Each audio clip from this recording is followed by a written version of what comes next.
Hello.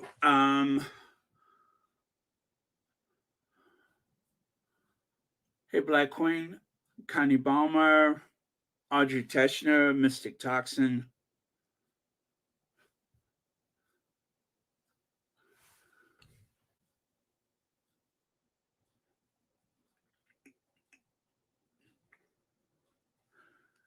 You know, sometimes it's when you have to say things um that you don't want to say, or you don't really think about the fact that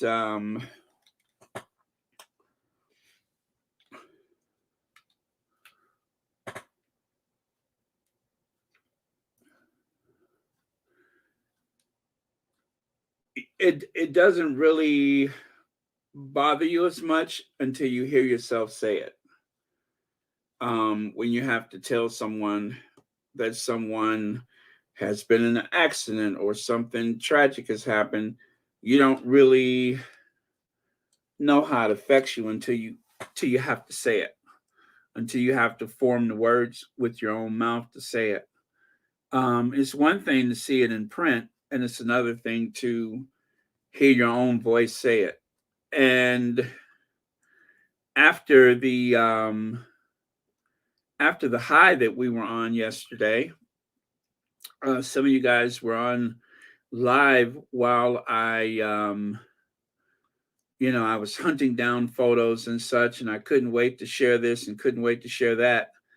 And then I even stayed up late into the night trying to consolidate everything into one video that, you could just see everything that there was, video, whatever, anything that wasn't a copyright.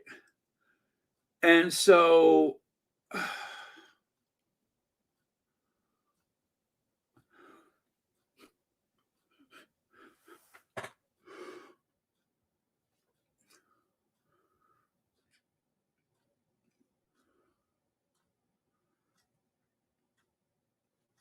before I went to bed this morning, I saw some photos. I said, well, let me go through.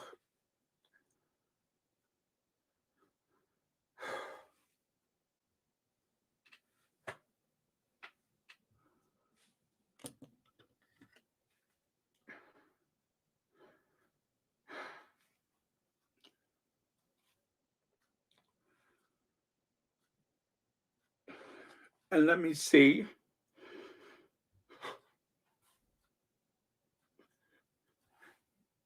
if I missed anything.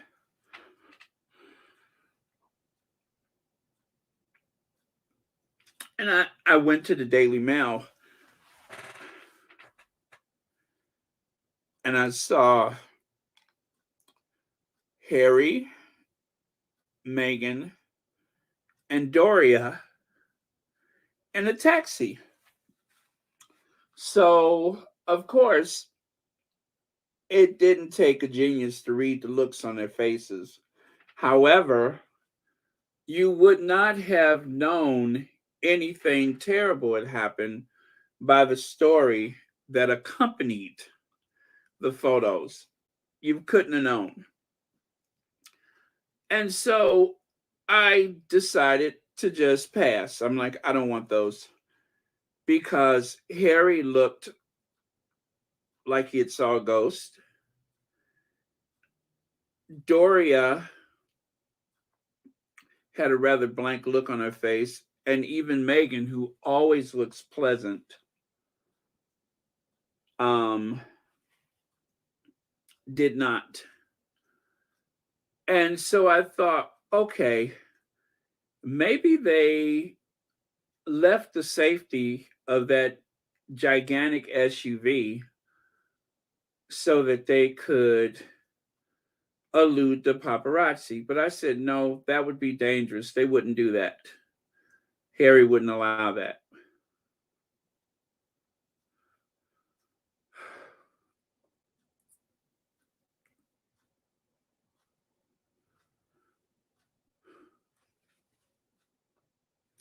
So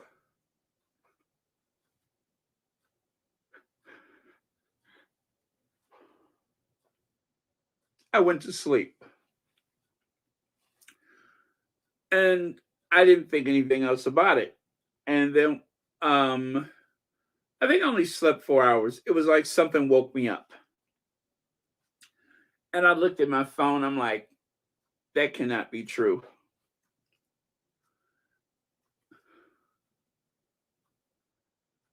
And then suddenly the whole thing with the taxi made sense, but not exactly because I thought, well, maybe if they had stayed in the SUV,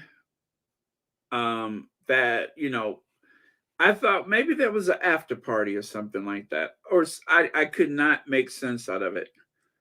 And then as I'm listening to the spaces, I'm looking at the stories, and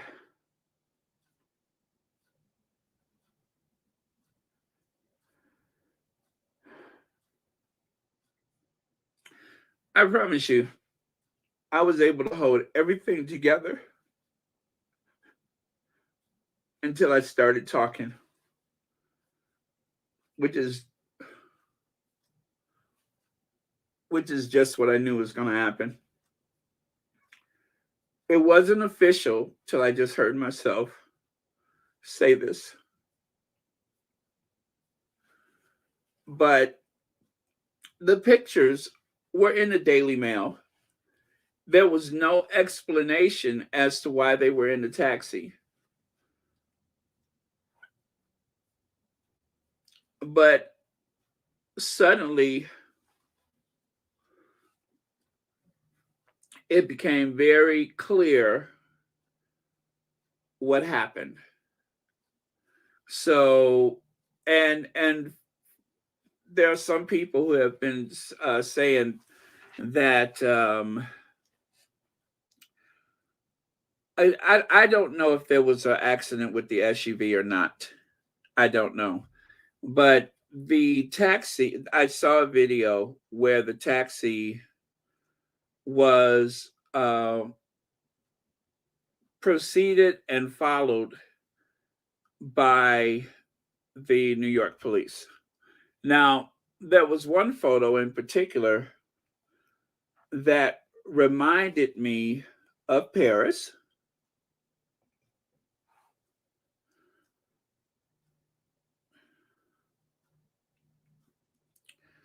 because I could see I could see the security guard, the bodyguard in the front of the car with the taxi driver, and he's looking at the side view mirror to see if there's anyone behind them, which you know that body language right there is universal. I'm in the passenger seat. Is there someone behind us? And then also, I could see another image where he's holding the the earpiece, his earpiece. He's holding the mic part of his, I guess, Apple earpiece, the wire one, to his mouth as though he's communicating with someone. And so I knew when I saw that, and again, this was before I went to bed. I knew when I saw that it looked very strange. And out of the dozens of photos that I retrieved last night, none of these were of any use to me. I didn't want to ever see them again. And that was before I knew exactly what happened. I thought perhaps there was an after party or something, but it didn't make sense to me that they would be in a taxi because when they arrived, there was like at least a 3-vehicle motorcade. They were in a motorcade. They were not in a single SUV. They were in the motorcade. And I counted perhaps at least 7, 8 security people. So first of all, Harry and Meghan did nothing wrong last night. Not one thing did they do wrong. They arrived in an SUV, several of them, and that's the way they left. So whatever you hear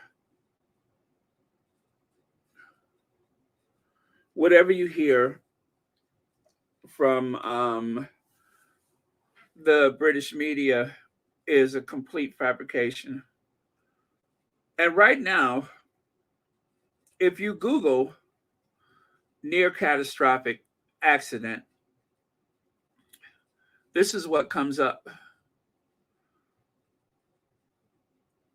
If you Google near catastrophic accident, this is what comes up.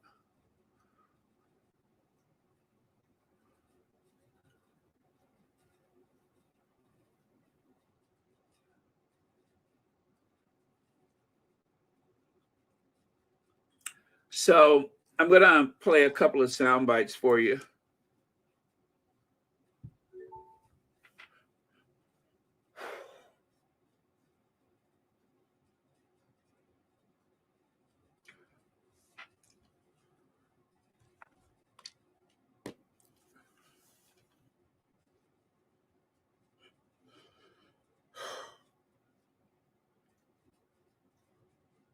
Incident, and how do you think this story now contributes to what has been, a pretty unhealthy relationship with the press? I mean, it's something we've heard Prince Harry talk about time and time again, his fear of history repeating itself. And obviously this event last night is exactly one of those moments that he would have no doubt dreaded his entire life. It's sort of straight out of Princess Diana's story, really, this kind of situation they're involved in. And I think for the couple, it was sort of almost confusing why it was even happening, because they had given a moment to the paparazzi outside the venue. Lots of pictures had been taken. They had sort of given everything out that evening. And so for this then to continue, as we've heard, over a 2-hour period, which of course includes them stopping at a police station for some time. I believe that this wasn't just a continuous 2-hour chase. I think for them, they're very sort of keen on highlighting just sort of what kind of lines are crossed. We've obviously heard over a number of court cases about how Harry's life has been interfered in other ways through media, phone hacking, private investigators poking into various parts of his life. This is another aspect of that press intrusion, that media harassment that they're so keen to highlight and hopefully put a stop to. Your thoughts on the incident, and how do you think this story now contributes to what has been, a pretty unhealthy relationship with the press? I mean, it's something we've heard Prince Harry talk about time and time again, his fear of history repeating itself. And obviously this event last night is exactly one of those moments that he would have no doubt dreaded his entire life. You know, it's sort of straight out of Princess Diana's story, really, this kind of situation they're involved in. And I think for the couple, it was sort of almost confusing why it was even happening, because they had given a moment to the paparazzi outside the venue. Lots of pictures had been taken.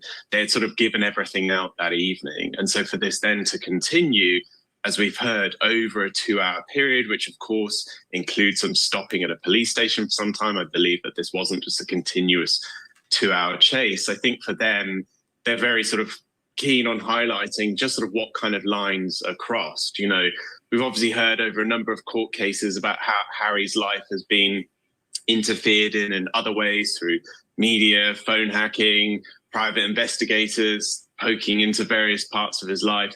This is another aspect of that press intrusion, that media harassment that they're so keen to highlight and hopefully put a stop to.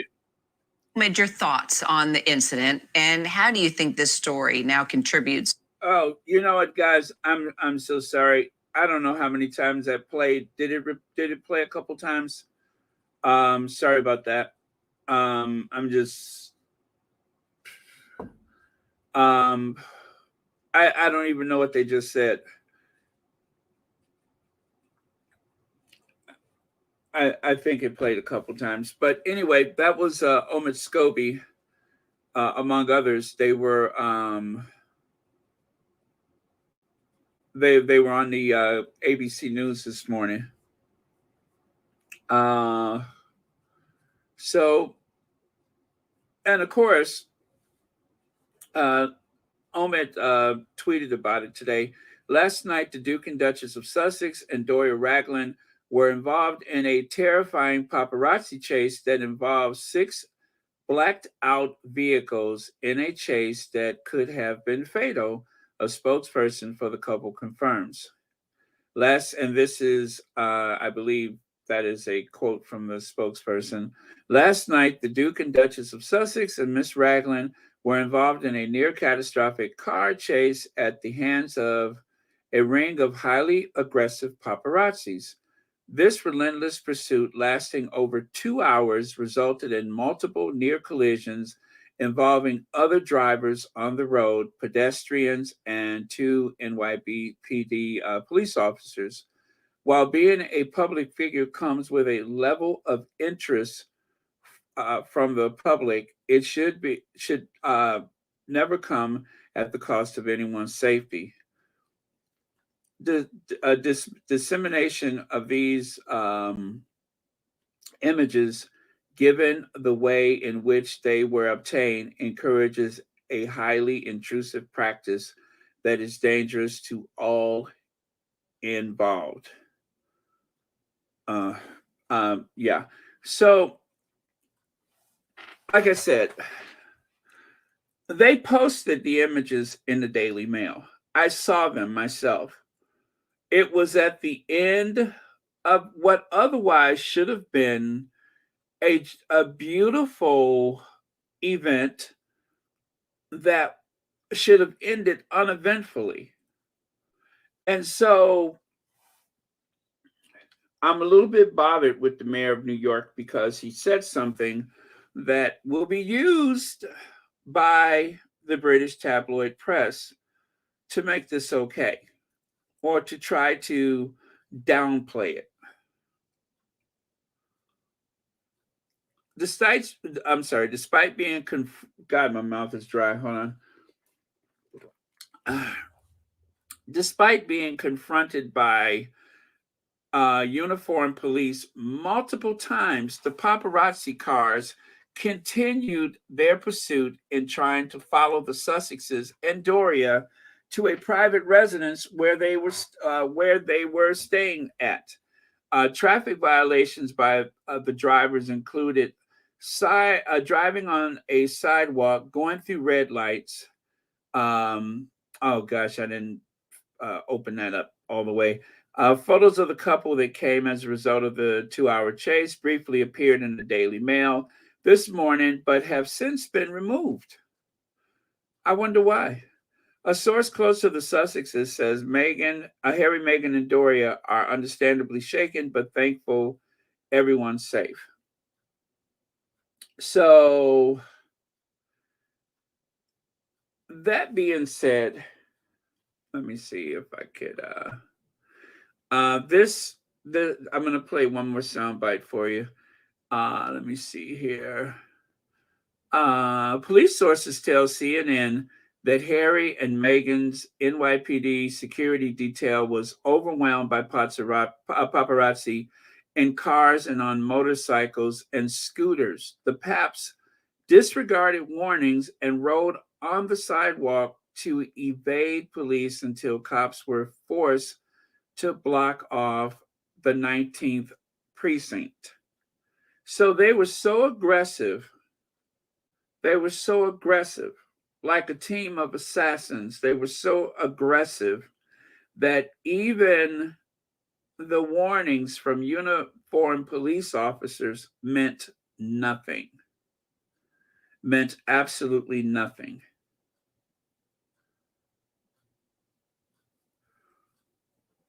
I have a soundbite for that as well.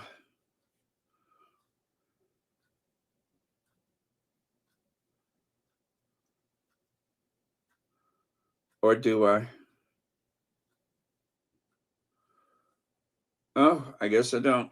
Oh gosh, I thought I did, but I didn't save it. But yeah, so again, even though they were instructed to stand down, they certainly did not. If anything, they turned up the heat. It did not matter to them that they were given instructions to back off. They continued their pursuit. Like something out of a movie, really like something out of a movie, or like something out of what happened to Princess Diana. And as Harry has said on multiple occasions, that he has been concerned about history repeating. And right now, I'm worried about all of them, but in particular, I have to say, as a man, Harry's ability to defend his family is everything. And in spite of all of the precautions that have been taken, all of the, I have that soundbite for you now. Were involved in a chaotic car chase in New York Tuesday night. The couple's spokesperson says they were being followed by photographers after leaving a charity event at the Ziegfeld Theater in Midtown. They were traveling with Meghan's mother and were allegedly followed by half a dozen vehicles. The couple's spokesperson says the chase resulted in, quote, multiple near collisions involving other drivers on the road, pedestrians, and 2 NYPD officers. They described it as, quote, near catastrophic. John Miller, who's a former NYPD Deputy Commissioner of Intelligence and Counterterrorism, just spoke about the incident on CNN. This originally came in as a story about, they had a car accident yesterday, which apparently is not the case. What the case is, speaking to people around the protective detail that was assigned to this, was they were overwhelmed by paparazzi. These were people in cars. These were people on motorcycles. These were people on scooters that had surrounded the vehicle in Midtown traffic. And now you've got the NYPD team that is the protective detail behind the principal car. And there's scooters and motorcycles running in between them, ahead of them, crossing in front of them. They're trying to create some distance, and this is becoming worse and worse. So finally, in frustration, they made a command decision of, trying to first slow down traffic, block a street, and get some distance. That didn't work, because then the scooters and the motorcycles flew down the sidewalks with pedestrians scattering. So they went to the 19th precinct. That's 67th Street in Manhattan. They blocked off both ends of the street. They created basically a buffer. And then they spent some time, trying to cool down from this and say, all right, what's our strategic plan to get to the next location without bringing this entire crowd? And breaking news here on CBS News New York. Prince Harry and Meghan Markle were involved. Okay, so I just wanted you guys to hear clearly according to John Miller, clearly how desperate this, I mean, it almost seems more like something more nefarious than just photos. And of course, as a security person, when you see vehicles with blacked out windows that won't seem to leave you alone, when you have people riding on sidewalks, even though the traffic on the street has been blocked, obviously these were police officers that blocked the streets to try to put distance. Now, under any other circumstance, that should have been the end of it. But it wasn't, because these people, whoever they were, on these motorbikes, on these scooters, decided that we will run the risk. And if you guys have ever been to New York City, it's a tough place to be alone, in that in certain parts of the city, the streets are never empty. There's always someone, especially for that hour of the day on a beautiful night. There's always someone.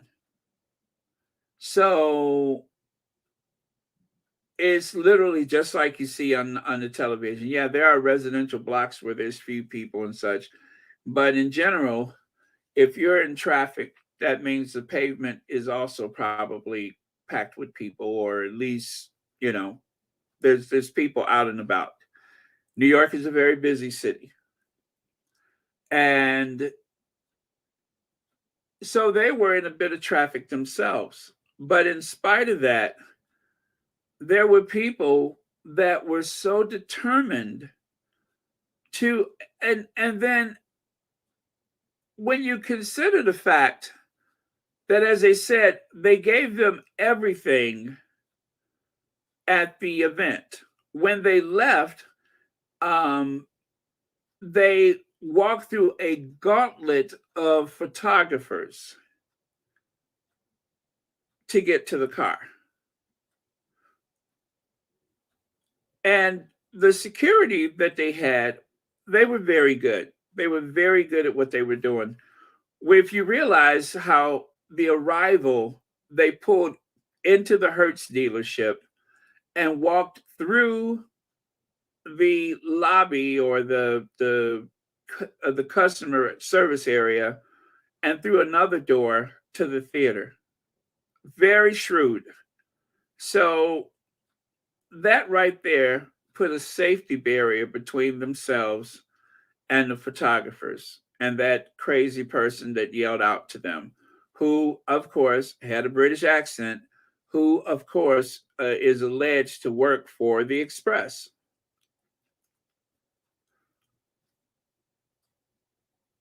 But in spite of all of the precautions that was taken, the overzealous and super aggressive paparazzi were in high-speed pursuit, plain and simple. And then let's couple that with this weird thing. Stalkers arrested while lurking outside Harry and Meghan's mansion in Montecito. And you could probably guess the source when you see that there's a price tag on the house, but let's try to ignore that. According to reports, an alleged stalker has been arrested lurking in front of Prince Harry and Meghan Markle's mansion in Montecito in the middle of the night. This is at nighttime. You think California, you think sun. This is at nighttime, the middle of the night, this person is hanging out. It is understood that a member of the security team at the Duke and Duchess of Sussex's house in California placed the man under civilian arrest before alerting local police. Well, that's good to know, is that they detained the person. A spokesman for the Santa Barbara Sheriff's Office said said TMZ that they had received a call from security personnel around 2 a.m. Monday morning. Well, it's good to know the house is monitored, whether or not they're home. A spokesman, the tabloid said 29-year-old Kevin Garcia Valdovinos was placed under civilian arrest at the entrance to the couple's property, citing the Santa Barbara Police Department. When the police arrived, the man was taken into custody and booked for stalking before later being released on $2,500 bail. So apparently, someone bailed that person out.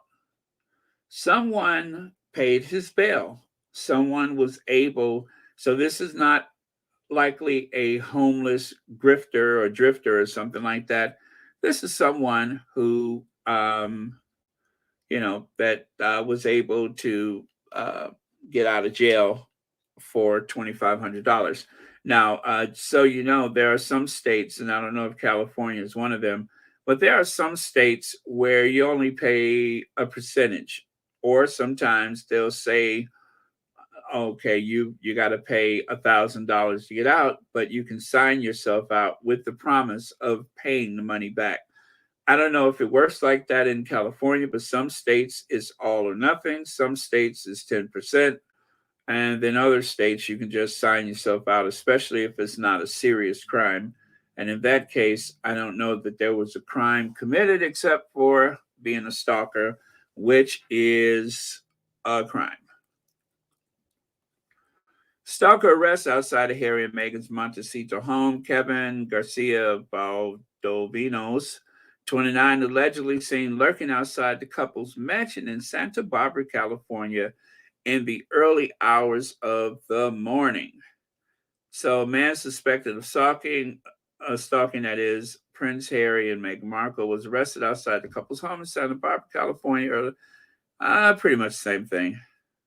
It is not known whether the Duke and Duchess of Sussex or their children, Archie 4, Elizabeth 1, were at home at the time of the incident. So I'm going to assume that the Sussexes were in New York. And that brings me to another point, is that they were staying at someone's home. The last thing that they wanted to do was to lure the paparazzi to these people's home. But if the children were at that person's home, I mean, because let's just face it, you would say to yourself possibly, how come they didn't just check into a hotel? Well, if your children are on one side of town and you're on the other side of town, I would want to be with my children. But then again, I also would not want to lure paparazzi to someone's home. We don't even know who they were staying with. And this is this is also odd because they were able to get into New York undetected. Nobody knew anything about their circumstances until they arrived at the venue. That's it. But it also explains why they were being super protective last night. Maybe they knew that there was multitudes of paparazzi lurking around.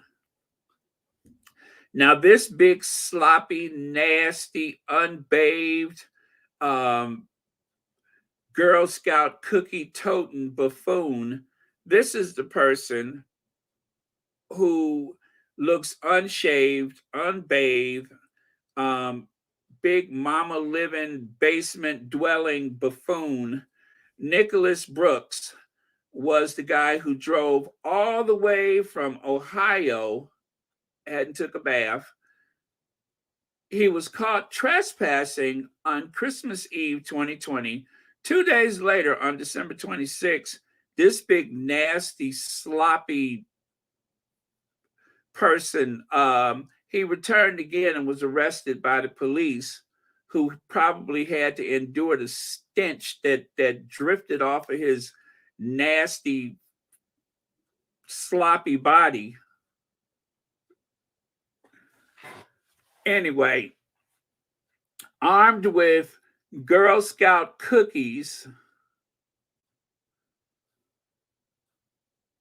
this is the person that drove across the country. Captain Duck Butter drove across the country. Stinking. Could you imagine the smell that comes out of that car? Anyway, so this is the one that got arrested during the pandemic. Drove all the way from Ohio.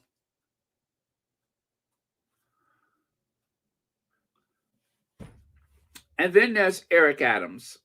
Eric Adams, you know, he said a lot of vague and ambiguous general things about the situation.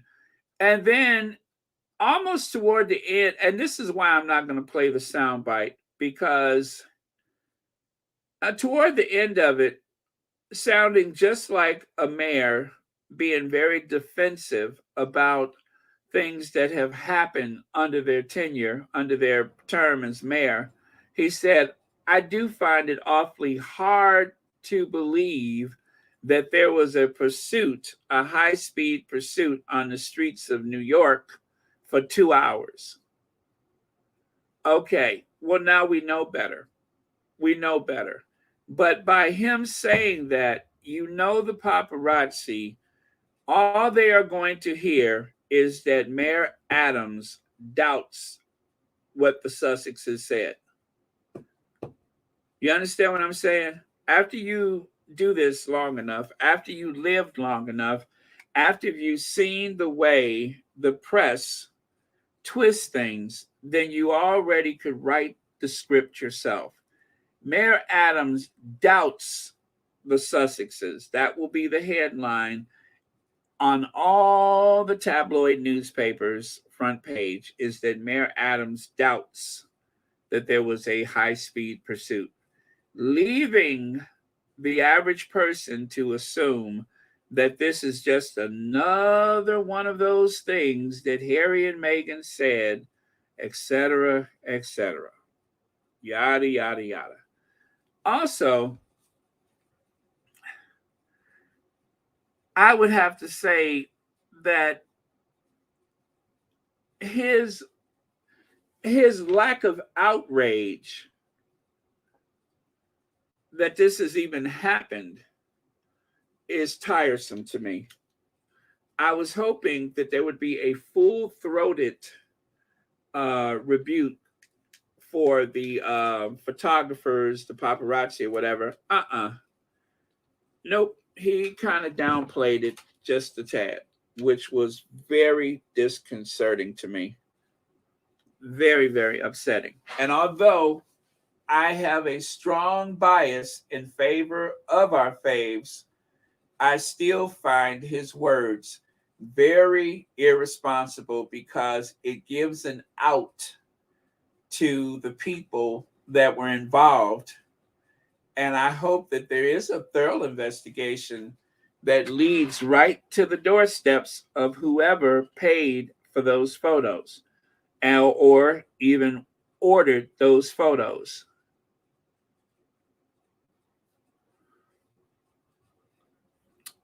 VS says, I agree with you, Baron. The mayor's words will be used against Harry and Meghan. Yeah, it will be used to downplay a near catastrophic tragedy. Harry and Meghan had to be taken to a police station, and they had to close the streets in front of the police station for their safety, because in total disregard to uniformed police officers and former, I believe at least one of the security people, a former Secret Service agent, along with there was a part of the detail, the security that they had, part of that was New York police officers. So they had uniformed officers. They had what I forgot what you call it when they work privately, but you off-duty police officers. They had the one guy who's a former Secret Service agent, no stranger to security, all of that, and it was not enough to stop them.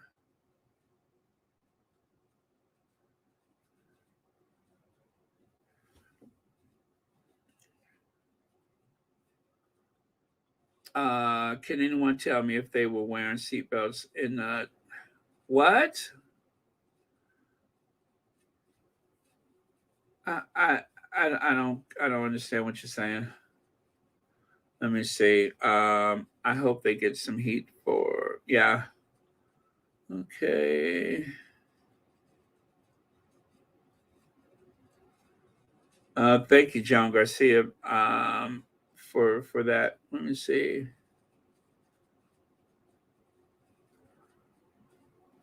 Oh boy. Let me see. Yeah, he's I'm sorry. I think the mayor is embarrassed and he's trying to cover his tail. Yeah, it is an embarrassing thing, but um he's a former cop. He's not really a politician, although he has been duly elected to mayor. So, he's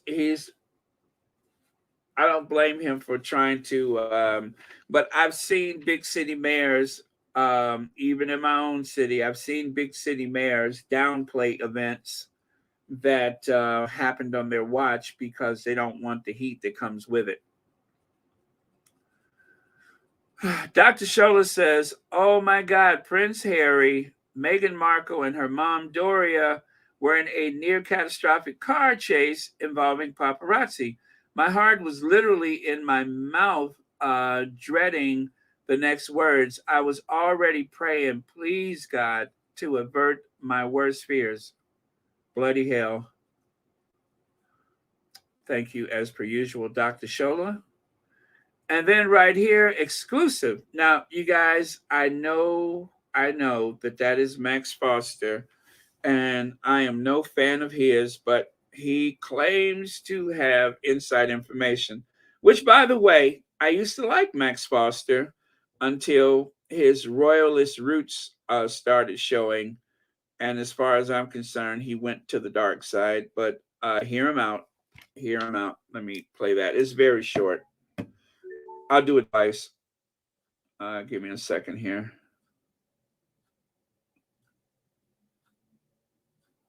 I spoke to Chris Sanchez on the phone. He was part of the security detail. He used to be with the Secret Service. He told me, I'd never experienced anything like this. What we were dealing with was very chaotic. There were about a dozen vehicles, cars, scooters, and bicycles. The public were in jeopardy at several points. It could have been fatal. So that's what they were dealing with, Brianna, and they're clearly very shaken up. I spoke to Chris Sanchez on the phone. He was part of the security detail. He used to be with the Secret Service. He told me, I'd never experienced anything like this. What we were dealing with was very chaotic. There were about a dozen vehicles, cars, scooters, and bicycles. The public were in jeopardy at several points. It could have been fatal. So that's what they were dealing with. They're clearly very shaken up. So, again, they had top-notch security, and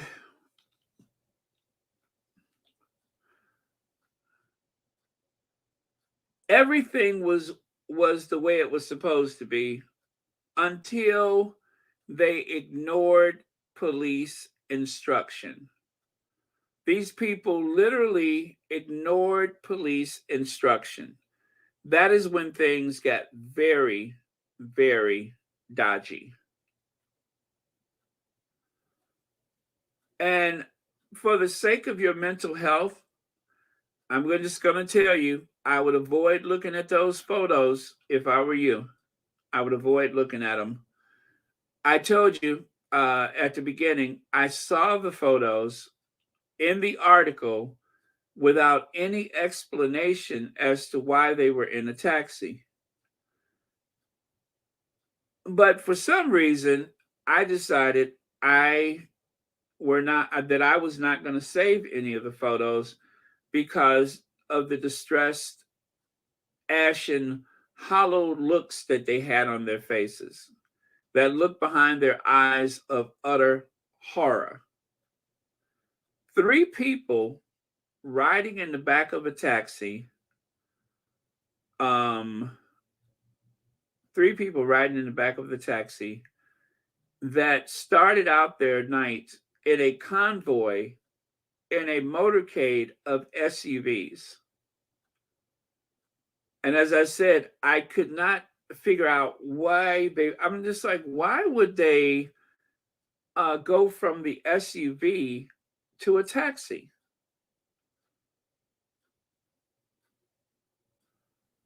So maybe the taxi was so that maybe the police, maybe their security figured that was an easier way to blend into the night, was to get into a taxi rather than the SUV, which is what the paparazzi at that point was looking for.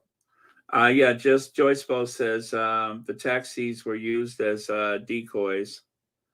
And still they had photos. Still they had photos. So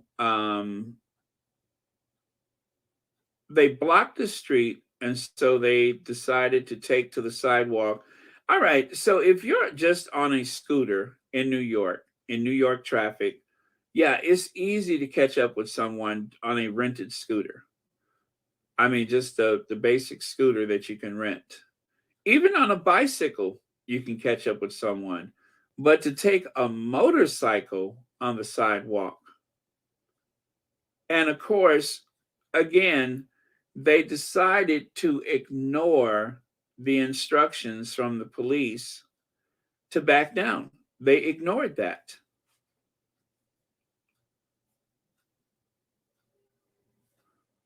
And then, of course, I cannot say this person's name out of my mouth right now.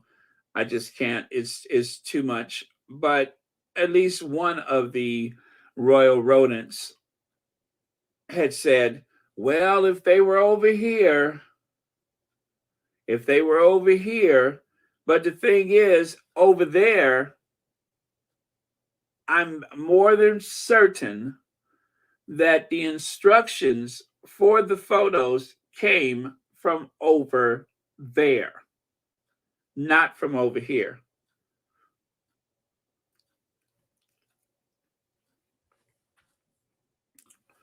British tabloids have plenty of money to buy anything and pay anyone who does their dirty work for them.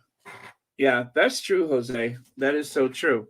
And as I said, the tabloids function more like a protection racket. They function more like some type of mafia, more so than legitimate news agencies. Yeah. Well, and the thing about them getting into a taxi to distract them, I could believe that that is true. But then also, again, if you guys have ever been to New York, black SUVs used as limousines are so common in Manhattan that you could easily blend into the night in one of those just as easily as you could a taxi. But of course, there's a matter of the license plate. And I tell you what, let's do a little review right now. Let's see how things started out yesterday. Let me see. That's okay. Yeah. Let's take a look at how things started out yesterday. So yesterday, this is how things started. This is how our day started yesterday. And as you can see, they were given okay, right there. There's the SUV.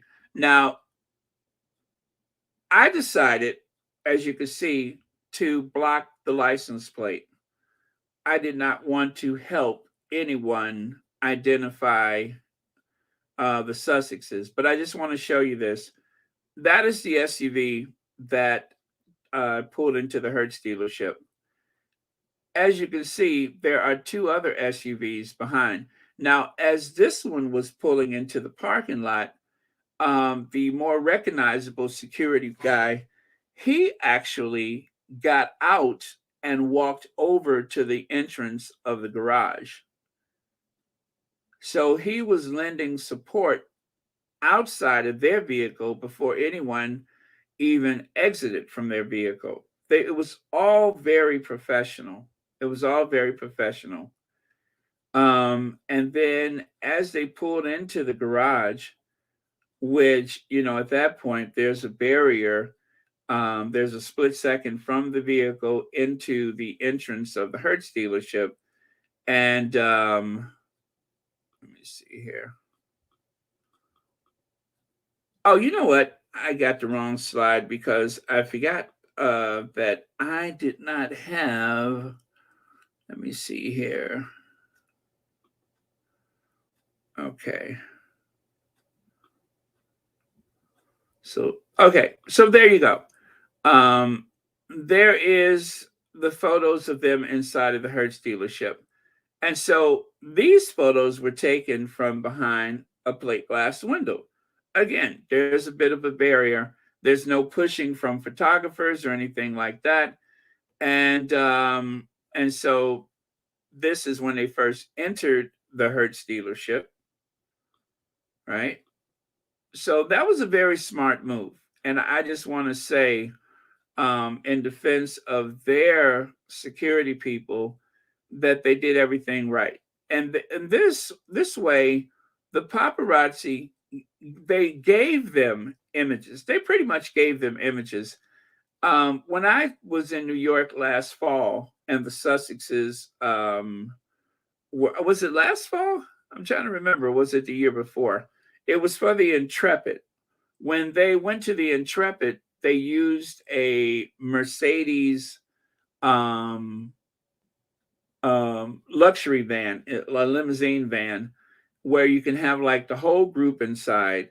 And I stood there and I watched the paparazzi. I even took a couple of photos of them in case I needed to identify them later for whatever reason. But that's how my mind works, is keep a record of it. And so I even photographed a couple of them. And I tell you, they pull out a camera. You don't even know where it came from. You could not see the camera, but all of a sudden the cameras come out. And every vehicle that went through, they started snapping photos because they had no clue where the Sussexes were staying, and they had no clue how they were going to arrive. And of course, then the next day, they had actually said that they were staying at the same hotel and likely in the same suite where Princess Diana loved to stay whenever she visited New York City. So, but yeah, so that's, and this, okay. Now, in the video that I posted yesterday, I did not post that picture of Harry. The video from last night, the best version of everything, because even though within seconds Harry was like this, I mean, literally walking through the threshold, but I see him look over his shoulder like that, and I'm just like, maybe that was just a quick reaction of Harry as he went through the threshold. But it just bothered me. It bothered me when I see photos like that. There's just certain things that I don't want to see myself, and I choose not to share it with anybody. But last night, when I was gathering up photos when I was on live, which is where this comes from, I didn't take time to even think about it. I just added it to the pile. and it was in reference to what one of the squatties said. I want Harry's skin routine or whatever because of how beautiful his skin looks, and that was the reason why I showed it. But now, considering everything that has happened, I'm like, had he any clue what was coming later? Was there any clue? I mean, I've seen him look worse.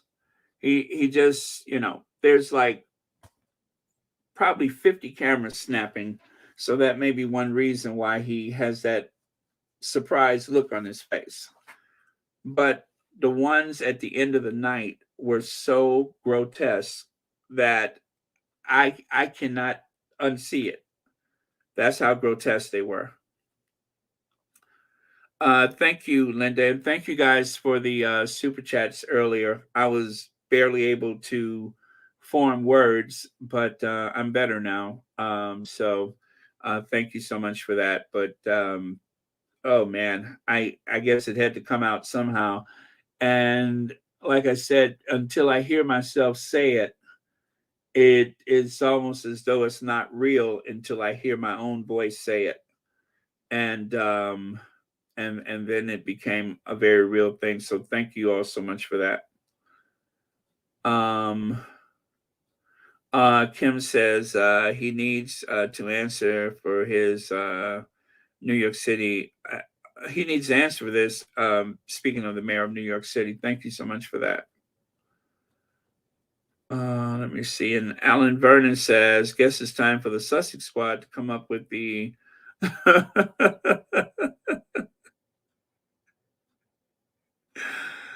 I don't think it's gotten that desperate yet, Alan Vernon. But we'll see how it goes. But yeah, I don't think we're at that point yet. But we have to just remain vigilant like we always have. That's what's so important. Thank you, Elaine Parker. We have to remain vigilant. We have to discredit the lies from the tabloids. We have to identify the troublemakers. Like last night, I'm so proud of the Sussex squad because the person who is alleged to have heckled the Sussexes, which may be exactly what Harry is reacting to right there, but there was someone who heckled Meghan on the way inside. And what was really cool is that whoever made the video, actually, whoever shared the video after it was taken, actually deleted the nasty comment from that person, and it did not lose any quality. It just jumped to the next few frames, and it was fine, just the same. But again, I'm not even sure Harry was reacting to that when that photo was taken. But seconds later, Harry's checking out his wife. He's proud. She's happy. Doria's proud and happy. And that should have been the whole story. And thanks to the paparazzi, it has turned into something ugly.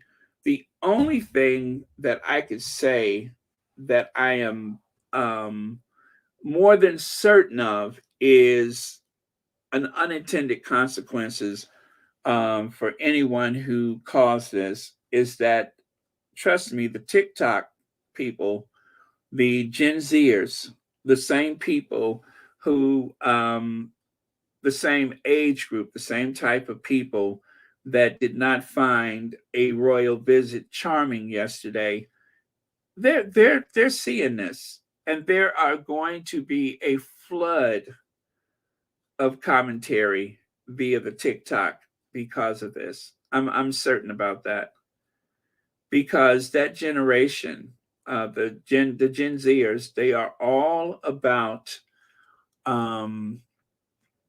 quality of life. They are all about protecting mental health and pushing back and speaking truth to power. They're not the followers that people like to say they are. They're not just a flock of sheep, but they actually are very conscious of the world and how some terrible people have influenced the outcome of things, and they push back, and I'm proud of them for that. Kim says, I know this was at night, but our youngest son, 10-year-old, just traveled down the West Side Highway and the FDR for class trip this week. The damage this could have caused is frightening. I feel sick. Oh, Kim, I understand. I understand. It's gut wrenching. It is gut wrenching. And again, for people who have never been to New York, if you understand the basic terrain around the city, what parts of the city are busier than others, and what time of day and night they're busy. I don't have a firm handle on it. I don't live there, but I can only say from the experience that I've had on several trips to New York City, I was always impressed with the way people get out of each other's way, the flow of the traffic. People walk very fast in New York. It's just is and it's a difficult place to be alone most days if you're in certain parts of the city. There's no downtime. I mean, there's less traffic, but there's no such thing as no traffic. Rarely. So I'm not surprised that they would have been sitting in traffic when they left the place. But this, how many times have they gone to New York since they stepped back from official duty and have even been out at night? And this has never happened. So it seems to me that the aggressive nature of the paparazzi was by design. It wasn't just by chance. It was by design. It was someone's idea to really put pressure on the Sussexes. To what ends? I hate to think about it. Thank you so much, Kim. Shelly L says, Baron, hi, I think most of us agree that something else may have been going on. My question is, who has the most to lose if Harry testifies? Even though I'm tired, my cop brain is kicking in. Yeah. I think the simple answer to that is a lot of people. If Harry testifies, not if, when he testifies, it is going to be impactful to the firm, and it is going to be impactful to the people within the tabloid media. And there's a few people that Harry have alluded to or have mentioned in the past, even if it was cloaked in some nickname or likewise. In so many ways, he's already named the people. But in a court of law, where it becomes part of a permanent record, maybe they were just trying to scare him. Maybe the idea was to try to frighten them. But I think that the more likely thing is if they were staying at a hotel, which they were not, they were staying at a friend's house, and we don't know if the children were there with them or not. And it would be very difficult to find yourself in a tight situation like that and to be lured away from your family, to be lured away from your children. I certainly wouldn't want that. And so the idea of getting home safely without taking the paparazzi home with you, because if you guys remember when they were in Canada, they literally walked up to the door. They rented boats. They were like ants crawling over a piece of stale bread in the street, trying to figure out, trying to get them to literally answer the door, which is strange. So, Again, I applaud the security that the Sussexes had. I think they did a great job last night. It is unprecedented, the type of pursuit that was happening. If everything we heard is correct, that was just something totally unexpected. And as the one experienced officer said, I've never seen anything like it before. This was a first. The tenacity, I've never seen it before. Thank you, Shelley. Kathy A, thank you so much for the super sticker and thank you for being here. Wish it was under more pleasant circumstances. It really should be on a day like today. We should be doing our victory laps. We should be smoking our cigars and drinking bourbon or something in our drawing rooms. But instead, this is the lingering taste on our palate is the taste of disdain and contempt for the paparazzi, of course, and the disappointment of a few people, like, for instance, actually, I wouldn't even say disappointment with the tabloid media, but I could think of stronger words. And then, of course, I am disappointed with the mayor of New York. I hate when people give a monster talking points. To me, that's like feeding the beast. You don't want to do that. You don't want to feed the bear so the bear keeps coming back, because what's going to happen when you run out of food? Let me see. YM Joy said we need eggs for the paps, not the media. Thank you, YM Joy. Oh man. But yeah, it was rather jarring. I want to see if I can in the unlikely event that anyone did not see their exit from the theater last night. I'm going to skip through most of that, and I'll just show you how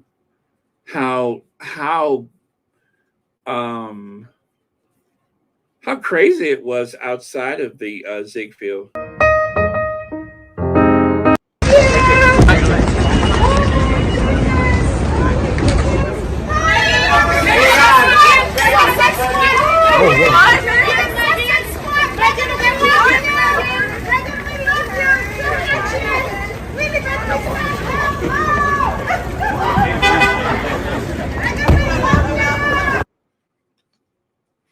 Now you can see there, he's holding Doria's hand very tight.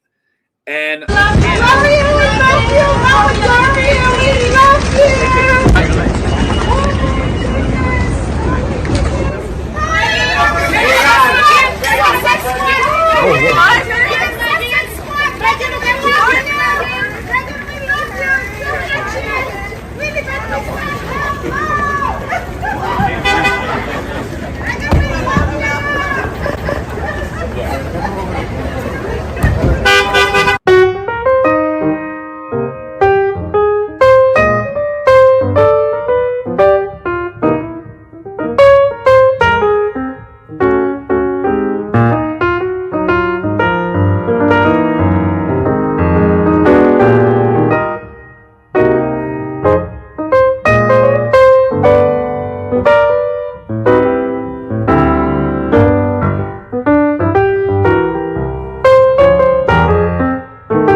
there was lots of protection. There should have been an otherwise very safe night.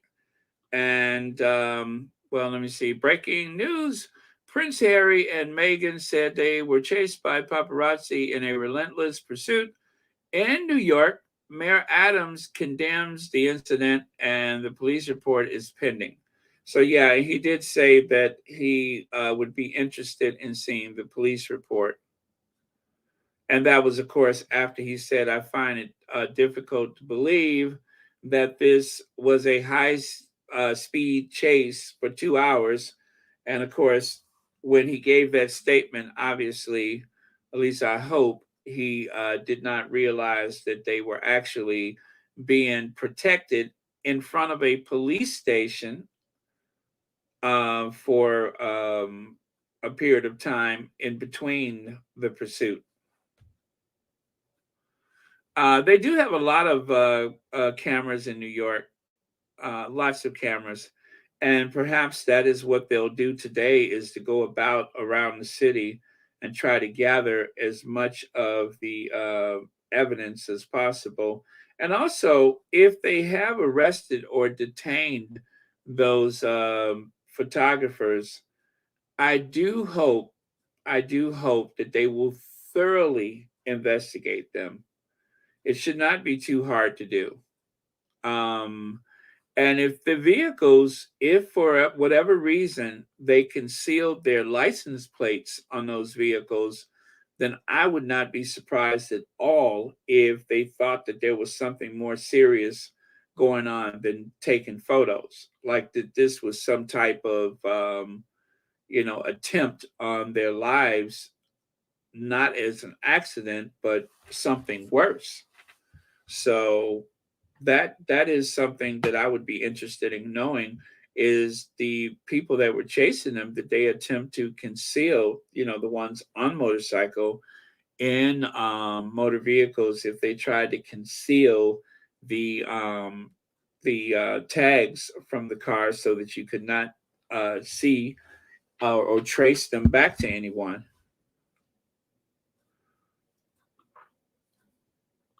Okay. And so right here, I decided, of course, to block the photo that was added. But let's take a look at this. Let me see. Meghan and Harry spotted jumping into a yellow taxi after glitzy ceremony in New York. Again, you would never know everything that happened because the story does not tell you anything about a high-speed chase. Everybody, please ask, how the Express got these photos. He was on the scene, allegedly. Now, they allege that Harry John Rutter, they allege that he was on the scene. How did the Express get these photos, and who cleared them for publication? So that is the person that they allege may have been around. And if that is the person, for the sake of the lawyers, who heckled the Sussexes earlier, it in no way implies that he had anything to do with the chase, although if he was the person who did all of that yelling and everything when they were going into the venue, that was pretty tacky. But there's no evidence that he was even in the area when they left the theater. So that, of course, we may learn about in the future. But so far, I don't know that he's had anything to do with anything. But that is one of the things that a lot of people are pushing on the Twitter, is they want to know more about not only him but a few other people. People that, and if they are correct, they say that he works for the Express. They say he's a reporter for the Express. So I don't know. I'm not even sure if that name goes with the image that they have been sharing on social media, although the Sussex squad has been definitely diving into it. Home Office tells Prince Harry police officers are not for hire as private bodyguards for the wealthy. Duke's offer to pay for security would set unacceptable precedent, court told. Now, that, of course, is what they said before all this happened. Let me see here. Joe Garcia says, "Hi, Baron. I just had a thought. Would you consider calling a timeout for a few minutes so everyone on this podcast can form a circle of prayer and pray together for Harry, Meghan, Doria, and family?" I would love to do that, Joan, but I'm not sure exactly how. I mean, I hadn't planned for it, so I'm not sure how I would even do that. But I would say at the end would probably be the best time, because I think right now there's a lot of things that people want to get out of their system as much as they can while they can. So yeah, at the end we could definitely do that. But for now, I want to give people a chance to express themselves. Although I'm not going to do any phone calls because that would probably be a bit much for me right now. But yeah, so I would say at the end, if you guys would want to take that time at the end, that would probably be better then. But I'm not even sure exactly how long I'm going to be on and where this is going to go. So I'm going to hold off on that for now. But thank you so much for that. Let me see. Mystic Toxin says, oh, hold on. There we go. Well, I think we all know why so many deranged were so quiet the last few days. Kind of like a prison, isn't it, Mystic Toxin? They always say that in prison, when everything is quiet, that means something terrible is about to happen. So, not to say that in any way that it has been related, but yeah, it does imply something like that. I tell you, I was not even sure how I felt until I logged in, and even though I was ready to go, I actually played the opening, a second opening, because as soon as I thought I was ready to form words, I realized I was not. So I don't know. I don't know how this affects other people, but from what I've been hearing, I was listening to Spaces before I came on, and there were a few people who literally had to take a pause, um, because it was just that it is just that painful. It is just that painful. So, oh man. But I one thing I know for certain is that the Sussex squad, the people who otherwise support the Sussexes, this is not going to, they're not going to let this go. This is going to be something that is, like Joan said, she has already written to Mayor Adams. That is the things that we have to do, is to make our voices heard, to make sure that it is clear that this is not acceptable, that this is not going to be tolerated. And of course, silence is consent. When you're silent about these things, that is implied consent. Usually, if people speak up and speak out, it is one of the best deterrents for anyone who is trying to do you harm, mentally, physically, or otherwise. But if you're silent, then it's an implied consent. So I believe that the Sussex squad is definitely going to, and that's why I say the TikTokers and such, I'm I'm putting a lot of belief in that they will come through at some point with their way of dealing with these things. But and even the other day, I was just saying that the Daily Mail is trying to go on TikTok because they are trying to offset. Remember, I said that they're trying to offset the pressure that's being put on the right wing, that's being put on the misinformation officers out there. They're trying to offset that with their lies and with their misinformation. And so, if you are able to do shorts or to go on TikTok, and trust me, doing this, I know that some of the content creators make it seem like it's super complicated, but it really is not. How many times have I said, if you have a smart device, you have a platform. So if you could please use it, don't try to do what everybody else is doing. Be true to yourself, and just speak your truth so that we can collectively offset the negativity that is flowing like water from certain sources. McKinsey says, fingers crossed that a swarm of bees or unhinged flock of deranged seagulls find their way to Adams the next time he's at a podium and chase him around for 2 hours. Maybe then he'll believe. Thank you, Mackenzie. I needed that. Thank you. I truly needed that. But yeah, I totally get what you're saying.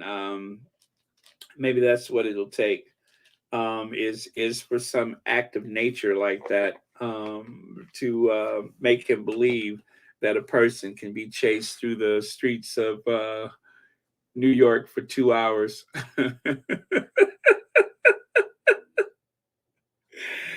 Oh man, I can't believe I'm able to laugh. Thank you so much for that. Oh, yes, maybe then, just maybe. Uh, oh, thank you, Susie Q. Tough day, tough day. Rosa Roberts says one of the security guards is the one that was with them in the UK and trust him. That is why he is the one with them. Yeah, I don't know if that is the one that that Max Foster. God, I hate saying that name. I don't know if that was the one that he was quoting, but perhaps it is. I can't be sure. Oh man.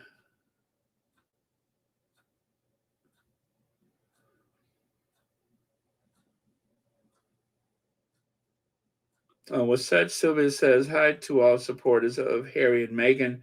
Just have sent an email to the mayor of New York from Germany. Just have sent an email from the mayor.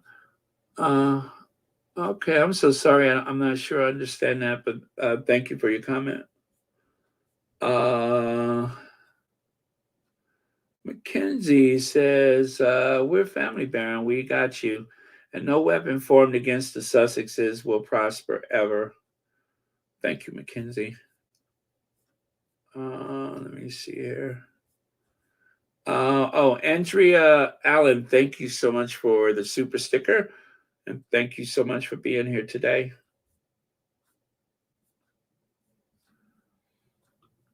Okay, so right here, jury, paparazzi, and Henri Paul to blame for manslaughter of Diana.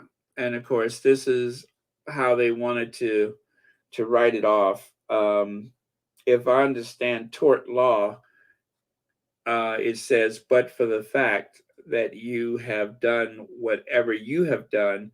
So whatever Henri Paul's situation was, which most people don't seem to believe, that he was capable of driving if he was as messed up as they said he was, intoxicated.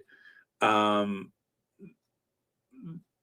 this is why I'm saying what Mayor Adams said was so reckless and irresponsible. I can understand why he said it. I just don't like that he said it because like with this, it gives them a way out should the worst happen, God forbid. It's always a convenient way out if they can just assign blame to someone. Now, right here, Omar Jimenez, a law enforcement source, tells CNN there were a lot of close calls, including short stops between the principal's car and the car running behind them. But there was no car accident. The source says this incident was annoying, inappropriate, and dangerous. And then here it says, the source tells CNN there was an NYPD protective team that was following Harry and Meghan in another car, and they had to try some invasive maneuvers to get away from the paparazzi, the source said. So that's just a couple of things that that helps to make up the entire response. This is just a small portion of it. Let me see. LSL, thank you so much for the PayPal. Thank you. I really do appreciate it. Sorry, you guys.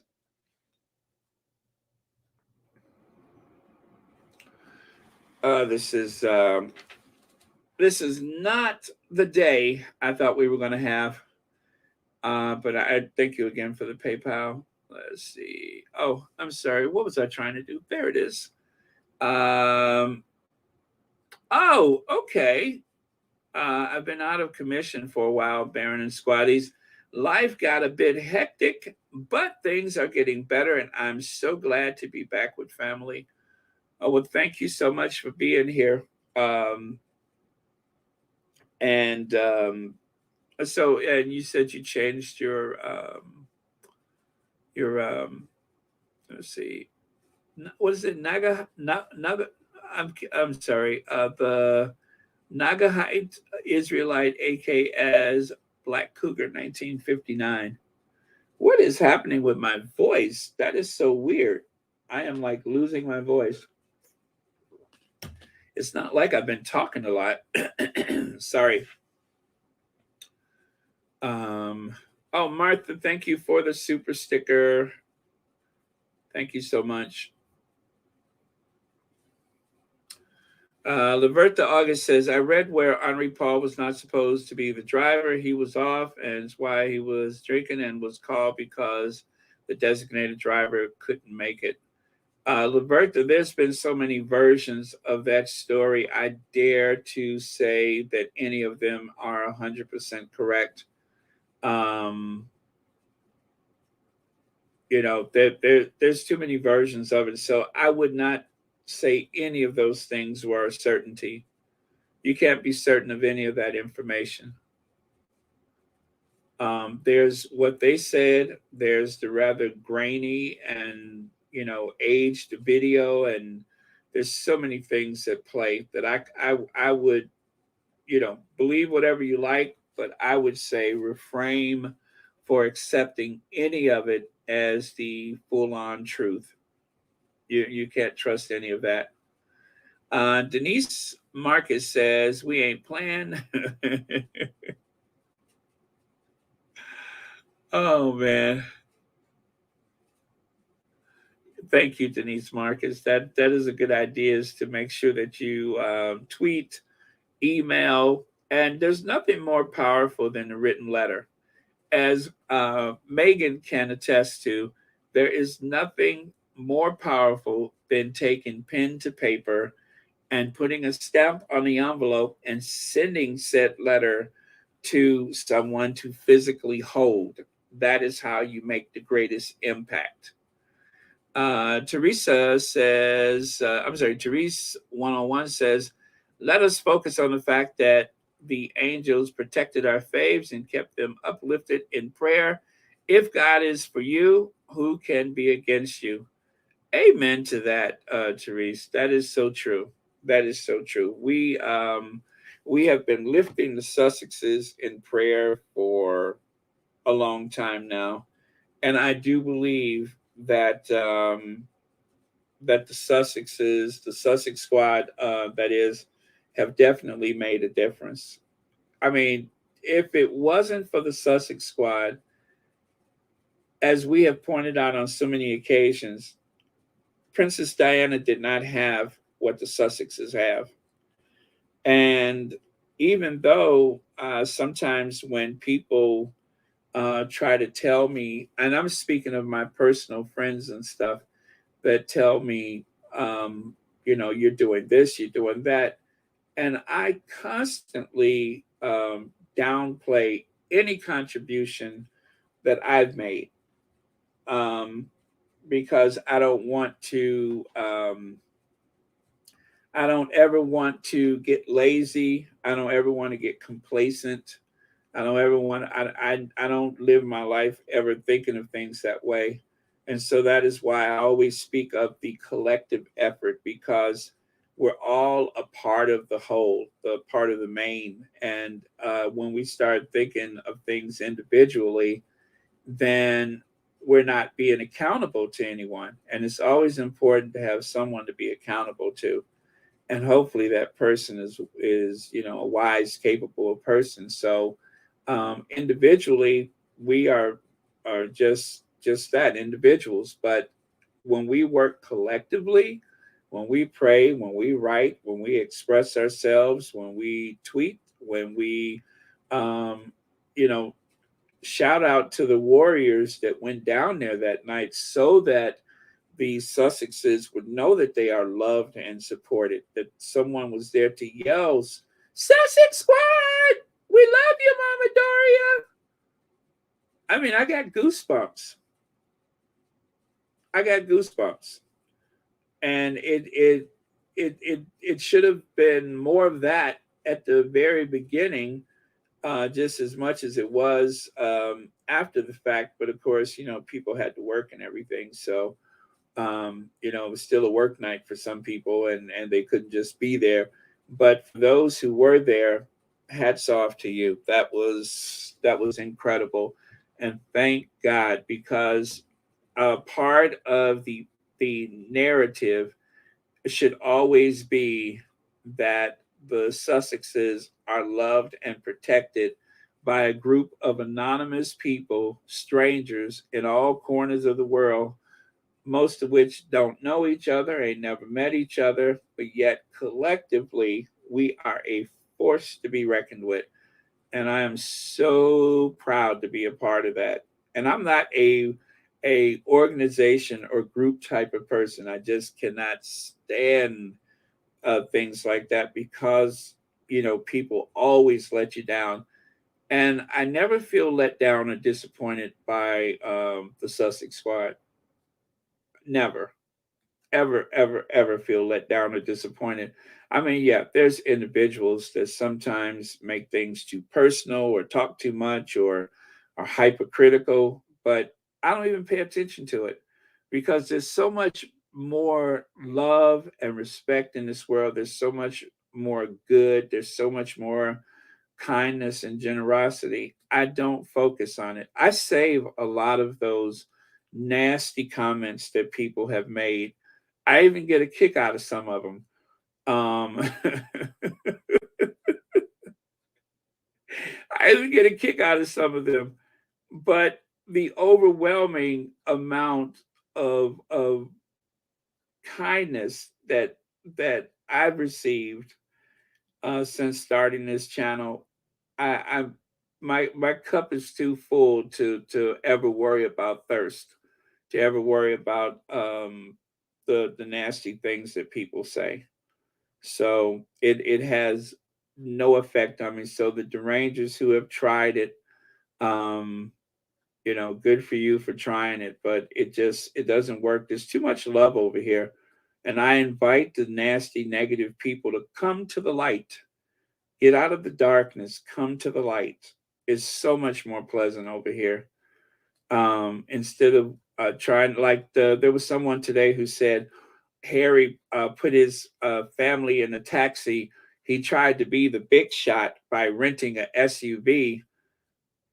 That makes absolutely no sense whatsoever. But that is what someone woke up and tweeted today, is that Harry was playing the big shot. And he rented an SUV that he couldn't afford, and he ended up putting his family in the taxi, making absolutely no mention or reference to the tragedy that could have quite possibly have happened because of people maintaining that type of nastiness. Yeah, that was extraordinary, but that's what someone tweeted today. So thank you so much for the reminder. That is very important, and I think we ought to make sure that we do remember that that the Sussexes are protected. They were protected extraordinarily well yesterday, in spite of everything that went wrong. My eyes, my untrained eye, was very aware of certain levels of protection that I think if we were in the same circumstances, we would be incredibly grateful to have that kind of protection. So thank you so much, Therese. Oh, and also thank you for the PayPal. Let me see. RC. Yeah. Of course, I don't want to say the name, but thank you so much, RC. Greatly appreciated. And thank you again for being here. Also greatly appreciated. Okay. Gosh, oh boy, there's a lot of comments. Let me see here. Did I say thank you already? Thank you so much for the super sticker. Oh, no, we just, okay. Thank you so much again for the super sticker. Okay. And V Bram, thank you for the super sticker. I'm going to hold off on my bail today. I need to not hear that today. But thank you all so much for the super stickers. Let me see.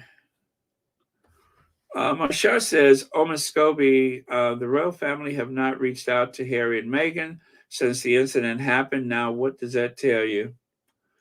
That tells me they don't care. That's what it tells me, is that they don't care, and that they're going to hide behind that never explain, never, what is that? Never explain, never complain. We are not amused. We don't, that's what it says to me. It says they're going to hide behind protocol. They're going to hide behind tradition. When it is something that will benefit them, if it's something that sets the record straight, then they're going to sing like Aretha Franklin. But if it's something that would actually make you think about them and think about the past and that kind of stuff, no, they're not going to do that. They're not going to do that. It helps their brand at this moment. It helps their brand to look strong. Evicting your son and his wife from a gift, a home that was gifted to them by the Queen. It's just like with Trump undoing everything Obama. Trump did more work in the White House trying to unravel the legacy of Barack Obama, right? And if he could have, that would have included the Affordable Care Act. He would have untied that, but he just didn't have the ability to do it. But everything he could, he picked it apart. And so I don't think that the tabloids are going to report it, But that is exactly what Charles is doing. Charles is undoing anything that he can get away with. He's undoing those things that were put in place by his mother, little by little, whatever he can get away with. And it's a way to, I guess, assert his authority over his reign by putting his mother into the shadows. Casting her into the shadows will make him look bigger. So a lot of the stuff that Charles is doing right now is just for the sake of it. It's not that it's necessary, but it helps him look strong and decisive. You know, like the incandescent rage with William. It doesn't matter that that's absolutely stupid to maintain that narrative, not like he's scaring anybody, but it makes him look decisive and strong. So them ignoring the Sussexes shows that they have strength, and there's just some sycophants that believe in that. They're going to stay quiet, and they'll let the tabloids run around saying, see, it would have been here. See, they shouldn't have left. See, they should have stayed here. How come they didn't stay here and accept this abuse that we have offered? That is the strategy, is to make sure that the palace doesn't say anything, not yet, and to let the tabloids go out there and try to pick apart every little detail. And of course, the big showpiece, I'm afraid, is going to be Eric Adams. I find it hard to believe. I find it hard to believe. Well, believe it. It happened. TB, thank you so much for the super sticker, and thank you for being here. And Miss Monty, thank you, or Mrs. Monty, thank you very much for the super sticker, and thank you for being here on this very odd Wednesday. Thank you so much for being here. Antoinette Kennedy says, Bear, they need to show what happened to Harry and Meghan compared to what happened to his mother. Harry shut them all down, including her family. If they are involved, prayers for strength for Harry and Meghan. Yeah, I don't suppose that this is going to change anything to do with Harry testifying or his case or anything like that. I think it was a warning. I think it may possibly have been a warning to Harry. The real tragedy of it, of course, did not happen. Or should I say the worst tragedy, but that they are shaken. And of course, as someone in the space has said, this is it's like when a child runs into traffic and you run and grab them and you are just so upset, you're angry, you're shocked, and then of course you are also trying to reinforce and educate and instruct a child. Don't play in traffic. And still, there's another emotion going through your head. What if my child had been left orphaned? All of those things happen in an instant. And if you're in a situation like the Sussexes were in, where you have both custodial parents and the grandmother who would likely, in the unlikely event, have to step in for them and have been stepping in for them on numerous occasions when they have to travel or when they have business elsewhere. And she's in the car with them. So 2 generations of family for Archie and Lily. I hate to think about it. What would happen to those kids?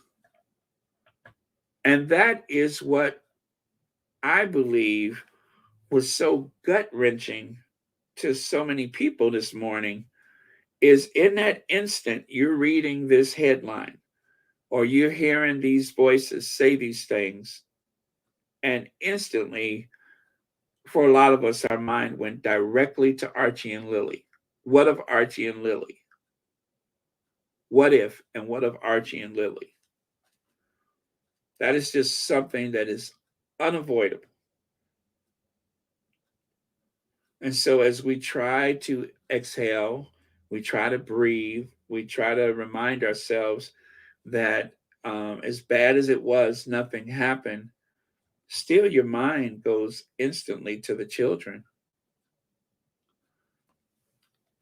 There's a handful of people who are accusing the NYPD of being insiders to leak info for the night, and that the NYPD didn't try harder to protect because they are, what is that, hood wearers?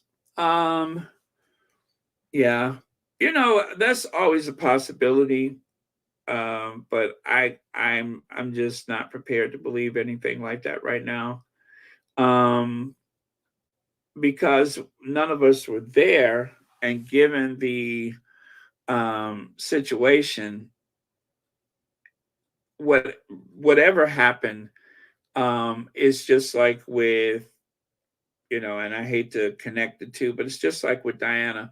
Whatever was going on in that car, whatever the condition of anyone driving the car, that they were being pursued should never be overlooked. And I believe the same thing about this situation.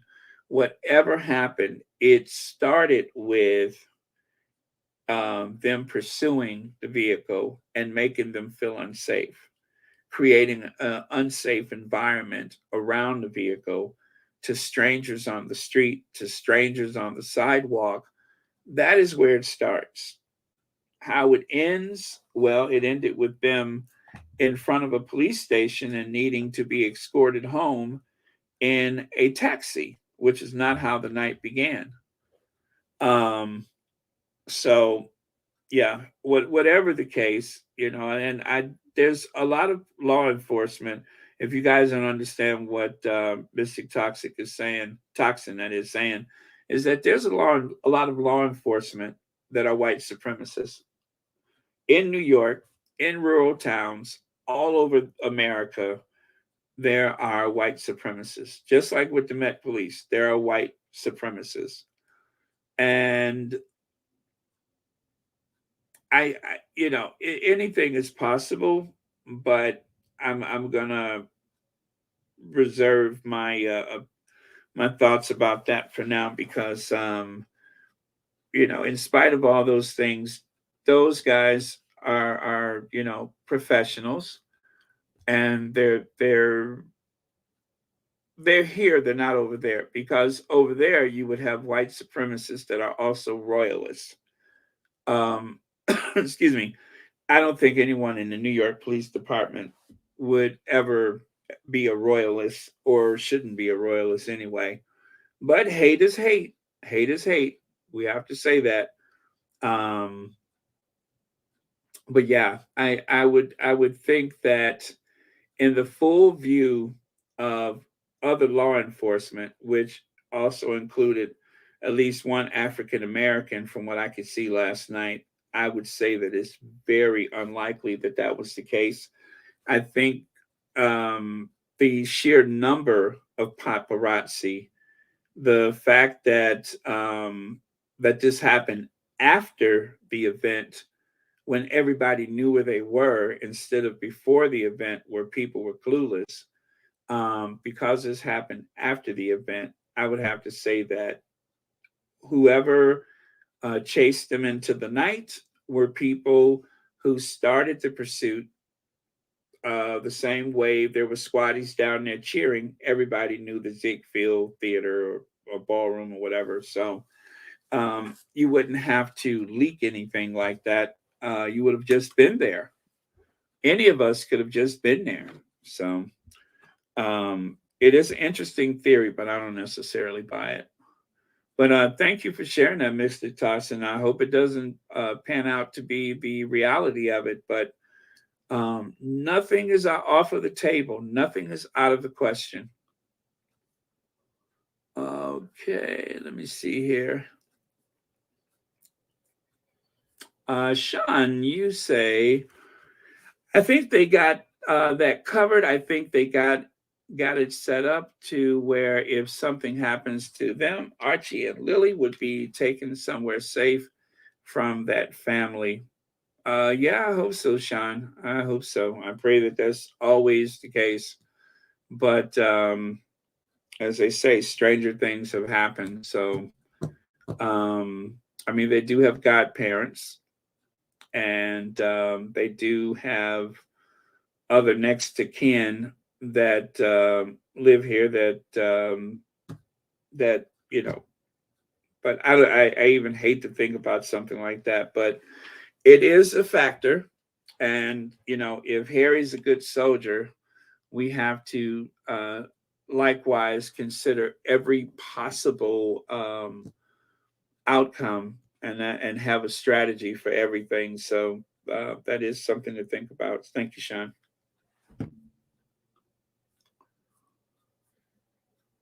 Okay. Yeah, the anniversary is the 18th. There are people like saying they faked it, like Meghan Kelly.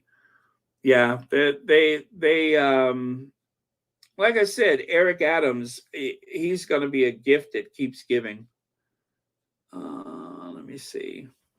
I've just finished my shift, and patients are talking about no cover up is being believed here. Charles and William need to think about their actions.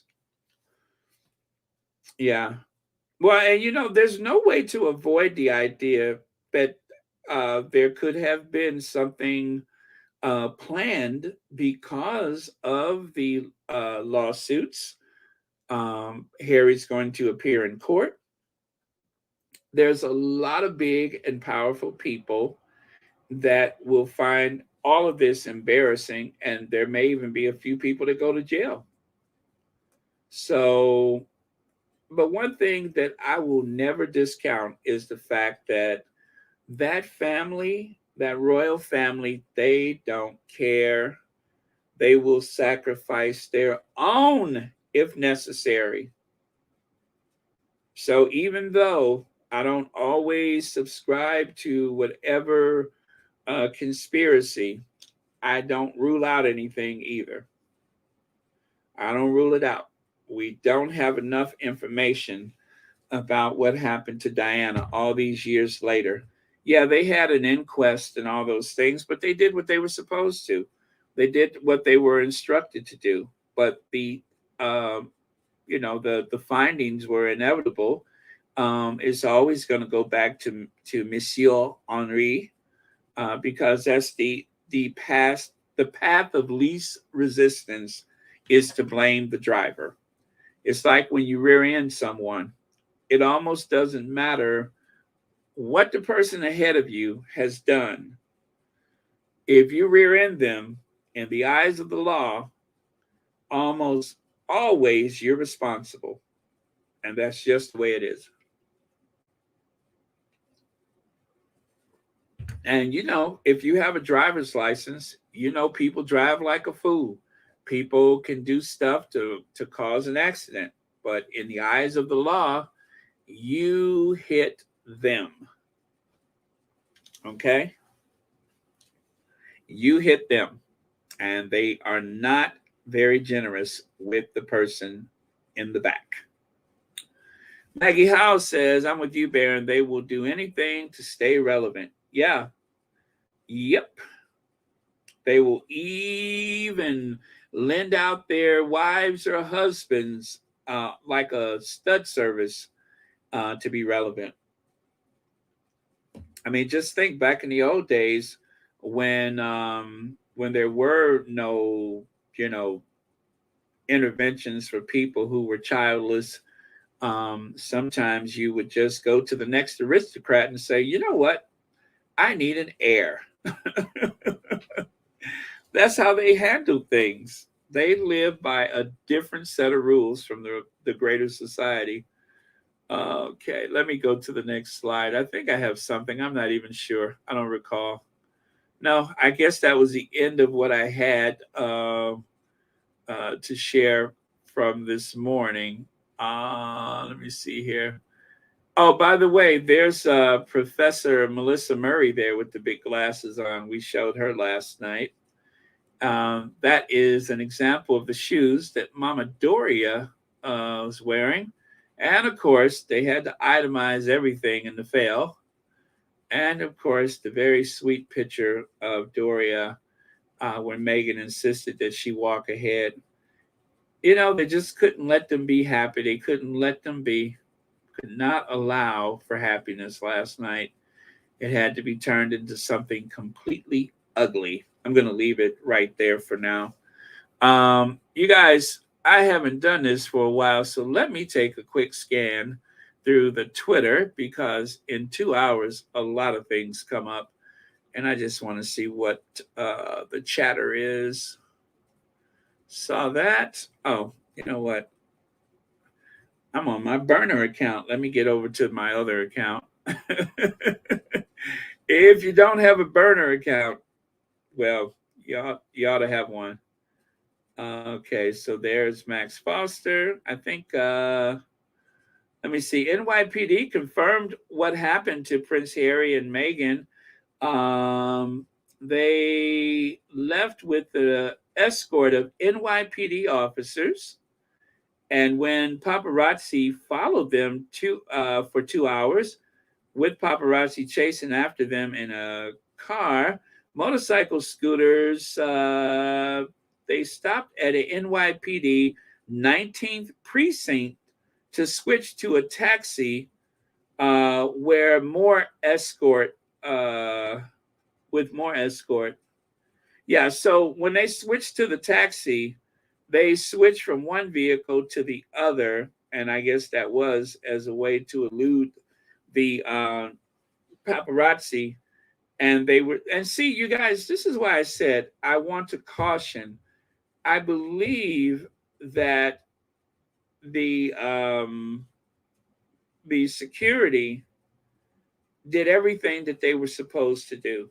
There was just no accounting for the how pushy and assertive the paparazzi was. There was no precedent for that.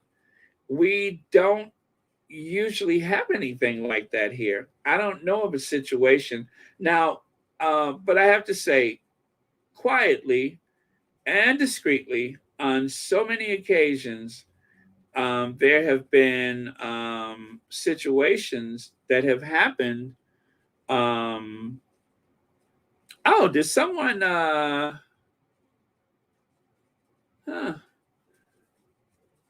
Did someone make up a donation list for me? Is that new? Oh, thank you so much for that. I think I called out everyone. Today is the 17th. Linda GB, Kim, Alan Vernon, God's Child, 13 months membership, Elaine Parker, Shelley L, Kathy A, and YM Droid. I'm sorry if I had missed any of you guys before. And then Joan Garcia, Mackenzie, Andrea Allen, Martha, Therese, and of course, AKA Black Cougar, V. Bram, TB. Oh, that was so nice of you. I didn't even realize this was here. Miss Monty and Sean, thank you all very much.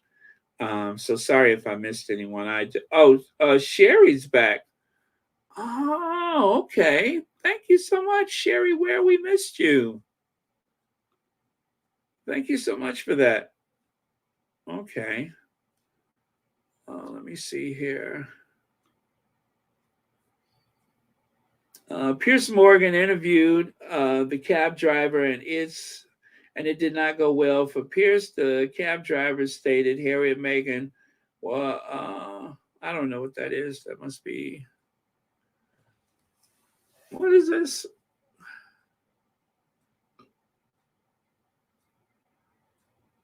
They said Piers Morgan interviewed the cab driver. Did he?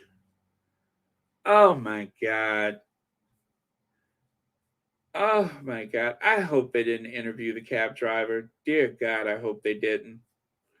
But I'm going to read this as I see it. The cab driver stated Harry and Meghan were both scared When they got into his cab, Pierce asked the cab driver if the paparazzi acted like that with other celebs. The cab driver confirmed that the paps were more aggressive than usual. He said he's driven many celebs and it was never this bad.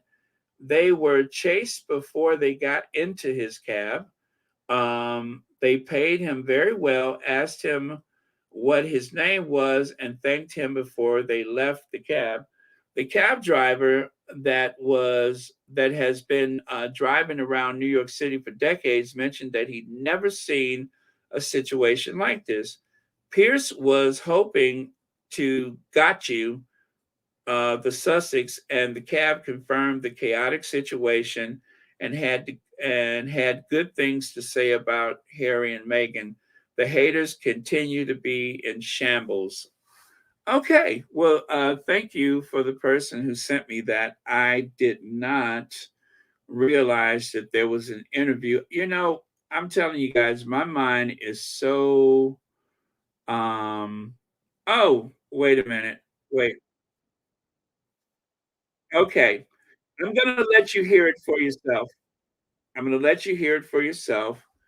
Um, this is reportedly a Pierce Morgan interview. So, God, I hope there's nothing weird, but I'm going to let you hear it for yourself. I have not vetted this, and I'm not going to. I'm just going to put it out there. Give me a second. Paparazzi would you say there were when you had them in your cab? Six that I seen, and there were about 2 cars following us as the trash truck moved, and there were 2 cars following us. And where did they want to go? Well, they were just about to say the location where they were gonna go, but then the paparazzi came and the security guard said, "Hey, listen, just circle back to the precinct." So they had a security guard in the cab as well? In the cab, yeah. Okay, And you see him in one of the pictures. He's sitting next to me. were you surprised that they were in your cab? Not so much. We get celebrities in the city all the time, so not so much.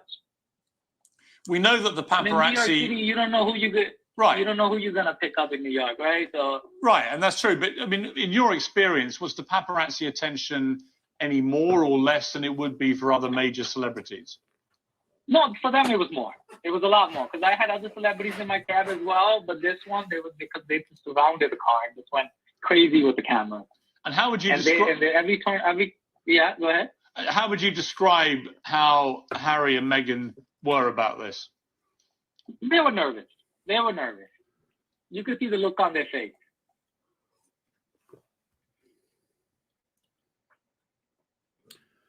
Oh, dear God. Of all people, Pierce Morgan. Of all people to interview the cab driver. You guys, I'm not a New Yorker. Let me just say that. I'm not a New Yorker. I've been to New York several times. New York is very blasé about celebrities. There is an unwritten rule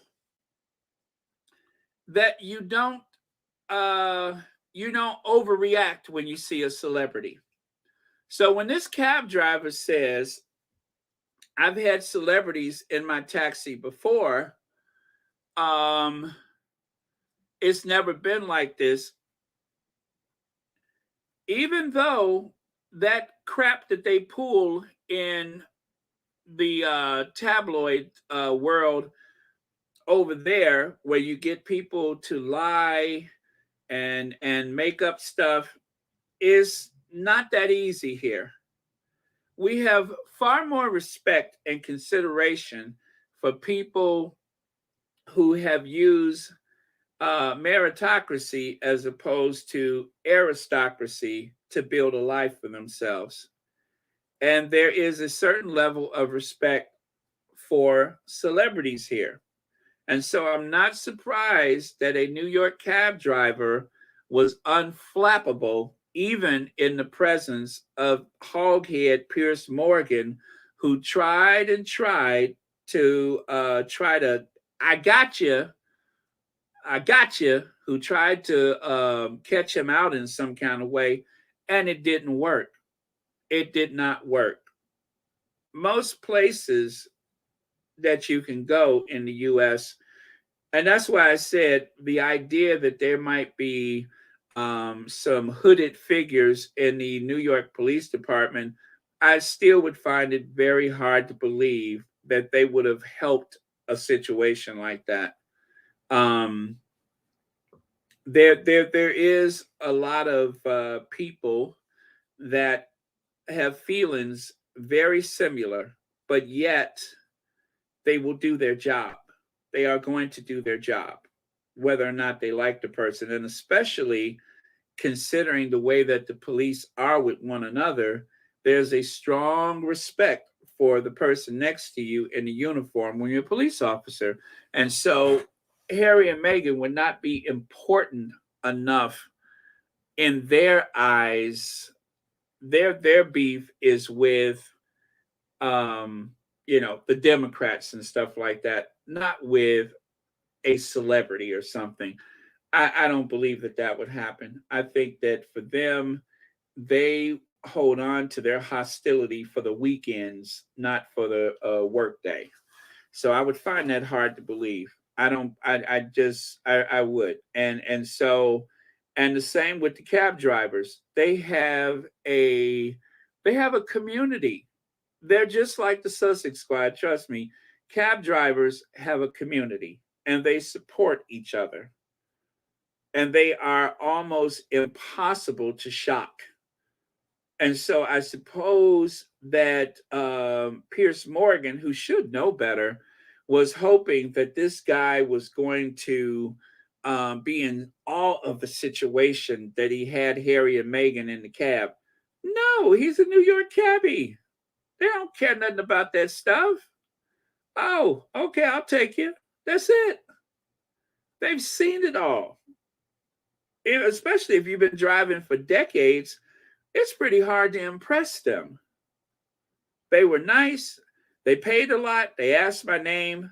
End of story. I'm even surprised that he gave an interview, but I suppose he got paid for it. They didn't get what they wanted. Let me see. Is it Jacuzzi? Am I saying it right? Haters are refuting the New York City can have a high-speed chase. They hope they are clueless and have never been to New York. I'm sorry. They hope we are clueless and have never been to New York, which empties at a certain point of the night. Yeah, like I said, there are certain places where you can have more space. Then there's other places where you'll never be alone. Like if you go by the Grant's tomb, oh, it's dead over there. It's not a lot of activity. That is like one of the emptiest places. You can go to the financial district. You can go by the oh gosh, I forget what it is over there, but where you catch the Staten Island ferry. Sometimes you'll be amazed at how empty it is over there. However, it's like feast or famine on the streets. So yeah, I mean, once you get away from like the midtown and stuff like that, it opens up, especially at certain hours of the day or night. But there's always somebody. There's always somebody. And so when they say that they were putting people at risk on the sidewalks, a lot of people in New York have never driven a car before. So yeah, thank you so much, Jacuzzi. Oh man, so that was very interesting. You guys, I do apologize for the likes of Max Foster, and in particular, hearing Pierce Morgan's voice was just like something was digging under, like a bug just burrowed its way under my skin. Good God, I hate him. Let me see. Every single story needs to start with the NYPD were involved for the dumb people and slow mayors asking why they didn't. Did the mayor ask why they didn't call the police? Oh.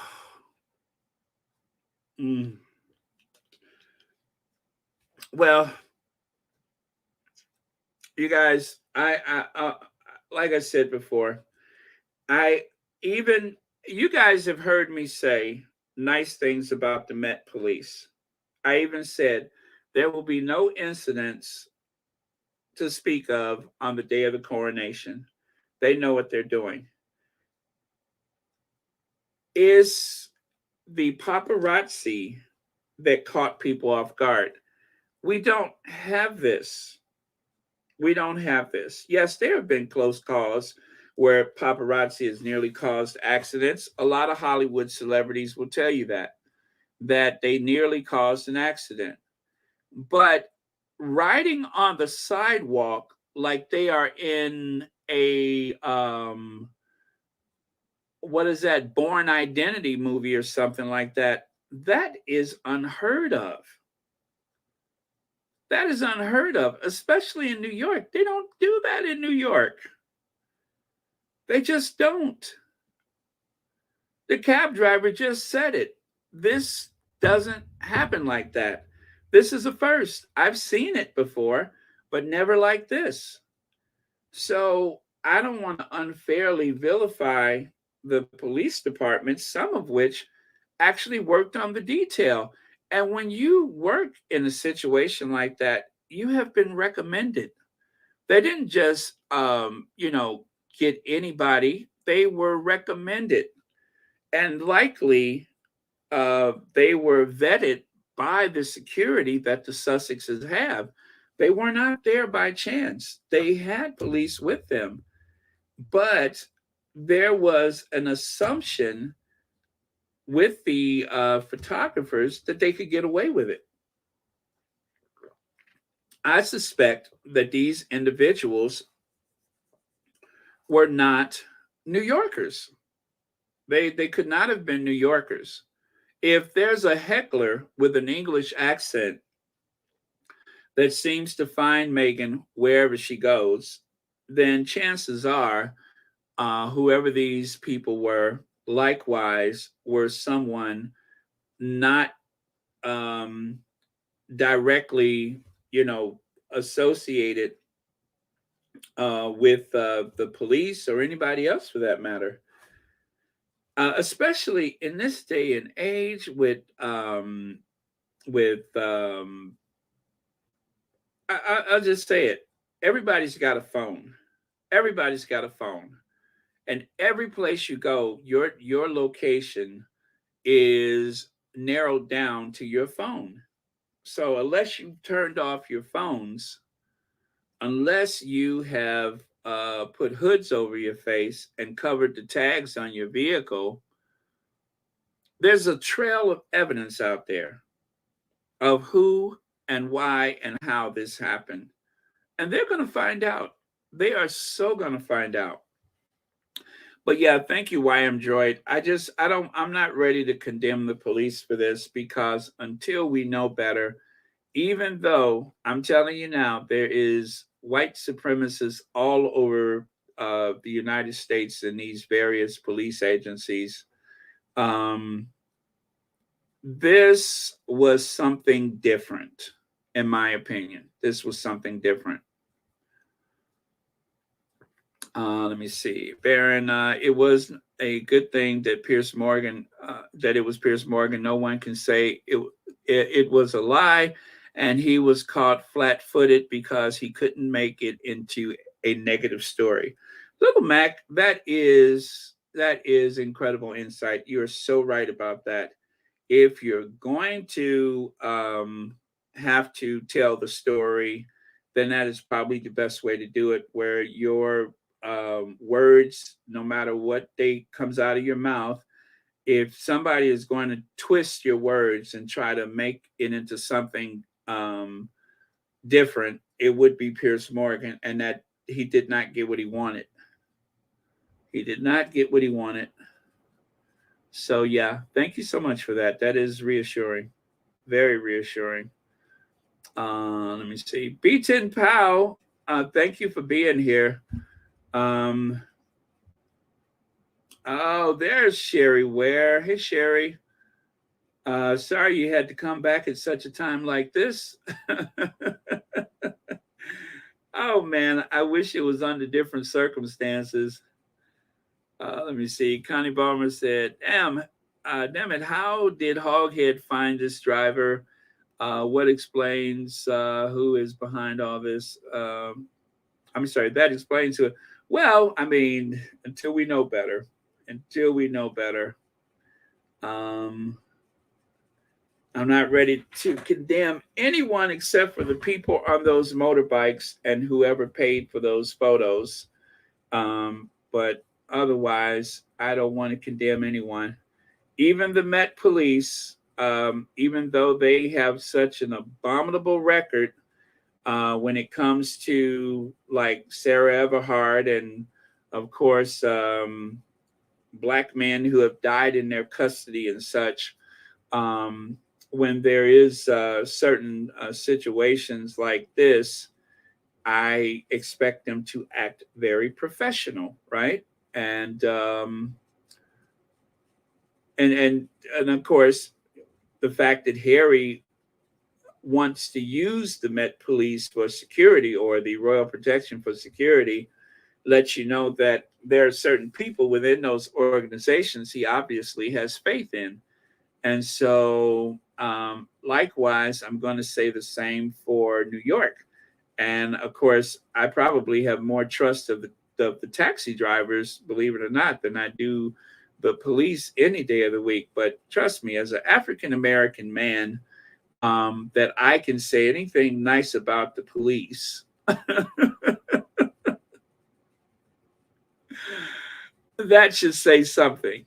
That should say something. I've never been a everybody's out to get me type of person.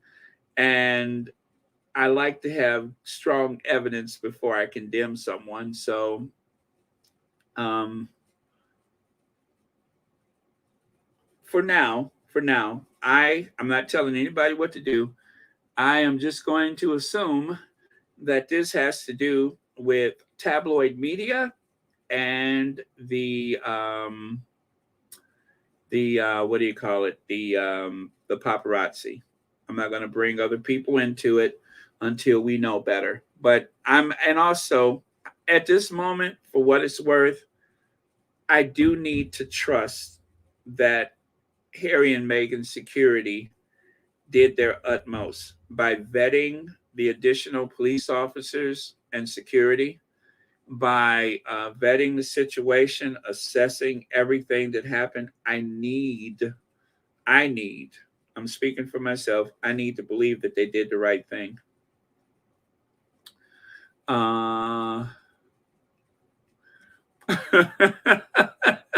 What do you say? What phone did he call in on, huh? I understand that. Therese says, why was Pierce, was he in New York last night? Why was he able to interview the cabbie? He just happened to be in the right place at the right time. I don't know, Therese.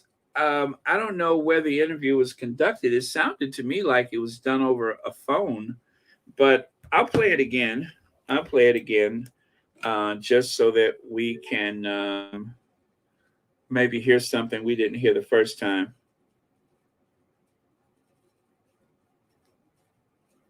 How many paparazzi would you say there were when you had them in your cab? Six that I seen, and there were about 2 cars following us as the trash truck moved, and there were 2 cars following us. And where did they want to go? Well, they were just about to say the location where they were gonna go, but then the paparazzi came and the security guard said, "Hey, listen, just circle back to the precinct."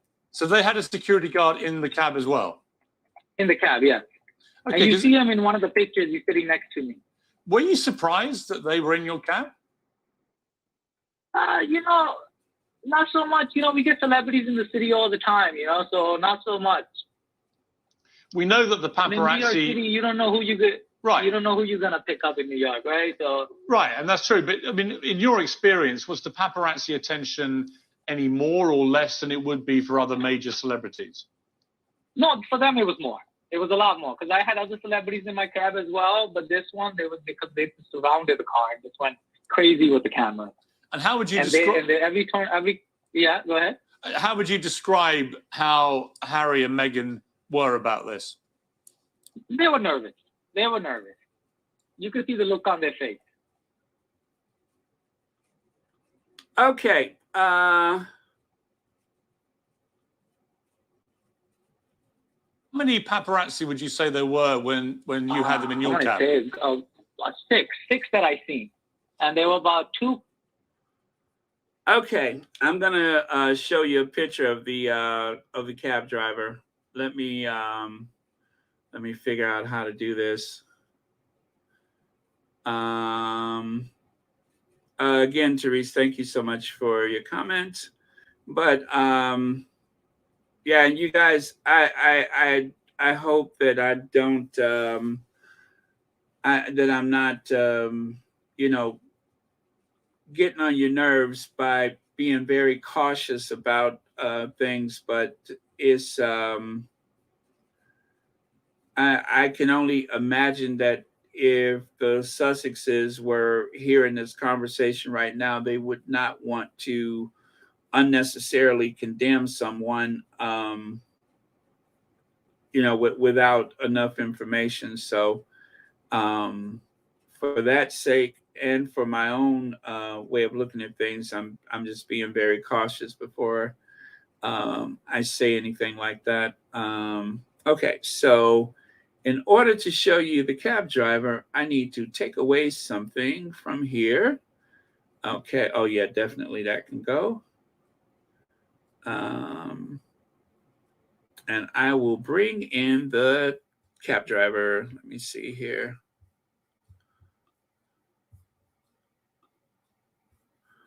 Just so you can get a look at him. Add a face to the voice, not Hoghead's face, of course. All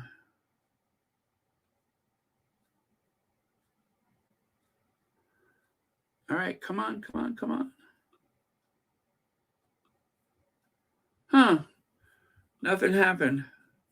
Let me try that again.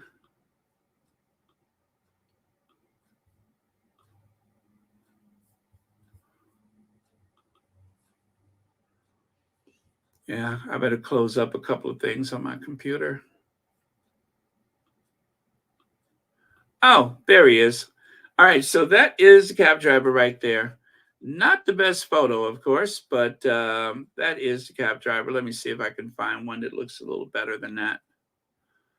Oh, yeah, I see what I did. I think I did that myself. But yeah, his name is Sunny Singh. That's his name, Sunny Singh. And he was a cab driver yesterday. So seems like a nice guy. Looks like the same cab. As a matter of fact, I'm looking at the number. It even seems like the same number for the cab that was used yesterday. So yeah, so that's the guy. And I guess, you know, if you got the cab number, which if you look there behind them, it is so easy to see it. If you have the person's cab number, then they're not hard to find, especially if you call down the yellow cab and you say, you know, that's the person that you're looking for. It is a matter of public record, so no shade there. That is a matter of public record. Okay, let me see if that's better. Oh, nope, still kind of blurry. But yeah, so that's the best quality of photo that I could find. And then also, I'm doing something. I'm going to get right back to you guys. Give me just a second. I'm going to see if I can find another image. It helps to tell the story. Ah, that one's kind of blurry too. I don't know why that's happening, but yeah. So there you can see on the phone. So this was not in person. I don't know that Pierce Morgan was in New York yesterday because this happened on the phone. Harry and Meghan's taxi driver. So this guy is going to, he's going to be a very famous now. And again, he's a New Yorker, so he's going to be very, very blasé about all the attention. Trust me when I say that. I don't know where I left off in the comments. Let me try to sort this out. Who was the last person I talked to? Okay, Therese. And Therese, you said, why was Pierce Morgan in New York City? And I do believe that he is probably not. It was done by telephone. Marianne Morris says, I think in the end it's going to come back to the UK wannabe journalist, the wannabe journalist that was yelling out hateful commentary to Meghan. I hope they get caught and spend some time in prison. Well, you don't get in trouble for yelling out obscenities like that. However, if there's any evidence that he was involved in any other kind of way, that could be a problem for him. So, yeah, that person has done that before from all accounts. And the truth is, I thought it was a woman. I thought that was a woman that had been doing the yelling, but yesterday I found out it was a guy. So maybe he's non-binary. Little Bell Grant says, Baron, a lot of squatties are guilty of posting paparazzi pictures of the Sussexes. We fall for any little picture that that's put out by the likes of TMZ. We need to stop it by making them money stop. Yeah. Little Bell Grant, I try to avoid the pap photos myself. Anything that looks very invasive or intrusive and places where there's an expectation of privacy, in particular, I try to avoid those. And also the children. I also try to avoid that as well. So the difference between the two is that when they are doing public duty, they're not expecting privacy. And certain places that you go, you wouldn't, like last night, they gave them a ton of photos at the venue. And I suppose that most people thought, well, that should have satisfied the paparazzi. But it turns out that it was not enough and that they wanted more. I don't understand what they were hoping to learn from following them into the night that they hadn't seen already. I mean, you know, mother, daughter, son-in-law, what were they expecting them to do? To go to the casino? Or were they going to possibly follow them to the airport or something like that? None of that really makes any sense to me. I mean, I understand that the photos can make you a lot of money, but there was just like a mountain of photos taken at the venue. What else do you need? That just did not make a lot of sense to me. And I don't know if that's what the Sussexes were thinking, like, you know, okay, we're here. They got a bunch of photos. We should be okay now. Yeah. And the blame game where the Sussexes are concerned, oh, if they would have just stayed here, that wouldn't have happened. It would have been impossible for the Sussexes to stay inside of the firm with all of the backstabbing and jealousy and such. That was no place to raise a family. And I wouldn't want to bring my child up in a system where they would be deemed inferior to any other member of the family by an accident of birth. Squatters, you need to challenge the U.S. networks. They allow the UK media and royal rodents to come on and blatantly lie about challenging them. Time to email the CEOs of the networks or advertisers. Yeah, Lily Bell, that is definitely a way to deal with it. You want to hit them in their pockets. And if you, withdraw your support for networks and such, it does cost them money. They are fighting for ever shrinking pie, slice of pie when it comes to ratings, because legacy television is not what it used to be. There's so many more options out there, just like you guys are here with Royal Sussex and not looking at CNN right now. Little content creators like myself have a huge impact on these on these networks and such on all of those groups has a huge impact. So they know there's a reason why people are turning away from them, and by having the Royal Rotor people on their channels, just imagine how many people are in the squad that don't even watch those things anymore, who doesn't watch Good Morning America, the Today Show, CBS This Morning, because we may see, this person or that person. I mean, if that's the message they were trying to send, it worked. I don't bother. There's exceptions I'll make if I know that a particular artist or something will be on the show, but otherwise I just don't bother. They have driven me away from legacy television. I don't even watch the local news. Too depressing. Is that number one? He had not said they were nervous because they were trying to scare them, and him saying that makes them happy. Let me see. He said, oh, right. He said, wait a minute. He has not said they were nervous because they are trying to scare them. And, oh, okay. I see what you're saying. Thank you so much for that, Sean. Yeah. Piers Morgan was trying to pull a thread to see what was going to be at the other end of it, and it didn't work. All of that Piers Morgan was trying to do was a complete failure. I'm telling you guys, there is you would be so, if you haven't been to New York, New York has a rhythm of its own, and it does not deviate because of a Piers Morgan or anybody else for that matter. It is a very, very blasé place when it comes to celebrities. But thank you for your comment. I remember I saw, what's his name? I saw Alec Baldwin just walking up 8th Street. And he was by himself and talking on his phone. And, I violated the rule. I said hi.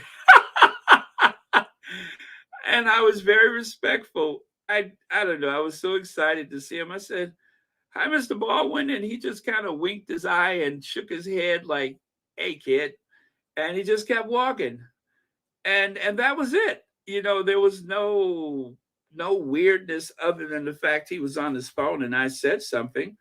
Let me see. Nicole Tannis, Baron, I also met David Bowie once.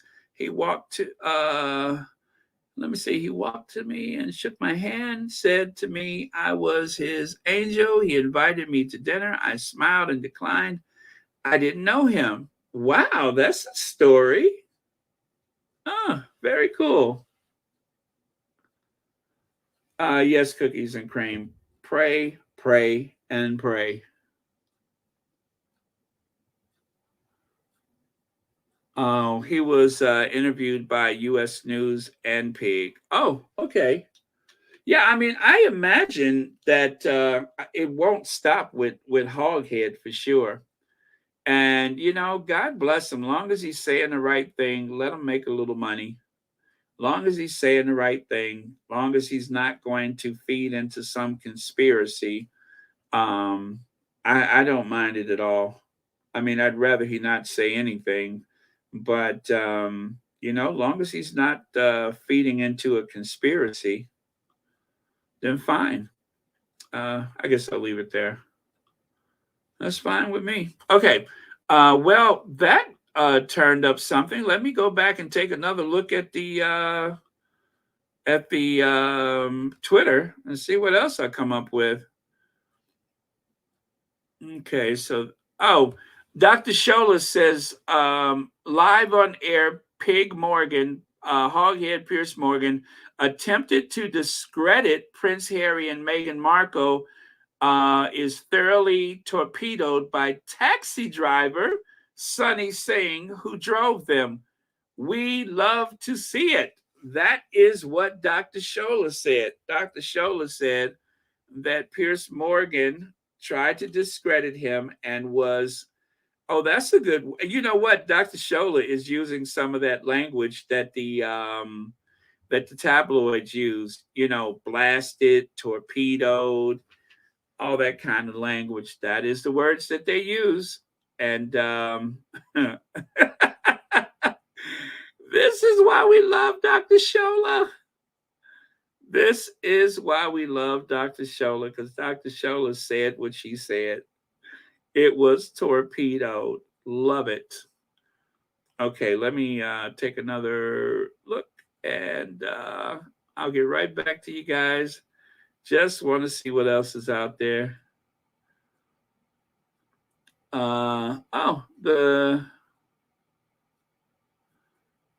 Okay. This sounds worrying. Waiting further details. U.S. media aren't subject to the same industry guidelines about pursuit that applied to journalists and photojournalists in the UK. Let me see who said that. Oh God. I should have known. Oh, okay. That's people.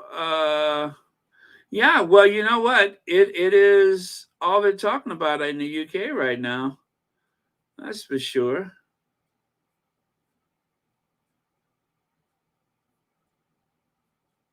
Okay. Well, you know what, guys? There are some people that, you know, there's this one guy with a beard on Twitter, on social media, where he asked, do you know this person? And if there is someone to point a finger at directly, you know, through the social media, they, you know, that's how they found out what happened to Gabby. Was it Gabby Petito? It was those kids on the social media that solved that crime. So, yeah, it will come to light. Rest assured, it will come to light. But again, I am going to just say to the security personnel that protected the Sussexes last night, I think they did a great job. They showed so much care and concern for them when they entered and exited the venue. And I strongly suspect that they were in good hands. And so the overzealous paparazzi acting on instructions from whomever, I'm not going to make a judgment about anybody until we know better. But so far, I'm going to say the paparazzi and the tabloid media should be held account for this, because they were the ones who would directly benefit from having photos. And of course, the Daily Mail and the Express, the Daily Express, they were the ones that ran the photos. That is indisputable. They actually posted the photos, and I did not see them in the Express, but I did see them in the Daily Mail. So far, let me see, you guys. Is Pedo on? Because let me see here. Let me see if Pedo's on. Because when there is a case to be made, you know, I'm always looking to Pedo to prosecute the case. Oh no, Pedo's not on. Yeah, this is definitely a Pedo day. Well, hopefully she'll be on later. Yeah, so if you're listening, Pedo, we need you to prosecute this case. Okay, no Pedo right now, at least not that I can tell. Ruth Lopez says, this was not a coincidence. Someone organized and paid for a dozen vehicles with blacked out windows and covered license plates. This was deliberate. Yeah, well, I didn't see anything about the license plates. I have not even seen a photo of a vehicle. I know the windows. They said the windows were blackened, but the license plates, I would be curious to know if that's the case. But yeah, I didn't actually see that. But I would be very interested to know whether or not that was the case.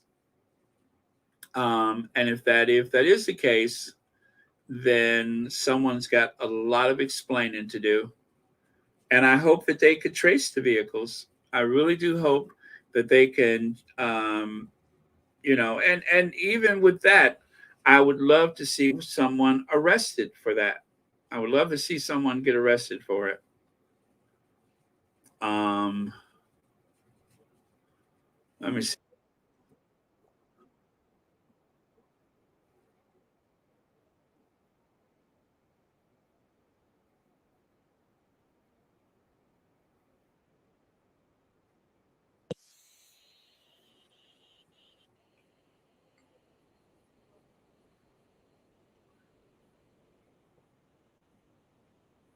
I don't know if you guys can hear that or not. Give me just a second.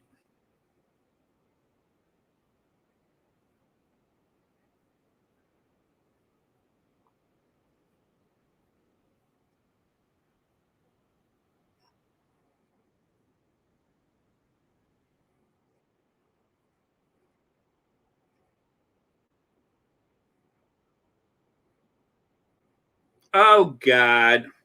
Now, I don't know if you guys could hear that, but this is that one that said that Diana, um, that she spoke to Diana about Camilla. You know which one I'm talking about? I think her name is Jeannie Bond. She's saying, well, for goodness sakes, why wouldn't you just get out the car, give them the car, and say, here you are, da da da da da da. Again, none of us were there.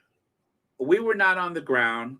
We did not see this happen real time. And also, when you are surrounded by vehicle and people on motorbikes and such, yes, you're going to assume that that's paparazzi.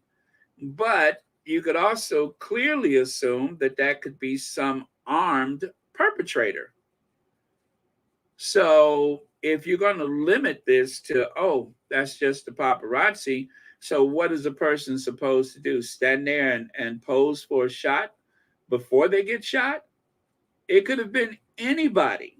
So Jeannie Bond is ever so slyly trying to gaslight people into blaming Harry for everything.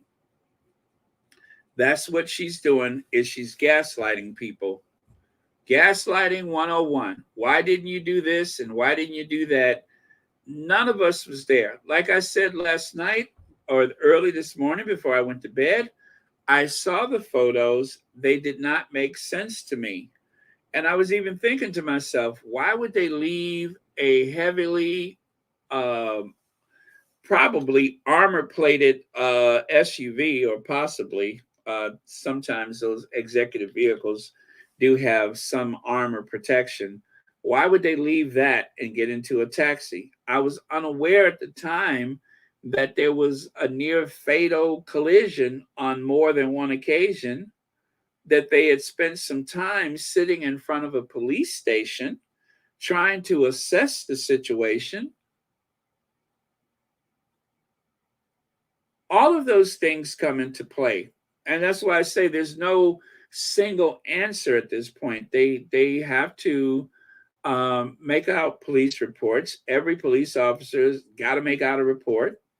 They are going to question the Sussexes in all likelihood, or take a written statement or something like that from them.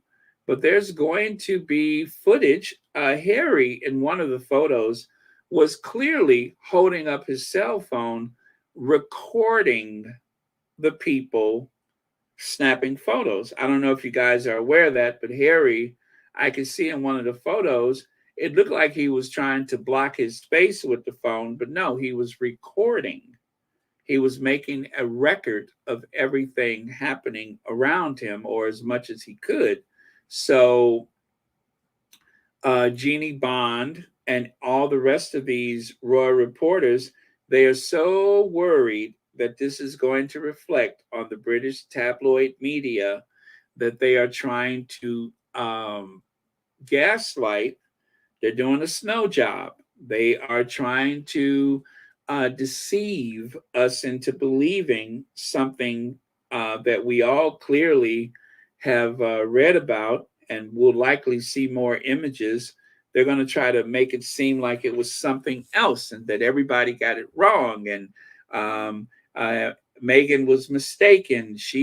Nobody's going to try to take those kids' titles away from them, as evident by the fact that they never did change it on the official royal website until it was forced upon them. But before that, it was just her imagination. Oh, she doesn't understand us. B10, thank you so much for the super sticker and thank you for being here. It is a comfort having you here today. You too, Pomerose, thank you very much for being here. Thanks for the super sticker. You can see in the pic of Harry in the car looking sad. He and his had his arm raised underneath. You can see Doria's face, and she was laying on Meghan's shoulder. He is devastated. I can imagine how he must feel. Yeah, as a man, you want to protect your family. You want to protect the women in your family. And that is what is so devastating about this, is that despite all the precautions, despite all of the money that has been paid to make this whole thing secure from start to finish, even with the addition of New York police officers who, in my opinion, were likely vetted by Harry's security. They have worked with VIPs before. They're not just, some beat officer. These are people that were likely recommended to be there. And we could all see from the images from last night the great care that they took when they left that venue.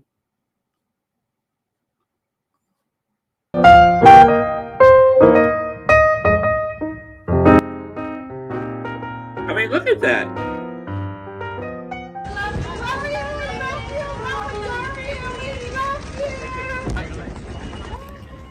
Circle number 1, Doria. Doria safely in the car. Circle number 2, Meghan.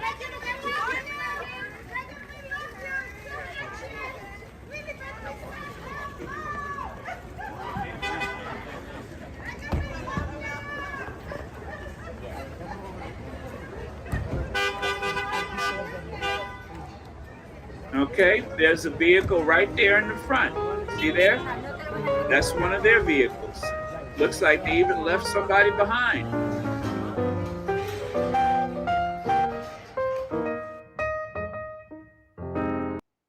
So they were as safe as they could possibly be given the circumstances. However, these tabloid photographers, these hooded figures or whatever they were, on motorbike, on scooter, and in vehicles.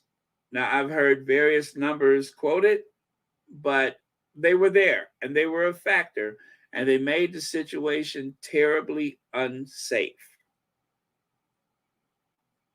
And all 3 people end up in a taxi.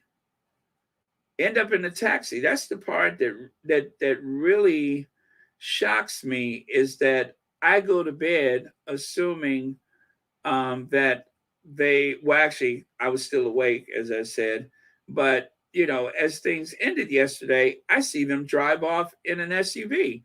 And then before I go to bed, I take another look. I'm just like, well, let me see what they're saying at the Daily Mail. And there's pictures of them looking strained, looking shaken, looking somewhat pale or ashen in the face. and I couldn't make it out. I'm just like, this is strange. What about the SUVs? And I even went back to verify that there was more than one vehicle. I'm like, okay, so they had more than one. Maybe they went to an after party. But why would they? All kind of stuff was running through my mind. And then finally I went to sleep. And 5 hours later, I wake up, I look at my phone, I'm like, what the? It was so strange. It was like I was still asleep. Thank you so much, Palmer Rose. And thank you for being here. And I promise you guys, I hope you guys find as much comfort in each other as I feel in having you guys here, because I didn't know how I felt this morning until I started talking, and then that is when the emotions poured out. Manello says, Baron, they are forgetting that Prince Harry knows it all, knows when there is a threat around him, and let me see, a trained soldier. Is a trained soldier, is they sped up on those streets. Well, and that's something to consider, but also we have to be very careful about that, because then of course there will be the assertion that they were being reckless, and that's just what Jeannie Bond was just trying to say, is that why would you up the ante by letting them chase you? Why not get out the car? You don't know who the people are. You don't know if they're trying to kill you. Maybe they want a photo. Maybe they don't. Maybe most of them want a photo and one of them do not. No, you don't get out the car. But they, as trained, they actually closed a street to give themselves some distance, because you don't want to be a sitting duck for people. I mean, what if all these people chasing them, what if only 2 people had a camera, and the other people, you don't know what they got. You don't know what they got.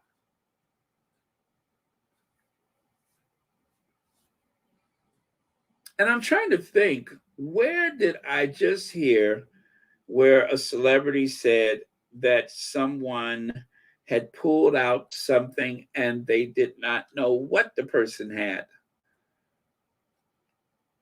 Well, what is his name?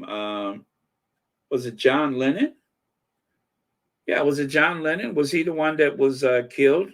Yeah, John Lennon, right? John Lennon thought that the John Hinckley Smith wanted a photo. He had even seen John Hinckley Smith on several occasions. But that last occasion, John Hinckley Smith decided to shoot him. So, in spite of everything we know, sitting still may not be an option. And as Manello says, Harry knows a threat when he sees it. So sitting still may not be an option. When you don't know what a person has or what a person wants, what are you going to do? Just smile and hope they want to take a photo? You just had thousands of images snapped almost in an instant. I mean, I've never seen that type of flash photography in my life. All that flash photography of them exiting a venue. So you just had all that, and yet you're chasing them into the night for what? Yeah, that's what she said. Get out the car. Just get out of the car and just say, here, have it. Have it, why don't you?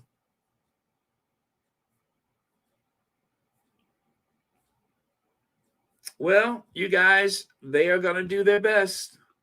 They are going to do their best to reimagine the story, to reinterpret the story, to create the story that benefits be tabloid media. That is what they're going to do.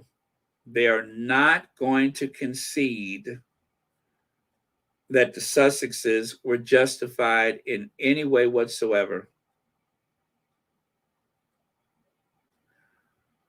Oh, God. Now here goes someone else. Harry and Meghan, we were chased by paparazzi at high speed in New York for 2 hours. Now, the person posted that 5 hours ago, and he shows a street packed with vehicles as if that's every street in New York City.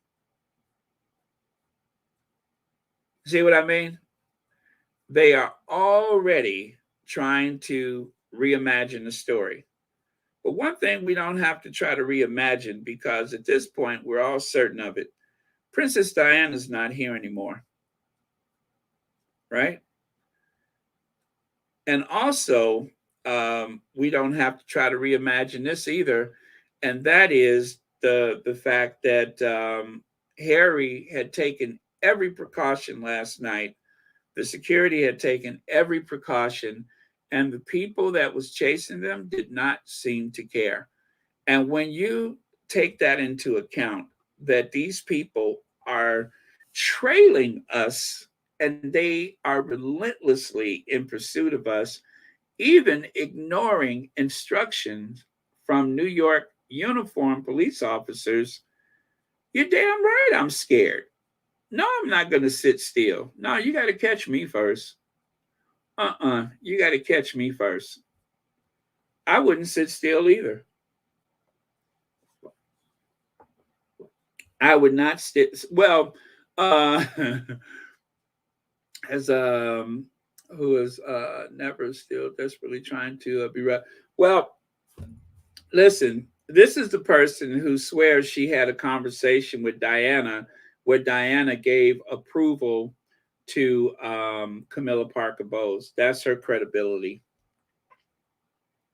She recalls a conversation from how many years ago? That would have had to have been before 1997. She recalls a conversation where Princess Diana said, oh, you know what? Camilla has played the game. Camilla keeps quiet. She keeps her head down. She does everything right. So, yeah, I'm happy for her.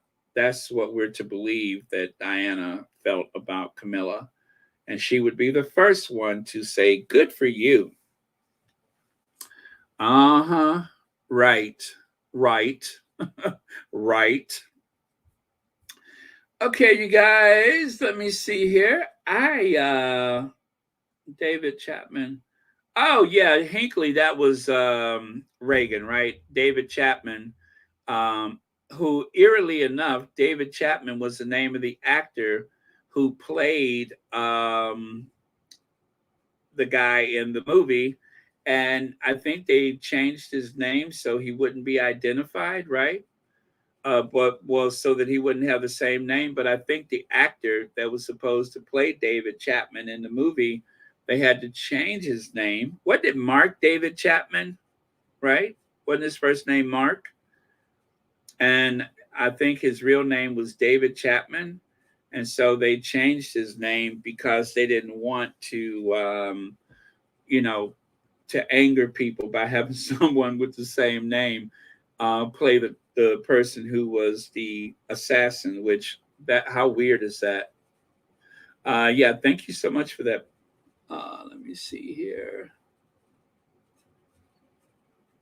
Oh yeah, Taliban had a target on Harry's back because he was a prince.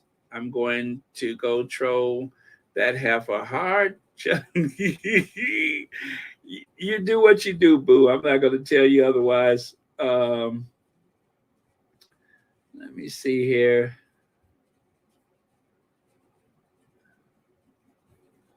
Okay. Well, let me see. I'm sorry. Did that just move? What was I trying to look at? Oh, Quinny says, my son is ex-military. He says they exhibited special skills of a military person. Oh, okay. Now you see, when they say I've never seen anything like it. Right? I've never seen anything like it. I believe we can make sense out of this now. Maybe that is why they felt it was better to keep moving than to sit still, especially um, especially when you're dealing with people that seem to move about the night like a ninja. Yeah, better to keep moving.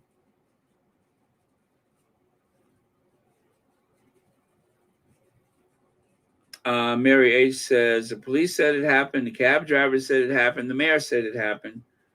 No, they ain't crazy. They're just slick. They're trying to gaslight people. That's what they're trying to do.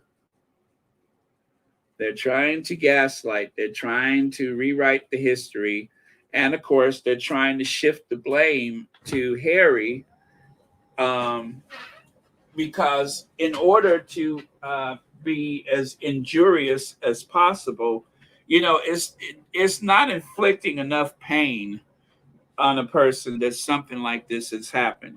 They haven't inflicted enough pain that they have terrorized and tormented Harry for most of his life.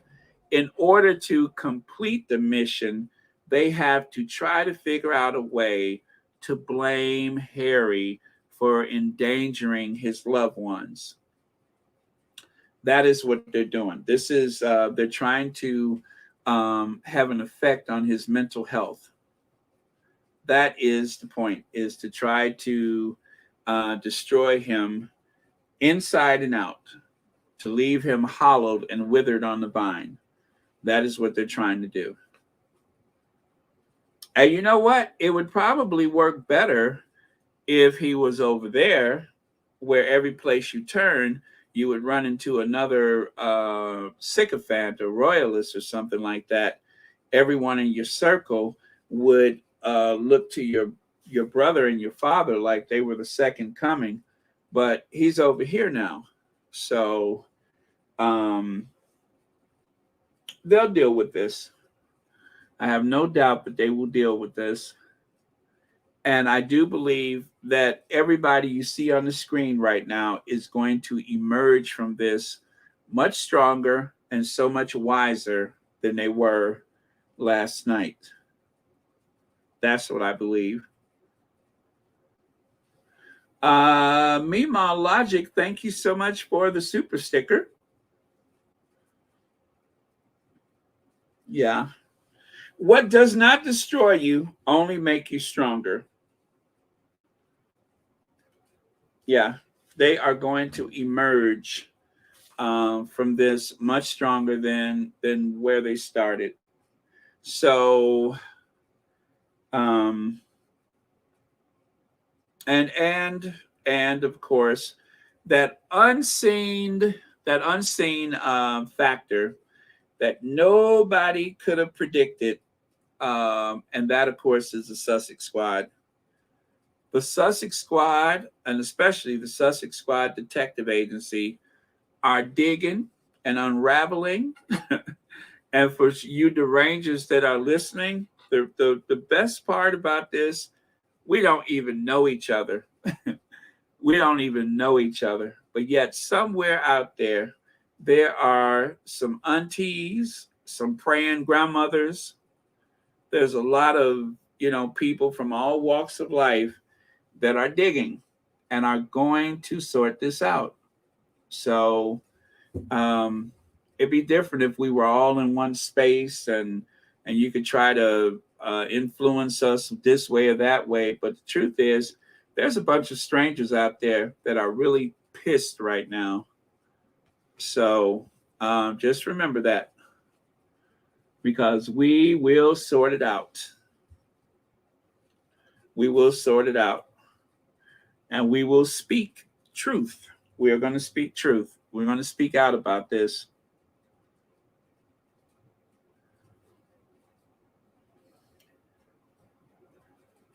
Yeah, mark my words, they have dug a hole for Harry, and they will fall into it themselves. I know that's right, Nicolette. I know that's right.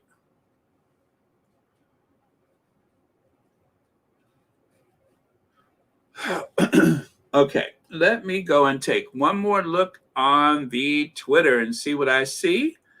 And then after that, I think I am going to close it out. If you guys have any last thoughts or anything like that you want to share with one another, if anything significant happens, I may come back later. But I think that this is going to play out over time for sure.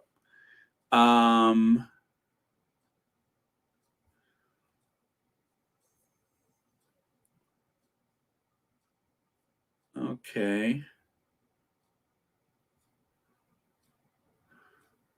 Okay, let me refresh my page and maybe that'll help.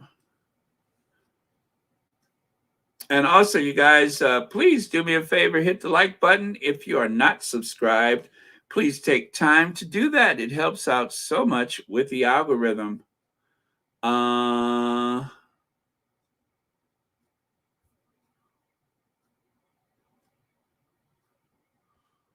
Okay. Well, someone, oh, okay. I'm going to save that. I may use that tomorrow. I'm going to save that. And, oh, here's a quote from, is this the cab driver? Let me see. In an interview with the Post, taxi driver, oh, okay, Sonny is his nickname. Well, yeah, likely that's his nickname. Taxi driver Sukhcharm Singh said he picked up Harry and Meghan, an older black woman, and an older black woman. Let me see. And one security guard around 11 on Tuesday outside of a New York City Police Department, 19th District. He said he drove them for a brief period. Oh, I got to open it up to see the rest of that. Let me see where this goes. Okay. He drove them for a brief period during which during which it appeared they were pursued by other vehicles. Singh estimates that the entire journey lasted 10 minutes and said he got the impression from the group that they had already been pursued by paparazzi before entering his car. He said, I don't think I would call it a chase. I never felt like I was in danger. It wasn't like a car chase movie. They were quiet and seemed scared, but New York is safe. So, yeah, well, obviously, though, and this is the Washington Post, by the way, obviously they were close enough to take photos. We've all seen the photos. We've seen the expression on their face in the photo. So, that being said, they were followed and it was by multiple vehicles. And at this point, this was after they had already been followed. And so, but the only thing that's missing from that is I seen a video of them in a taxi, and this taxi driver did not mention the police escort. So if you don't add in there the police escort, then obviously, if the police are around, even though they have acted incredibly aggressive before that, they do have a police escort. These are not just SUVs this time, these are police cars. I've seen the video of them in the taxi with a police escort. And for some reason, that is not part of what I see here. So maybe it goes into further detail, maybe not. But there was no mention of the police escort with the taxi, at least not so far.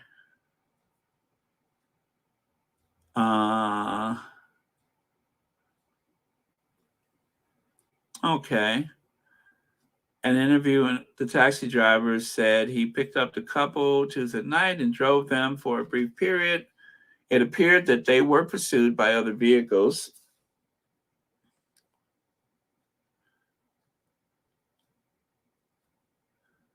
Okay. Oh, okay. It says here the driver said they were pursued by two vehicles, a black Honda Accord and an older gray Honda CRV. They kept following us and were coming next to the car. Let me see. Singh said they took pictures. I wonder if he even knew that that was Harry and Meghan. They took pictures as we stopped and was filming us. Okay, that's not scary, right? As I say sarcastically. Singh, 37, who moved to the United States from India as a child, said he got the impression from the group that they had already been pursued by paparazzi before entering his car. After a few minutes, Singh said the security guard grew concerned about the photographers and asked him to return to the police station. The guard the guard thought they were too exposed and didn't want their location shared more widely. Oh, that makes sense because the whoever the people were, we assume they were paparazzi. They could have actually had other people pick up chase. They turned and headed north of Madison Avenue, driving them back to the pickup point. Singh estimated that the entire journey lasted 10 minutes. Okay, so he was a small part of that over 2 hour window of time. So take that into account. I don't think I would call it a chase, Singh said of his period driving the couple. I never felt like I was in danger. It wasn't like a car chase in the movie. They were quiet and seemed scared, but it's New York, it's safe. Is he running for mayor too? Harry is suing the British government over his security arrangements when in the UK. Okay, spokesman for Buckingham Palace declined comment. Yeah, so the rest of it is just general stuff. Huh, okay. Sean says, let me see, the blackout SUVs were not tabloid. They were professionals. This was well planned. Okay. Yeah, I mean, if you're going to pap someone, if you're a paparazzi, you would not choose an SUV as your tool of the trade to chase people through the streets of the city. You know what I'm saying? You would not choose SUV for that. You would want something like a CRV or a Honda Accord or something like that. You would not want such a large vehicle. It's not very stealth. I mean, when you see a big black SUV, you always wonder, is somebody going to the airport? Is that a celebrity? Especially in New York, one always wonders if that is a celebrity. Oh, is that Oprah? That kind of thing. So, oh, okay. Let me see here. All right. All right. So thank you so much, Sean, for your comment. Again, I can't do the bells today. I think it would be too jarring for me. Alice Langdon says, I think this ambush was planned by the tabloids. I won't discount that or dispute it in any way because it is an ambush. And whether or not they meant the worst, it could have been the worst. And that's the whole point, is that they put lives at risk. And by the admission by the words of the police officers and security people involved, lives were put at risk. They followed too close. They ran on sidewalks and such and did everything they could to try and get images of the Sussexes. So thank you very much for that, Alice Langdon, and thank you so much for being here today with us. Greatly appreciated. Thank you, everybody that have joined us, for this conversation. Not exactly what we were expecting for today, and yet here we are. Let me see. Oh God. So TMZ says 9:54 a.m. Pacific time. A source tells TMZ the chase started around 10 p.m. After the award ceremony, the pursuit was at its most intense on the Franklin Delano Roosevelt Drive. Now, I hate quoting TMZ. I'll just say that. But let me say this. If there is a place to be out and open and able to move fast at that hour, likely FDR Drive. A highway on the east side of Manhattan, we're told Prince Harry and Meghan Markle's SUV got up to about 80 miles per hour as they tried to shake the paparazzi. We're also told it ended around midnight, so that that 2-hour time span Harry and Meghan's spokesperson mentioned is accurate. So, oh man. I don't know that I accept the 80 miles per hour. That would be bizarre. But let me just say this. The image that is painted in my mind at this point, FDR Drive, very similar to that underpass in Paris. FDR Drive, very similar to Wacker Drive in Chicago. There's an upper and lower level.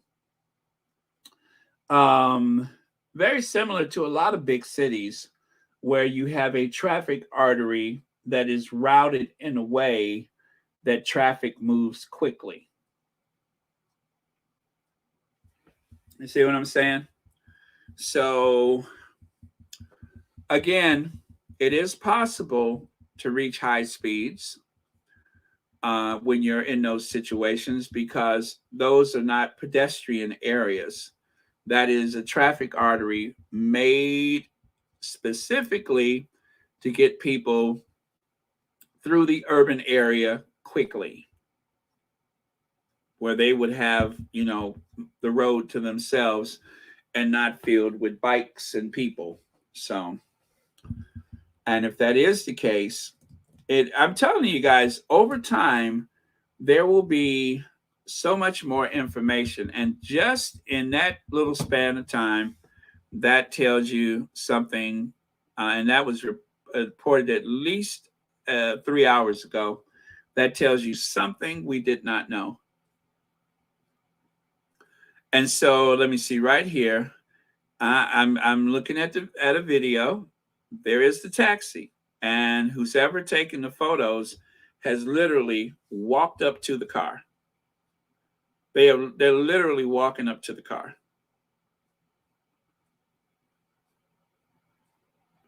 Yeah. And I see police lights. I see the police are there. And these people don't sit. Yeah, literally standing around the car. Literally standing around the car.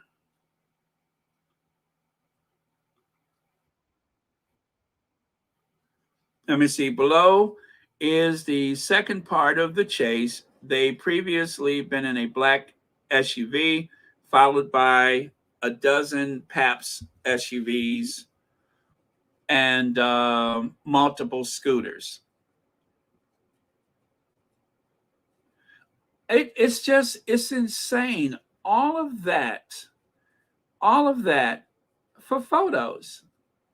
And even if you were able to get close to them, you have to know that you would have created a scenario as a paparazzi you would have created a scenario that is so reminiscent of Paris 1997. So that would have to be something deliberate.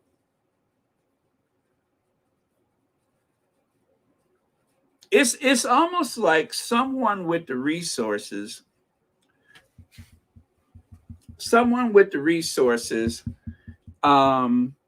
dispatched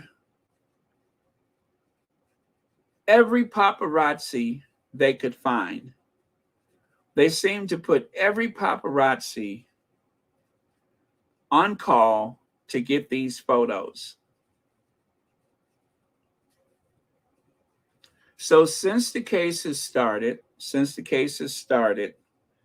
all of a sudden, after months and months of little or no images, now all of a sudden, I suppose that every time they leave the house, they're going to have somebody trailing them as a reminder to stop talking.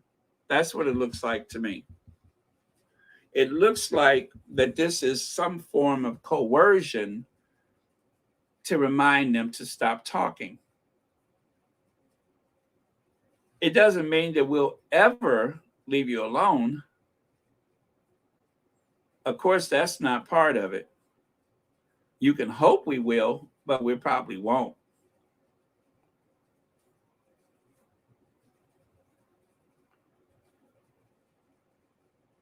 Stella Pardon says Prince Harry's allegations could be extremely damaging to Piers Morgan. Way to go, Harry. Always stand up to bullies pushing their poison pens and vile commentary. Of course, that's Dolly Parton's sister, who is very much a supporter of the Sussexes. So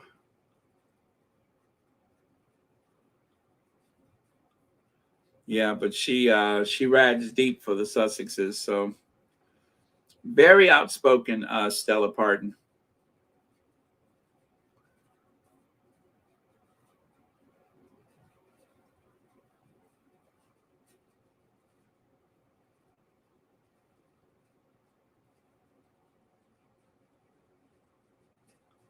Okay.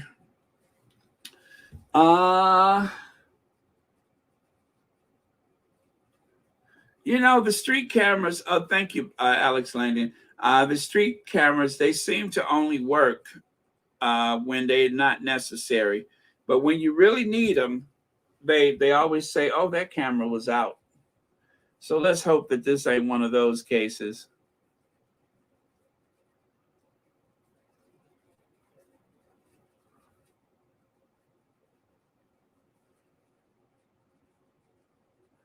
Okay, you know what, guys? I really probably shouldn't even looked at the Twitter.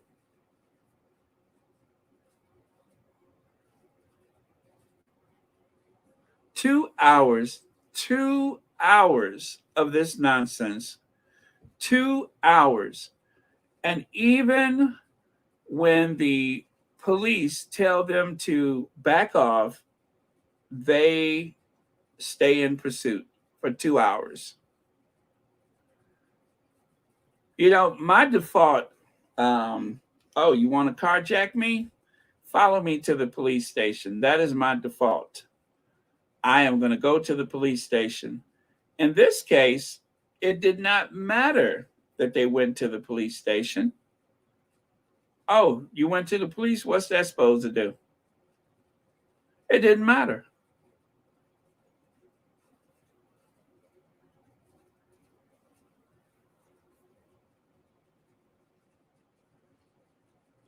Judy says Kate couldn't stand to hear about the right. Kate couldn't stand to hear about that gold dress. Thank you so much, Judy. Let me see. Look at how they caught the January 6th MAGA folks. Cameras everywhere and social media. People will talk it. You know, and if there's anyone on the street that has photos, That would be interesting too. If this caused such a ruckus that people.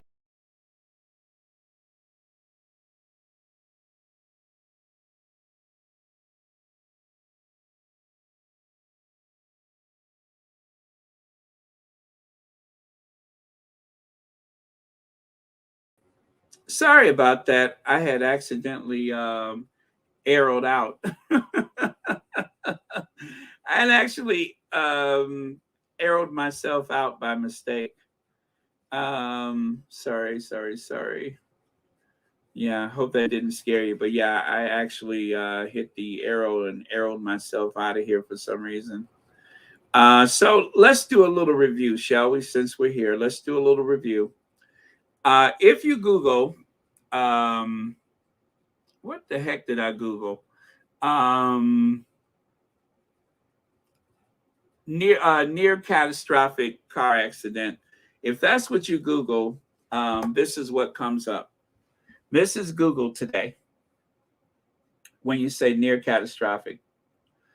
And then here, this was, what's his name? Omid Scobie on, what show is this? ABC News Live. So not the Good Morning America, but ABC News Live. He was on. And since some of you guys just joined us, I'm going to play that sound bite for you. Since we're here, what the hell, might as well.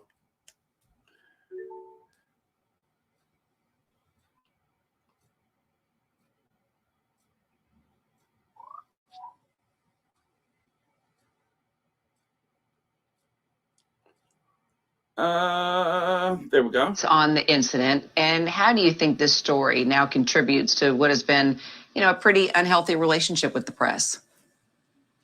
I mean, it's something we've heard Prince Harry talk about time and time again, his fear of history repeating itself. And obviously this event last night is exactly one of those moments that he would have no doubt dreaded his entire life. It's sort of straight out of Princess Diana's story, really, this kind of situation they're involved in. And I think for the couple, it was sort of almost confusing why it was even happening, because they had given a moment to the paparazzi outside the venue. Lots of pictures had been taken. They had sort of given everything out that evening. And so for this then to continue, as we've heard, over a 2-hour period, which of course includes some stopping at a police station for some time. I believe that this wasn't just a continuous 2-hour chase. I think for them, they're very sort of keen on highlighting just sort of what kind of lines are crossed.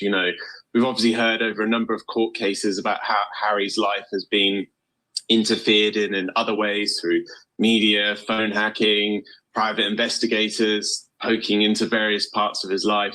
This is another aspect of that press intrusion, that media harassment that they're so keen to highlight and hopefully put a stop to. On the incident, and how do you think this story? Oh, was that the end of it? Okay. So I've heard about this. So All right. Sorry about that. Someone had tried to call me. No doubt there's someone reaching out to help my frayed nerves. People know what pushes my buttons. People that are close to me that I've known for years. I'm very blessed that I have that, but they know exactly when to reach out. And they know that when I'm involved with, any cause like that, that they ought to reach out. So, but that's okay. I can call back.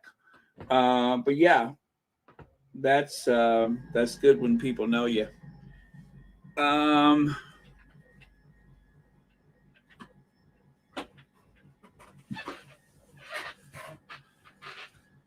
Rory says,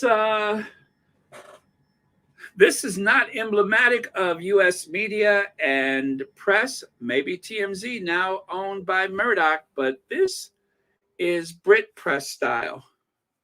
Yeah, the TMZ that reported Kobe Bryant before his wife even heard it. They couldn't even get to his wife before it was all over the news.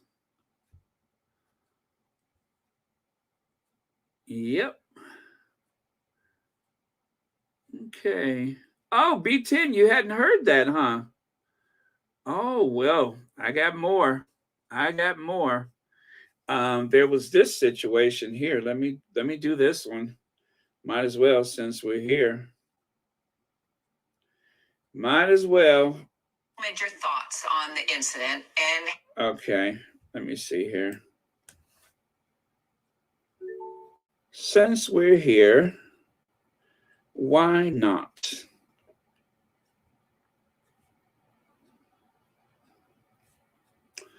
But I tell you, being able to talk this out with the squad, I am definitely in a better place right now than I was this morning. This morning, I was a wreck.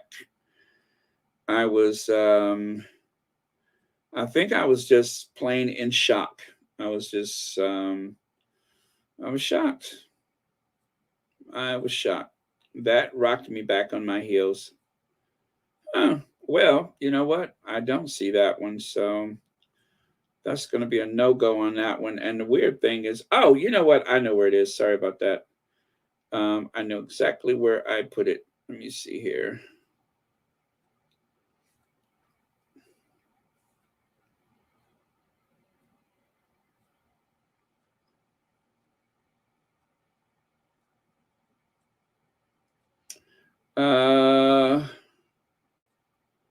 Yes, there we go.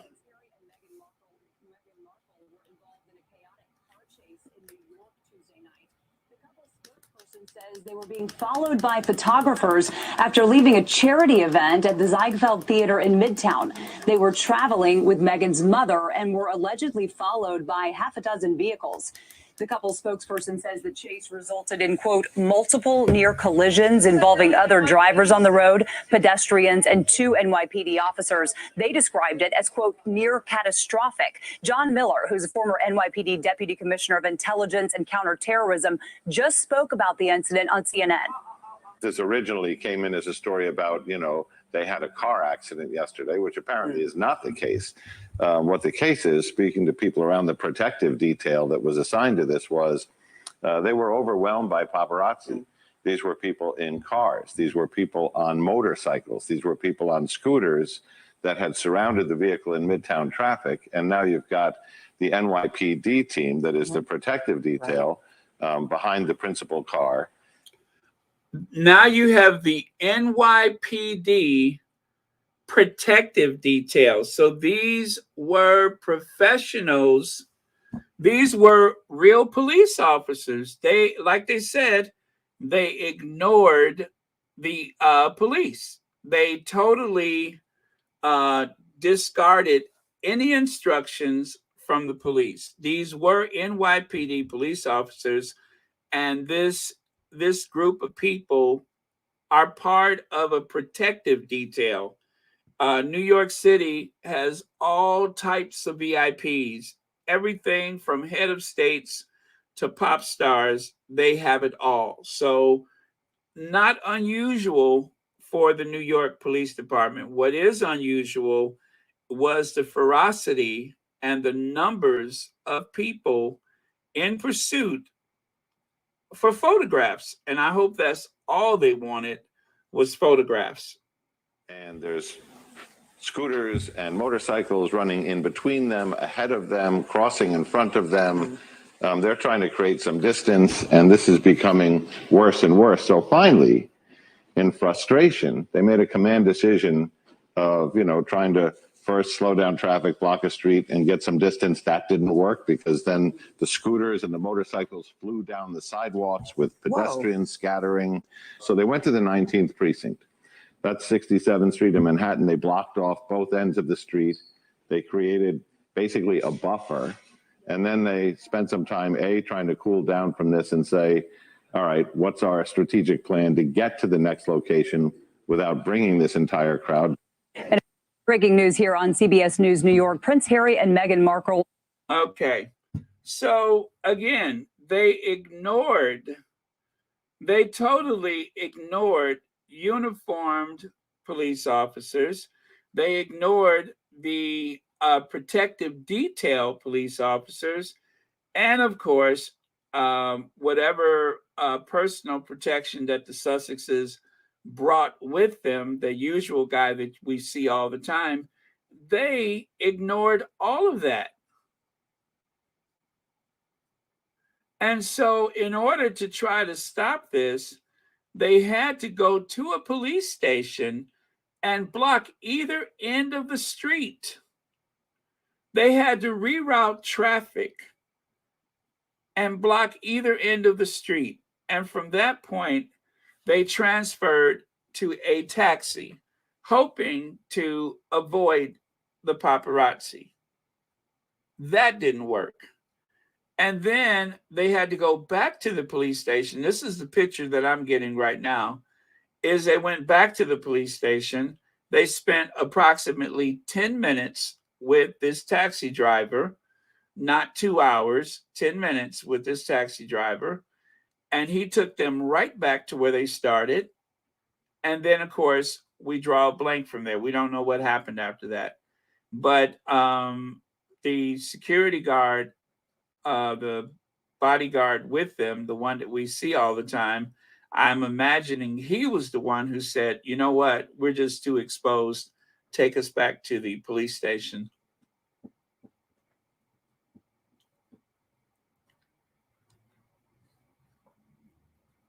And then the other thing that we know is that there was a pursuit. Well, this is what TMZ says. Take that with a grain of salt. That there was a pursuit that even ended up on the FDR Drive, which, if you know the area, if you know Manhattan, FDR Drive runs along the river, and that is like an area that is not for pedestrians. It is, there's traffic there. It's there to get people around the city quickly to avoid the main streets of the city. And even with that, that could not afford them the distance that they needed to feel safe.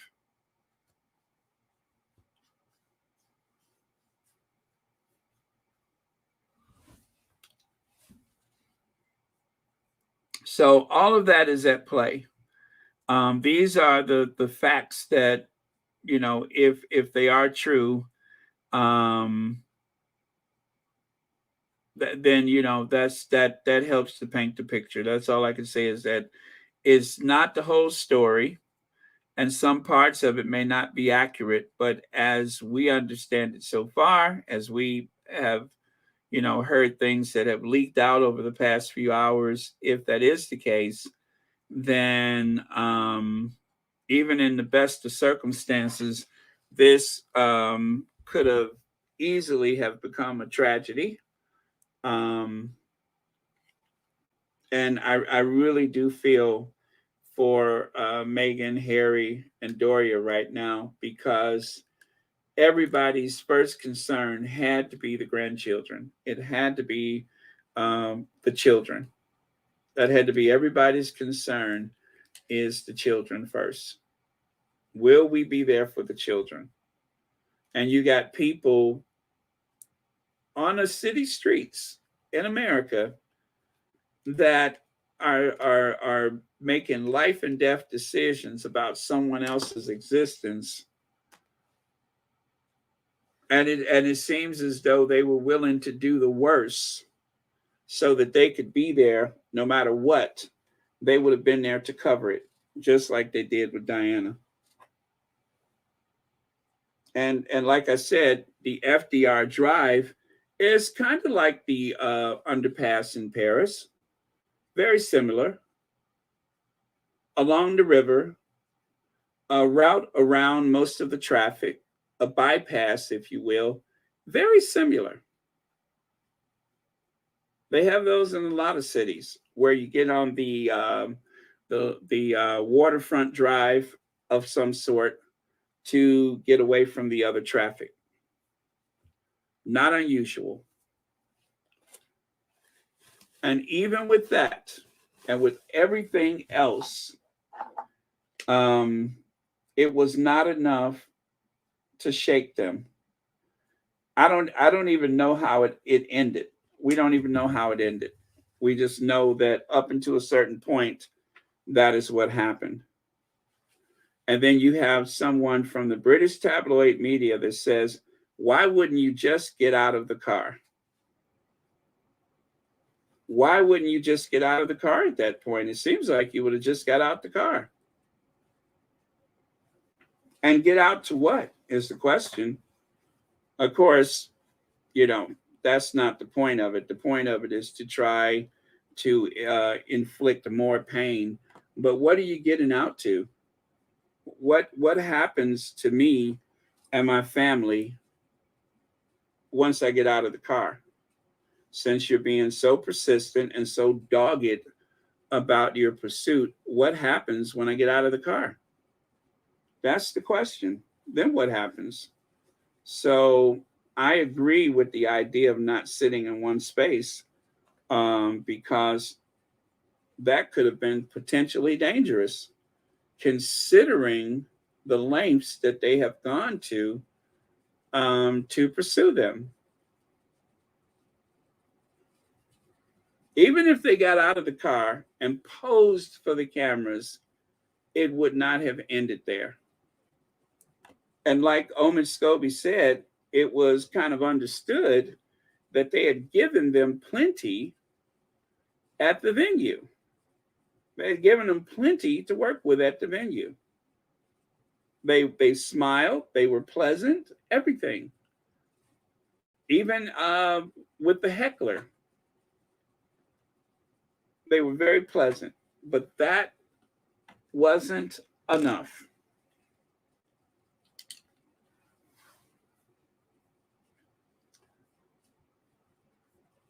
Let me see here.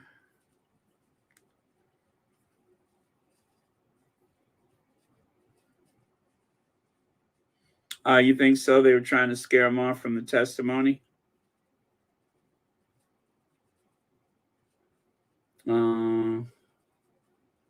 Yeah, it seemed more like hired criminals, but sometimes they're one and the same.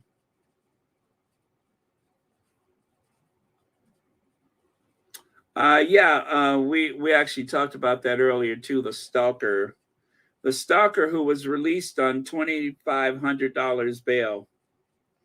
Someone who actually was able to make bail. Someone who likely knew that the Sussexes were not home managed to make bail. That's a comforting thought, isn't it?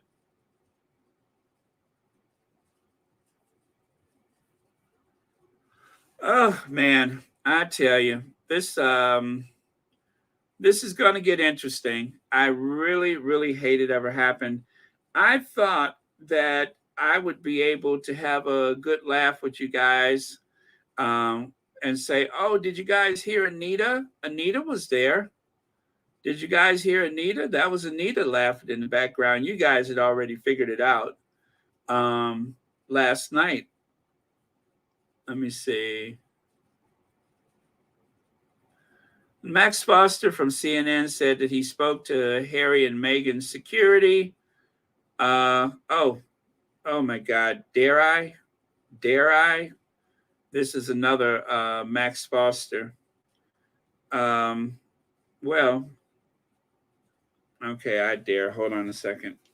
This warning, guys, this is another Max Foster. Who knows what's going to come out of his royalist mouth, his sycophant mouth. So far, he says he spoke to someone, so give me a second. All right, Max, this better be good. With this car chase in New York involving Prince Harry and Meghan. Well, I've just got off the phone with someone who was in it. His name is Chris Sanchez. He's with their security detail. He used to be with the Secret Service, and he told me it was the worst thing he's ever been through. It wasn't a high-speed chase because they were trying to stick to the speed limits and not put anyone in danger, but it did go on for more than 2 hours. It involved swapping vehicles and trying to get into safe spaces. They said there was about a dozen vehicles, cars, motorbikes, and also cycles chasing them, trying to get pictures. At one point, Harry and Meghan's car was blocked off and photographers were taking pictures of them. They didn't at any point feel at risk. They were scared, but they didn't feel their life was at risk. They were, however, concerned about people dying on the roads because the paps, they say, were crossing red lights, going up onto the sidewalk, and they at several points they were concerned that pedestrians could be killed. So it was pretty serious as far as they're concerned. Okay, so that was Max Foster saying once again that he spoke. Oh God, Max Foster is on TikTok. But yeah, so that was Max Foster saying that he had actually spoken to one of the people in the security detail. And I shouldn't be surprised. Max Foster knows a lot of people, so I won't doubt that. Yeah, Pomerose, that was it. It was just like, oh, and did you see this? And the Derangers, boy, they mad, and I wonder what Kitty thinks. And that's what I thought today was. And I knew that was Anita. I heard her laughing. I knew that was Anita. That was supposed to be my day today.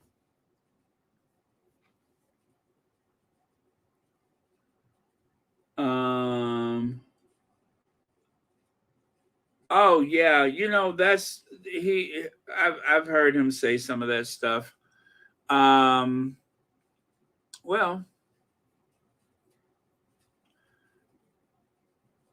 yeah, Harry and Meghan not contacted by the royal family, at least not yet.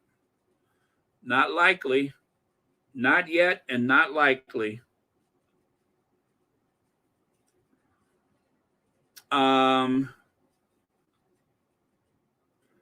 And you know what, guys? Even with police officers, can we stress this one more time? Even with the aid of the police, it didn't seem to matter. They were going to get their photos no matter what. And again, we have to caution by saying, let's hope that that's all they wanted was photos. But even with the police, it was not enough to discourage them.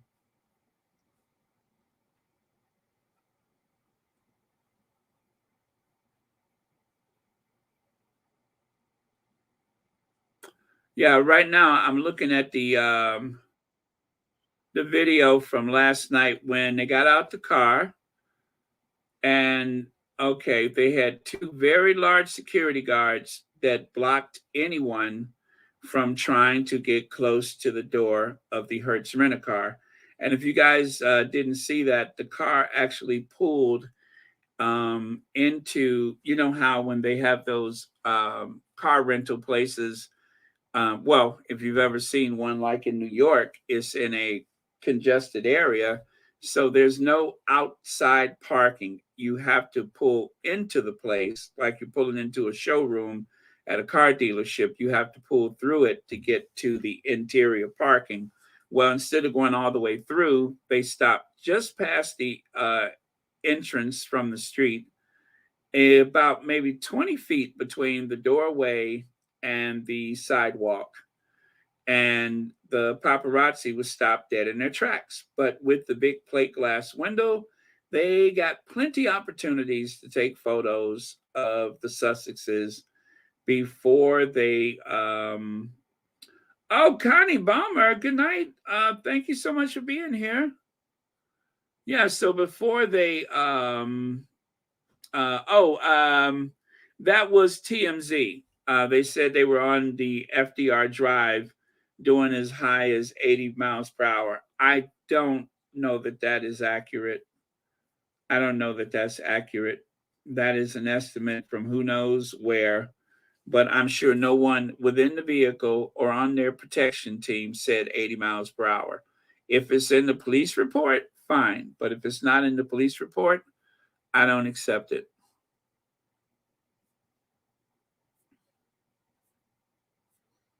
Let me see.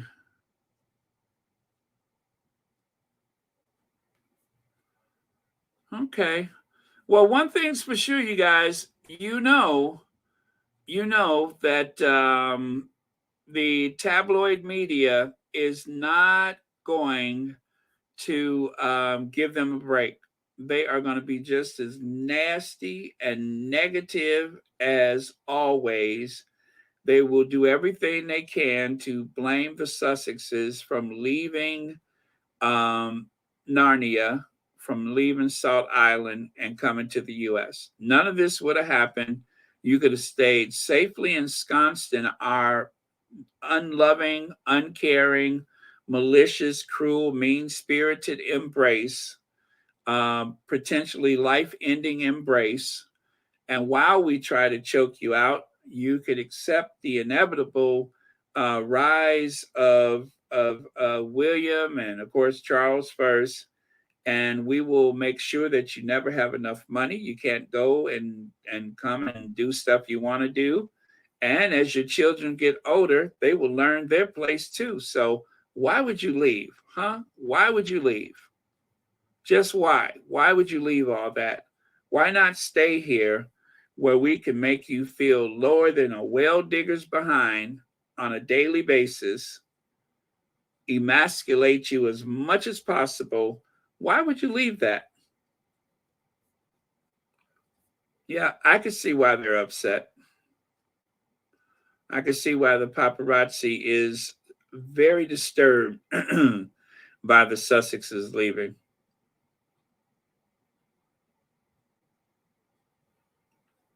So, okay. Well, let me see.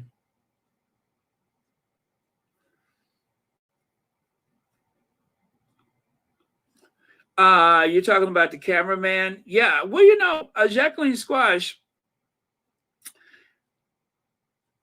when they were saying that Harry would have been safer in the UK, if Harry was targeted by anyone in the UK, if anyone in that family was a target, there is one rule that everybody knows when it comes to protecting someone.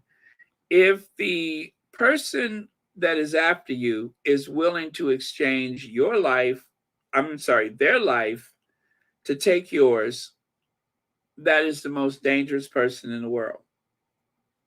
If that person decides that I will risk everything, including my life, as long as I can get to you, there's nothing you could do that'll stop them. If Charles has been pelted with eggs, right? If Charles has been pelted with eggs, Charles is not safe. There is, people depend on bodyguards and protection, but even the president of the United States, when he goes on the stage, he's by himself. They don't walk up to the podium with you. And usually the people that they're protecting don't want you on the podium with them. And so there's no such thing as absolute safety. That does not exist for any of us. But intelligence and stealth is the best way to stay safe, is to eliminate the temptation of it. Like airport security, people get through the airport every day with stuff.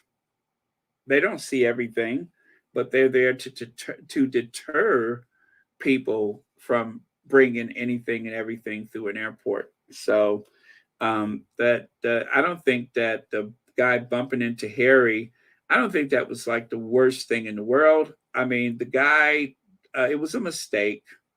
Now, yes, he could have had anything on him, but they didn't even know Harry was coming. That was a very stealthy move. Harry arrived in a black cab and they were not expecting him. And when they saw him, they just overreacted. So that, by comparison to last night, is so much less threatening, I would believe, than what happened last night, where you had teams of people who just would not take no for an answer. That's the difference.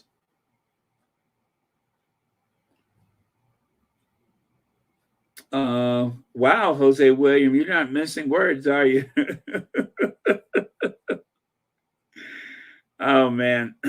So you guys, I'm gonna close this out soon, but I want to end on this note, and that is none of us are ever so safe, no matter what the circumstances. None of us are ever so safe. And when you're a public official, when you have a public image, then it is that much more of an issue for to be safe, because you don't even have your anonymity to depend upon. You don't have any of those things that most people have.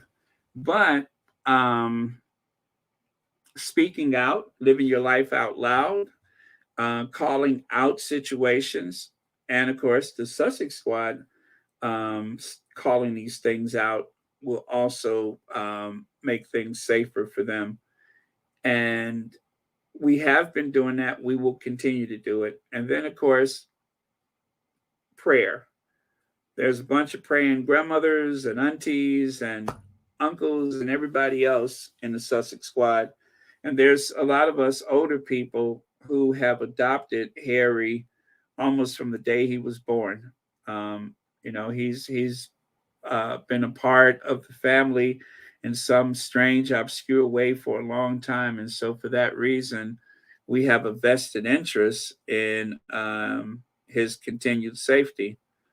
And of course, some of you guys have known the Duchess of Sussex since Suits and the Tig, which, I'm not one of those people. I only learned of the Duchess of Sussex, I think, 5 years ago. And since that time, I feel this spiritual connection with her and with Doria. That's why I'm here. That's why we're all here right now. So right now, tensions are high. And of course, people are very emotional. I'm emotional. I'm a lot better now than when I started off today. I could barely speak. But as they are safe right now, and as more information comes out, I say please don't rush to judgment. Don't be very quick to blame anyone who does not have a direct link to the tabloids. So I would limit that to the tabloids and, of course, the photographers themselves. And, as for the other people, even the people that are saying weird things or being too helpful, like the mayor of New York, just give them the benefit of the doubt for now, because everybody's gathering information. And we've been on here for 4 hours and we've learned so much more stuff, even with at one point 2,000 people in the chat, almost 2,000 people, and we're still learning stuff. And that's a collective effort. So imagine any other individual with just a handful of people or just themselves trying to sort this out. Not easy.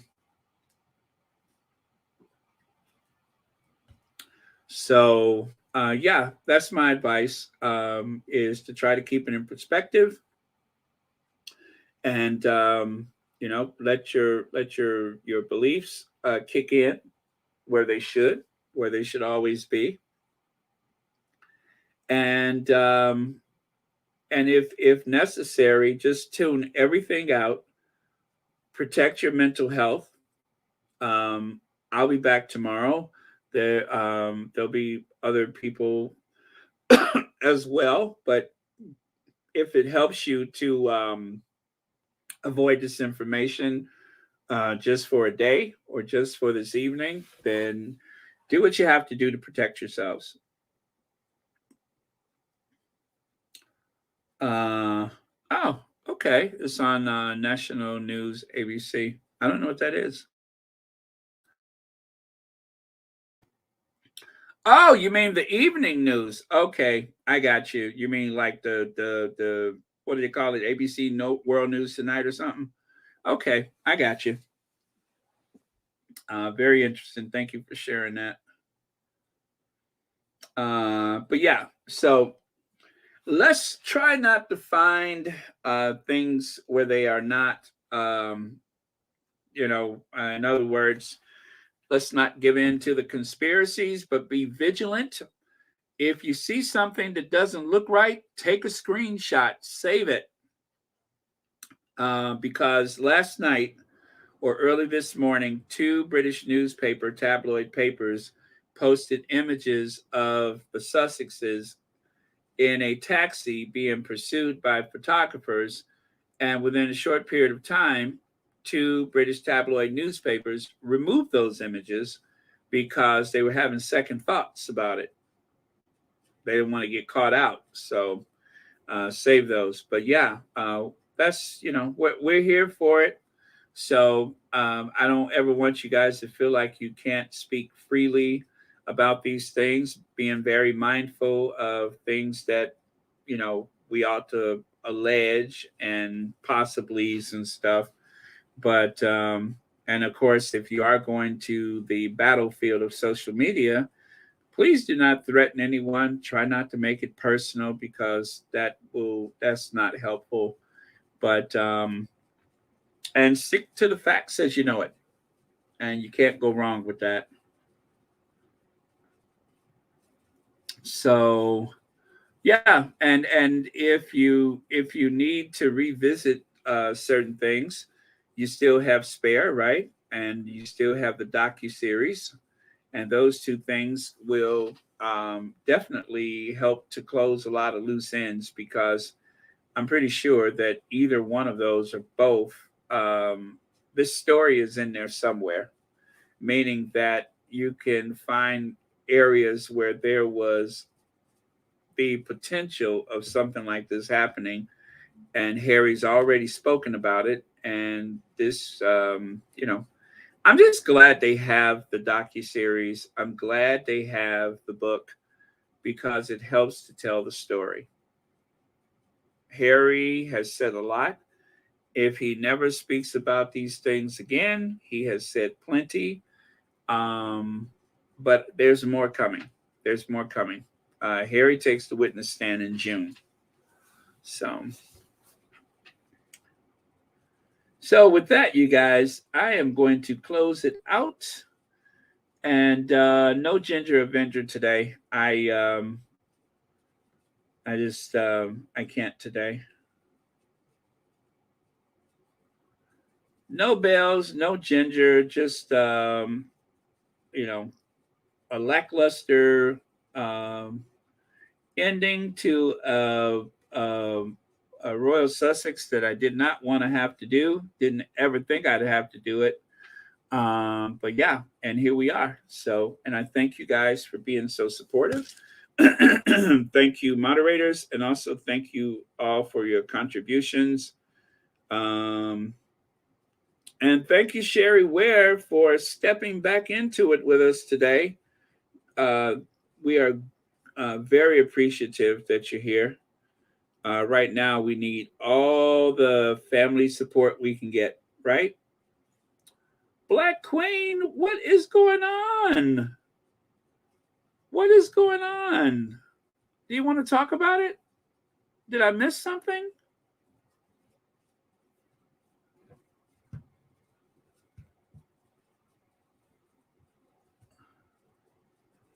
Thank you, B10. Thank you, Lydia. Let me see. But before I go, Black Queen, talk to us.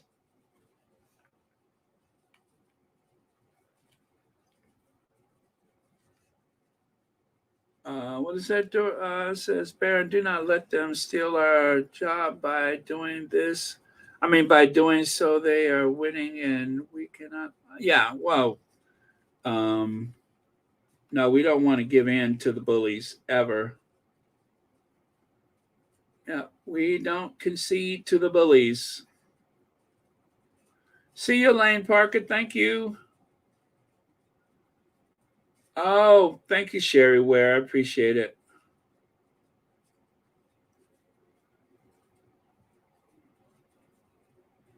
Hope you feel better. Yeah, I hope you feel better. And please don't overextend yourselves for the sake of us. We'd rather you recuperate and feel better than to because this is some very heavy stuff going on lately, and we don't want that to weigh on you. Okay, so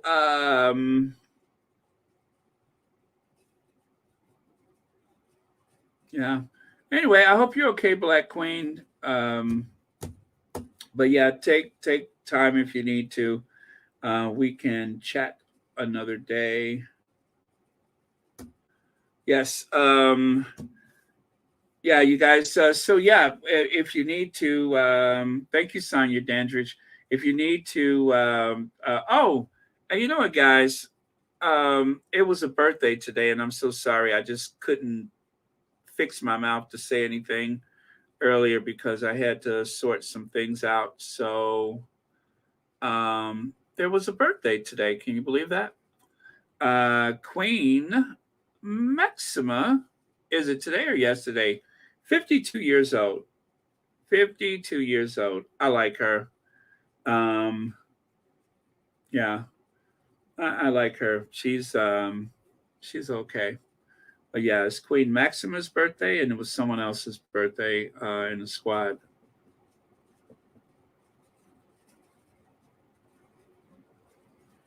Let me see here. Yeah, so that was the other thing that I thought I would be talking about today. Like, oh, did y'all hear it was Queen Maxima's birthday? But nope. They had other stuff in mind, so that's why that didn't happen. I think I'm gonna take a nap myself today. I think I slept 4 hours. It was like something just woke me up. Something woke me up. I looked at my phone and made breakfast, and then I sat down and started working.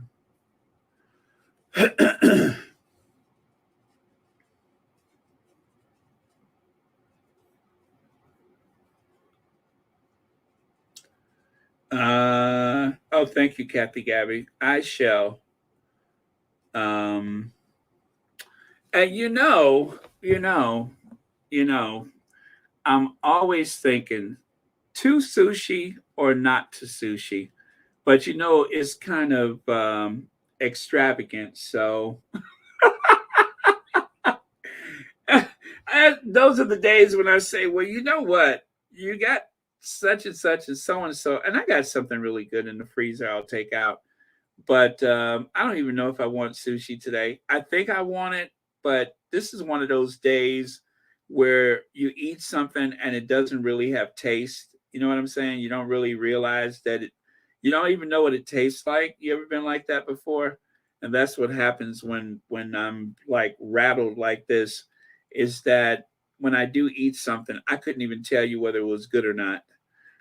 So why waste sushi on that type of day, right?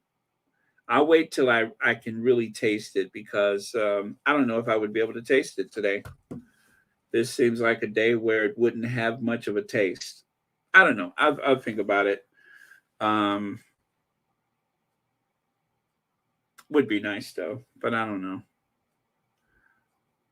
It's like I don't want to enjoy anything right now. You know what I mean? I don't feel like enjoying nothing. And I'm not angry. I am upset. I'm not angry. Um, one thing is that I can never really get angry with people I don't love. I can't be angry with people I don't know. Um, but I'm very disappointed. I'm very hurt. And I think it's absolutely awful. So, and then too, I'm trying to level my feelings off where I think the Sussexes would be right now. You know what I'm saying? I want to make sure my response is leveled with the Sussexes because it is they're the ones I'm worried about the most is what they must be going through right now.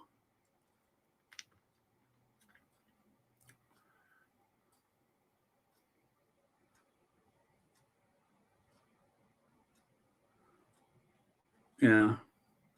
Okay. Oh, I'm sorry. What did you say, Black Queen? Did I miss it?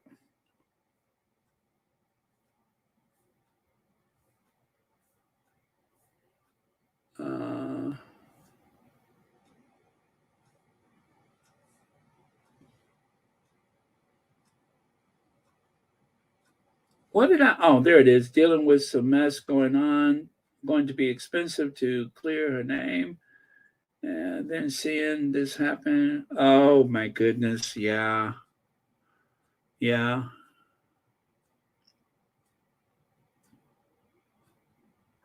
Oh, sorry to hear that. Oh, very sorry to hear that.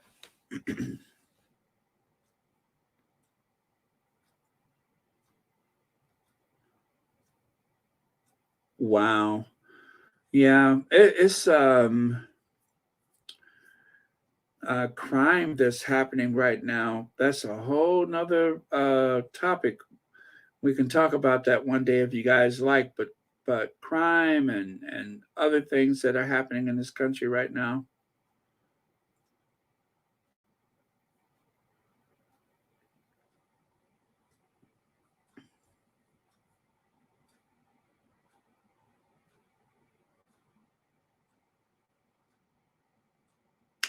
I love Prague. Prague is beautiful.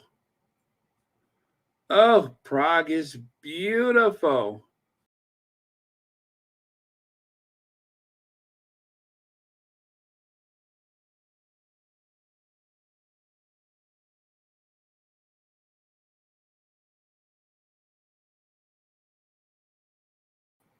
Sorry, just did it again. Accidentally pushed myself out of the chat. Sorry about that. Anyway, the last thing I said is Prague is beautiful. Oh, God, I love Prague. Prague is like a fairy tale, and they have a variety of architecture, which is my favorite. They got the Rococo, they got the Renaissance, Art Deco. They even have what is that? Art Nouveau. Oh, they got it all. Medieval, all kind of architecture there. It is a treat for the eyes.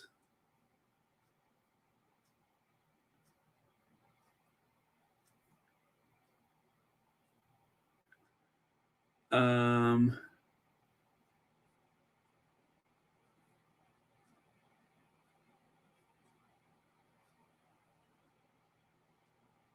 yeah, yeah. Let's see.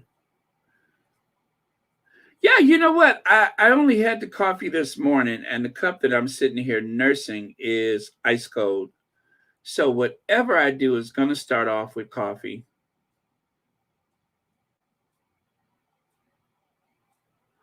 Yep, whatever I do is going to start off with coffee.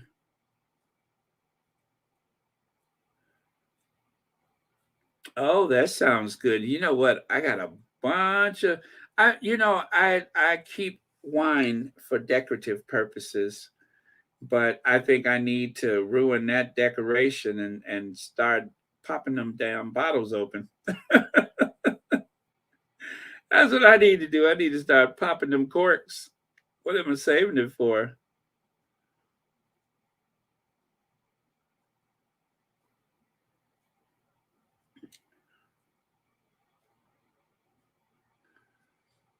Okay, let me see here.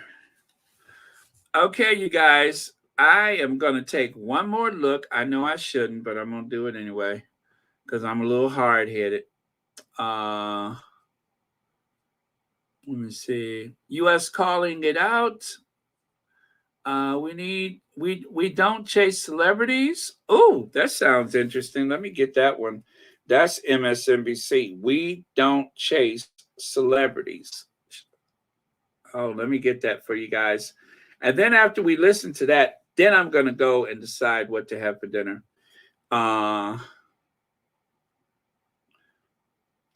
Yes. Let me see here.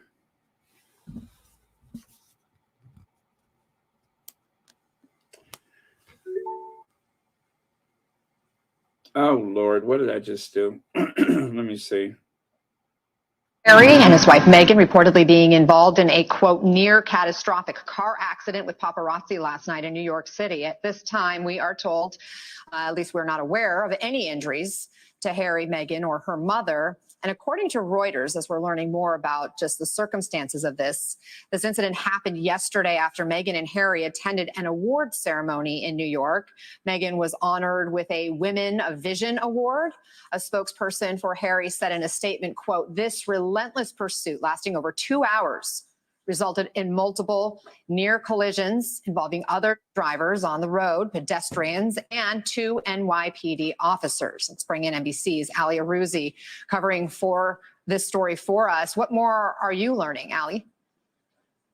Hi there. Well, we're just getting details are coming through right now, but it seems like this was a 2-hour pursuit of Meghan, Harry, and Meghan's mother across the streets in New York. It was a few near catastrophic collisions while the paparazzi were relentlessly pursuing them through the streets. We're learning that there were as many as 6 blacked out vehicles involved in this pursuit of the couple. And the couple accepted a heightened level of attention when they're in the public. But this, they say, was just an unacceptable amount of intrusion into their lives and into their safety. A statement from a spokesman for the couple said last night the Duke and Duchess of Sussex and Mrs. Raglan were involved in a near catastrophic car crash at the hands of a ring of a highly aggressive paparazzi. And of course, that brings up memories of Prince Harry's late mother, Princess Diana, who was relentlessly pursued by the paparazzi, and that all culminated in that fatal car crash in Paris. Prince Harry and his wife Meghan reportedly being involved in a, quote, near catastrophic car accident with paparazzi last night in New York City. At this time, we are told. Okay, so that was it. Whew, all right, you guys.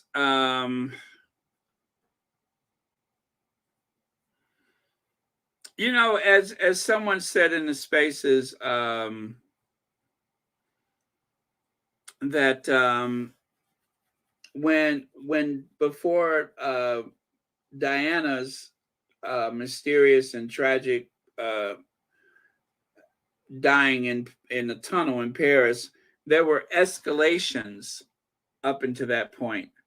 And when they realized that Diana did not have the support, did not have the royal family behind her, that is when they would do things like deliberately run up in front of her and heckle her and call her names and such. Those are escalations, and those are never a good thing. That is a bad sign. So we have to call these people out. However, whenever, we have to call these people out, because if we do nothing, if we say nothing, if nothing comes of this, then you are telling the bully that is okay. That is okay. And if you guys recall, when the Sussexes were in the World Trade Center that day, when they were at the One World Trade, the American journalist was the one who was being most respectful to her. He referred to her as Madam Duchess. And if you guys don't recall or never knew where that came from, the Madam Duchess, it was because of an American reporter. And that was such a odd thing for a lot of people who could not understand what the Sussex's visit was, because it wasn't a royal tour, but it felt like one. It wasn't this, but it was that. But essentially, it was the Sussexes doing public service, which is what they've always wanted to do, because service is universal. It's what they've done before they met each other, and it's what they're going to do for the rest of their lives. And so the American reporter, he didn't know the difference. So he just said, Madam Duchess, which was very polite. But there was another reporter who, they said she was Australian. I don't know. But she started yelling things to the Sussexes, blurting out questions. Well, if you're British or if you're from a Commonwealth country, you guys know that you're not supposed to yell questions out to the royals. It's impolite. It's just not done. But she considered the Sussexes as not being royal any longer. And I actually made a video about that at the time, where I thought it was rather strange that someone sounding like her would dare do such a thing, whereas the American reporters were the ones that were saying sir and ma'am and Madam Duchess. So, why are you on a first name basis? It's supposed to be ma'am or sir. But I think when they feel like the royal family doesn't have your back, that you're not protected. And therefore, wherever you are, whatever you do, we are not going to conduct ourselves with any type of humanity or respect or deference for your position. We're just gonna, we're gonna come for you, which is actually happened when Harry had, what was her name? Was it Royanika or whoever it was, when they were in Africa, and Harry was like, don't behave like that, because it just doesn't happen. But as they have stepped down, I do believe that the palace has signaled that you can say or do whatever you want, and you won't hear anything from us. Just like it seems as though somebody signaled that you don't have to listen to the Queen, listen to me.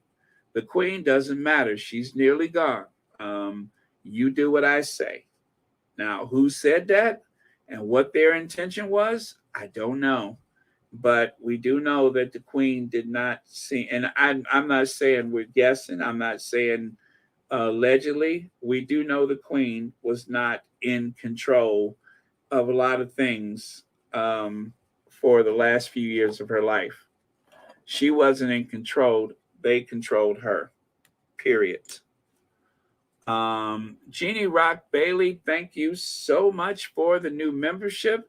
And thank you so much for being here today on a very, very odd day for everyone. But I really do appreciate that. And thank you for helping out the channel. Let me see. Was it Rihanna Mills? Okay, I knew it was something with an R. That sounds right. Rihanna Mills.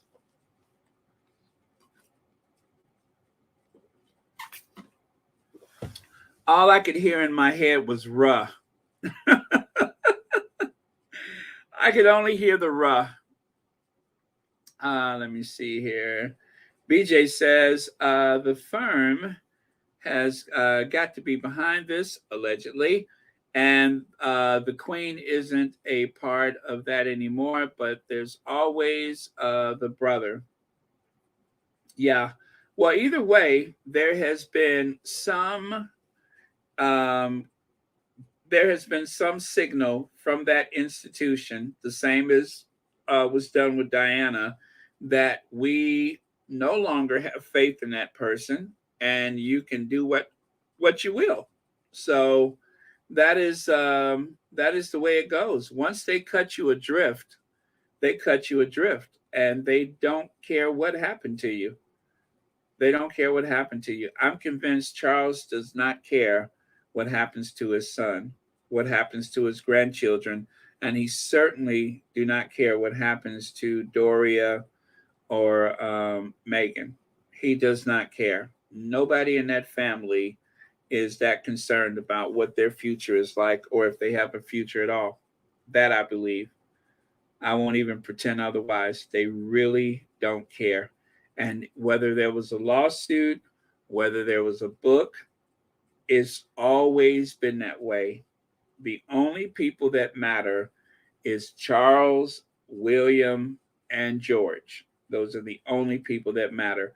Everybody else is expendable. Everyone. Yep, those are the only people that matter. And those poor kids that do not have any rank in the future, that are not one of the heirs, it is going to be history repeating. All of these things seems to run in cycles. When it comes to those royal kids, when it comes to the heir and the spare, the court jester and all that, they run in cycles. The wild child.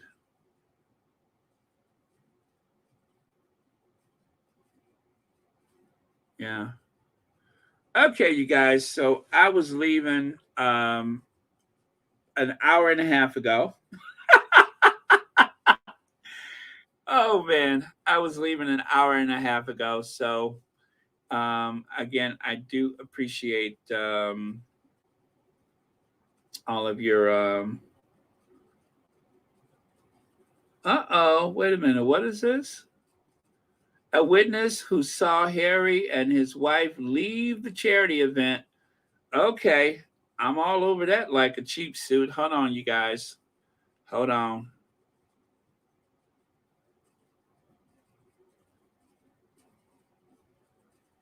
Let me see here.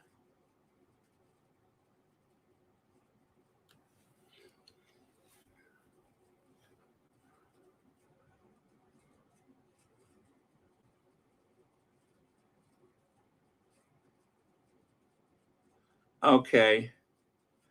I'm trying to figure out if this is worth our time or not. Give me a second.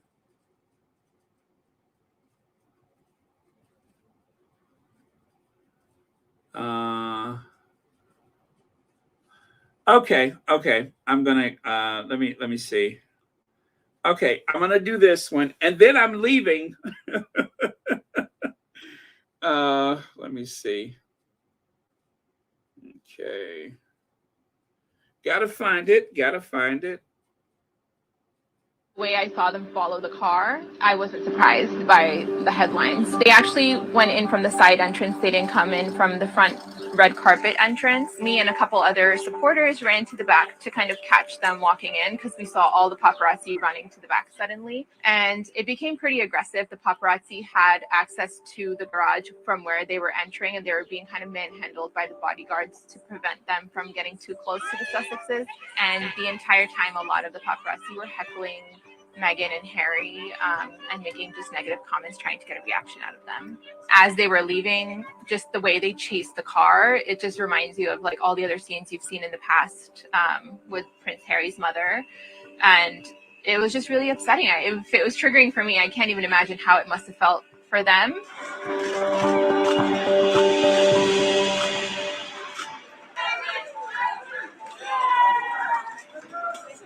One more time.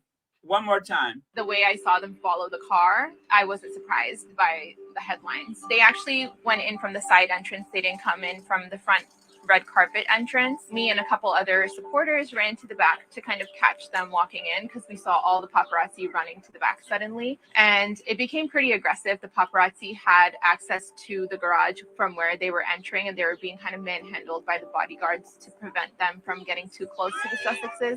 And the entire time, a lot of the paparazzi were heckling Meghan and Harry and making just negative comments, trying to get a reaction out of them. As they were leaving, just the way they chased the car, it just reminds you of like all the other scenes you've seen in the past with Prince Harry's mother. And it was just really upsetting. If it was triggering for me, I can't even imagine how it must have felt for them. would find. Okay, so this is something that we did not know. And that is where, according to this supporter of the Sussexes, that when they walked through that gauntlet of cameras, that wall of clicking and flashing, that the paparazzi was saying negative things to them to draw a reaction, which is, what did I just say about that? What did I just say about that? They did the same thing to Diana. You guys have seen the videos. They would call her all kind of negative, nasty things to get a reaction. They do that. The paparazzi have not only done that with Diana, but they have done that with a lot of celebrities. When people look at those photos and they say, well, what are they so upset about? They're rich. Why are they upset? They have everything. And I can't remember which celebrity it was that had even said, I forgot how they put it, but it was basically, if that were you in that situation and you don't know what that person has, you don't know what that person wants, that person has blocked you from exiting a building, that person is between you and the elevator, or you can't get to your car, and the whole time they are calling you everything but a child of God, how would you feel? And so when you see them have this adversarial reaction to the paparazzi, to these rogue photographers, there's a reason for that. Now, that is something I did not know. I thought that it was all quite pleasant when they left, but you could obviously see that the security seemed to have a heightened sense of awareness. At that point, they seemed to be a bit on edge as the Sussexes were leaving. Well, if things were just the way, that it has been mentioned, is there any wonder why they seem to be more guarded at that point? I mean, in the darkness of the night, and you got all these cameras blinding you with flashes, how could you possibly know if someone is reaching in their pocket or whatever? And so I'm not even going to try and say that this was a gesture on the part of the Sussexes to give them a little something. I don't suppose it was. They were just trying to leave the building. And I'm pretty sure at that point the garage was closed, and so they didn't have that as a type of protection from the paparazzi. But from the way things turned out, I don't know that that would have mattered anyway, since they were chased into the night. I'm not even sure that would have made a difference at that point, considering how things went so wrong so fast. I don't know that that would have made a difference. It may or may not have been beneficial if the car dealership was open, but I guess we'll never know, because they didn't give them that consideration in the first place. So very, very troubling accounts that are coming out. But as the young lady said, I'm not surprised that happened, because as they walked past the cameras, there was all of these things that they were saying to draw a reaction from them. And if I'm this upset, could you imagine how they're feeling right now? And you guys, the photos that I saw before I went to sleep this morning, as I was up late into the night, I'm telling you, they were horrendous. When I looked at the photos, now mind you, you guys were on with me live yesterday. And what was I doing? Snatching this photo, snatching that. I'm like, oh, I got to have this. I got to have that. And yet, when I saw those last photos, I didn't touch them. I looked, I was a little tired.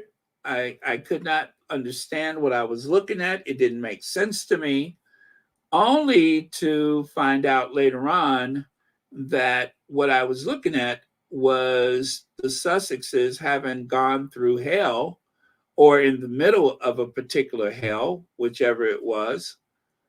I couldn't know the difference. I just could not understand why I saw them get into an SUV, and then before I go to sleep, they're in the back of a taxi. And not a very large taxi, just a taxi. And I'm thinking to myself, that's strange. Why would they do that? That could not be safer than, why would Harry allow that? And that's where my mind went. I started thinking, why is this happening? I could not have known. I could not have known that they were in the, that was actually photos from them being in the middle of what could have been a struggle for their lives. And as a way to say, we don't care, the British tabloid media is going to make sure that they downplay and discount everything the Sussexes say. They're exaggerating. That's not true. That's made up. How could that have happened?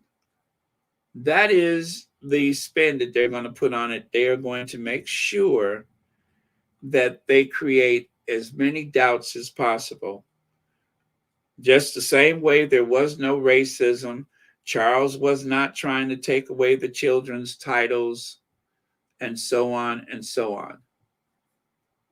And I have to tell you, I know there's some people who are just like, well, I wouldn't want this. I wouldn't want that. I would walk away from this and walk away from that. There's a part of me that would say, yep, I agree. I would do all those things too, except I just don't like to give in to bullies. And as they say, cut off your nose to spite your face. Well, I guess I wouldn't have a nose. The best way to get me to do something is to tell me not to do it. And because, I don't like to live my life in fear. So I don't know why, Harry, that's his family. And he has connections over there, and he hopes that one day that he could take his children there. He can go to his mother's grave. He can say, this is where I skinned my knee. This is where I broke my finger. He should be able to do that. And he shouldn't be judged for wanting to do that.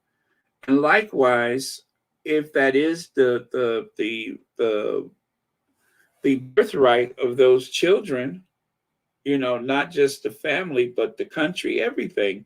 If that's their birthright, then who are we or anyone to say what you should and should not want, what you should and should not do? I don't know that I would accept that. Knowing me, I'm a little hard-headed. I probably wouldn't. I'd be trying to figure out if there was some kind of way that I could make my life work without me having to give up my identity, without me having to give up all of the bits and pieces that makes me who I am. Why should anyone have to do that? As an African American, life would be so much easier for me if I just played the game, as they say, right? That's what they told Harry, just play the game. Well, some people just don't have play the game in them. So as long as Harry wants to resist and such, and as long as a family they are agreed to fight the fight, then I'm going to support them any way that I can, within reason, of course, but any way that I can, I'm going to support that. Okay, so I brought this video back down because I wanted to share, and I know I keep forgetting to say this, but I have to caution you, there is some flash photography. They always say that in the UK for some reason, so I think it has to do with people's health or whatever. But there's some warning. There's flash photography. And don't worry, I'm not going to ask Kate for a statement because that can only make a bad situation worse, is to go to Kensington. The only thing that could make today worse would be to go to Kensington Palace for a statement. So we're not going to go to Kensington Palace for a statement. I don't think I could survive that right now.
Well, thank God the Sussex squad was there to lend support. Thank God.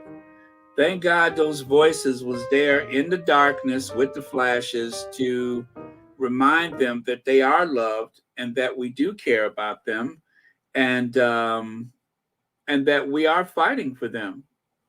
Thank goodness for that. Let me see. Oh, okay. Let me see. Big Mama says I have to sign off for Bible class and compose myself. I am hoping bad things on. Let me see. I am hopping off. What is that? So, hoping. I am hoping bad things on Harry's so-called family. Yeah, I understand. Thank you so much, Big Mama, for being here. I really, really appreciate it. Thank you for supporting all of us. Okay. Another new membership, huh? Jenny Rock Bailey, thank you for becoming a new member of Royal Sussex. Okay.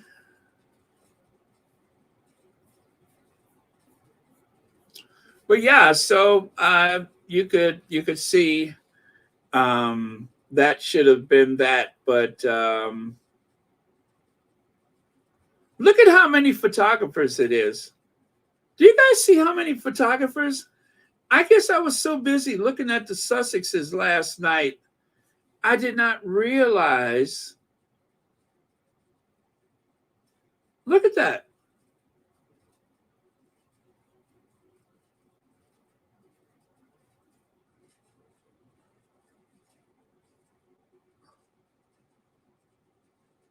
God, they're like locusts, aren't they?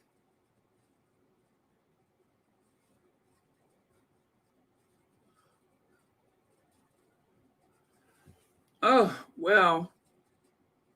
Did you guys see how many photographers that was?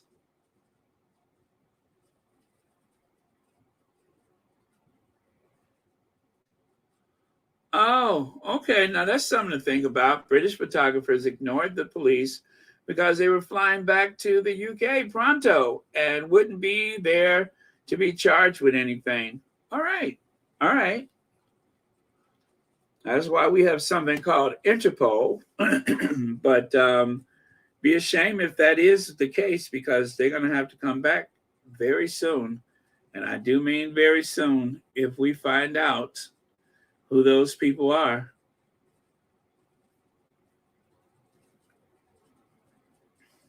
Wow. So there you are, guys. That was from last night. And let me see here. What am I trying to do? I was trying to take that away. But yeah, so that was from last night.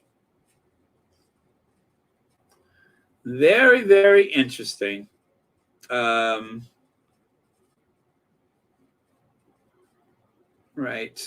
Let me see here. So that was the very first that was the very first photo that I saw yesterday was this one. Meghan dripping in gold, wearing that gold dress. And I do mean wearing it. And I just thought today was going to be just that. We'll talk about the dress, and that's it. Oh, well, not just that. And of course, how good Doria looked and all those things. I thought that would be the story today. Not all this other nonsense.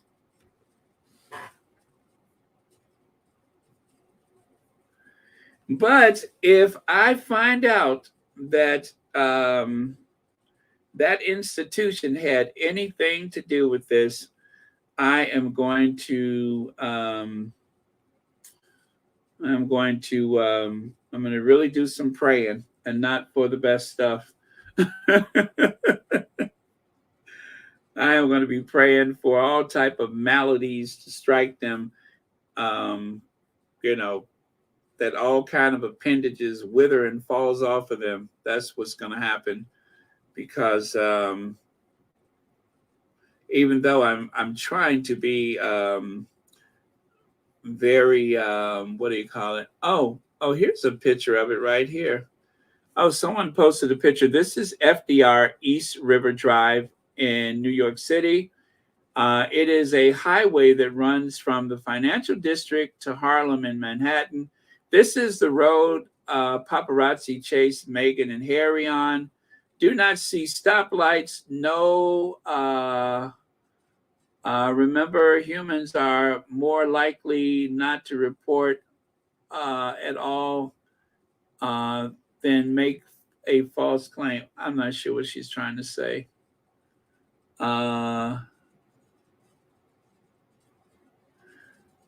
MAGA sharing pics of road like Fifth Avenue to Broadway in the daylight with yellow cabs galore, acting as if the road Prince Harry and Princess Meghan were traversing at night is absolutely not okay. True to Trump-like form, it is deceitful to make such comparisons.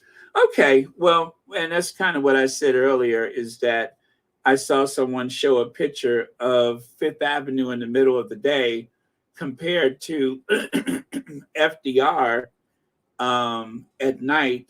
And even in this picture, it's daylight, and the traffic is not very heavy on FDR. So in 2 hours, they covered unknown amount of ground, and they spent part of that time in front of a police station. So with those two factors, it's hard to say what happened within those 2 hours. All I could say is wait for the police report. That's all you can do, is wait for the police report. We're not going to get all of the answers today.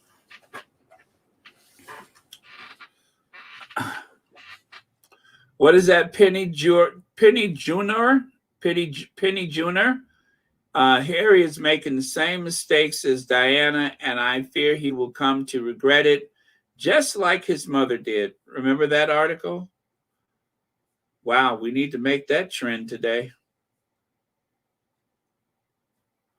We need to make that trend today.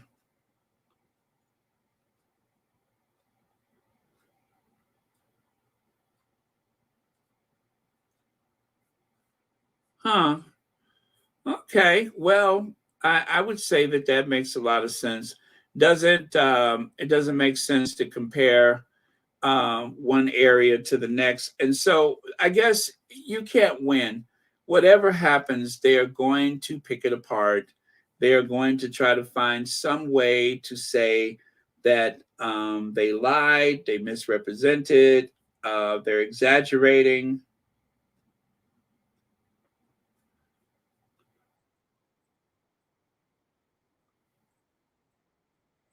Oh, God.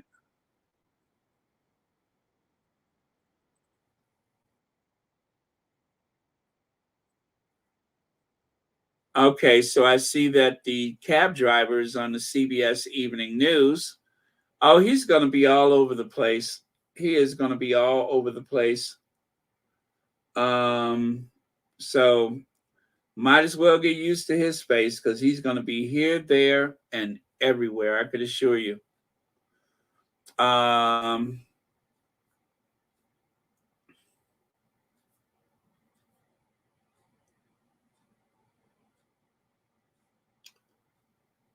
Let me see. Stalker has been arrested. Okay, we saw that.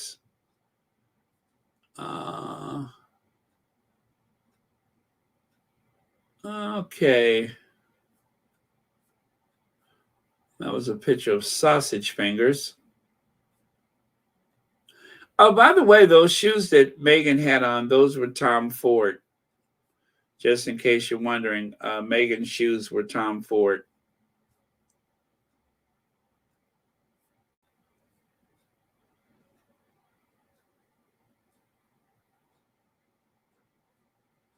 Huh, okay.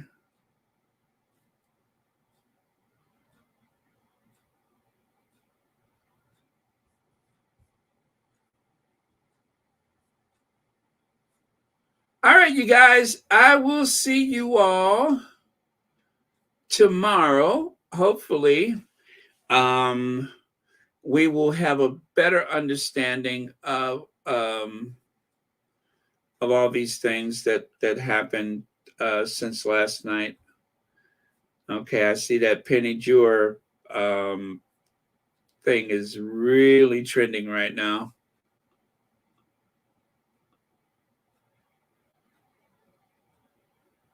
So, you guys, remember, protect your mental health. As individuals, we will not be able to make this not happen, but we can take time, take care of ourselves, and then when we are better up and able to, we can make sure that we do what the squad always does, but protect yourself. Don't try to take all of the pain and internalize it yourself and make yourself sick or upset or something like that, because I'm pretty sure that that's not what anybody wants, especially the Sussexes. As they said, they seem to be more concerned about the people on the streets and the people on the sidewalks than they were concerned about themselves. So,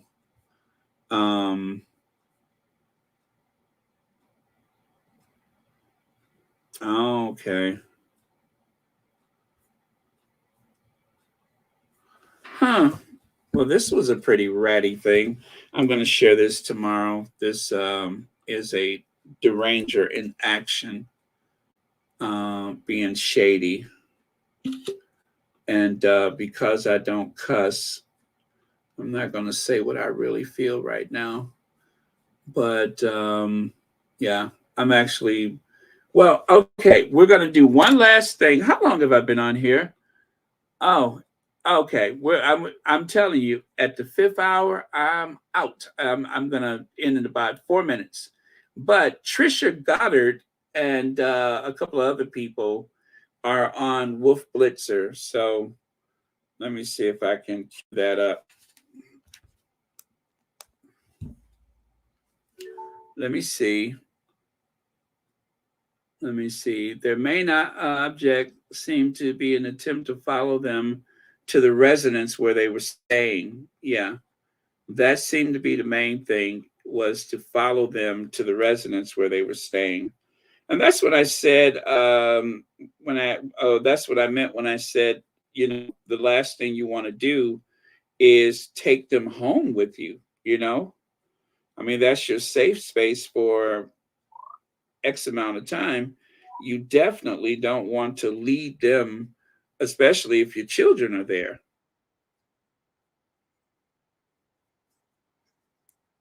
Oh, wait, that's not it.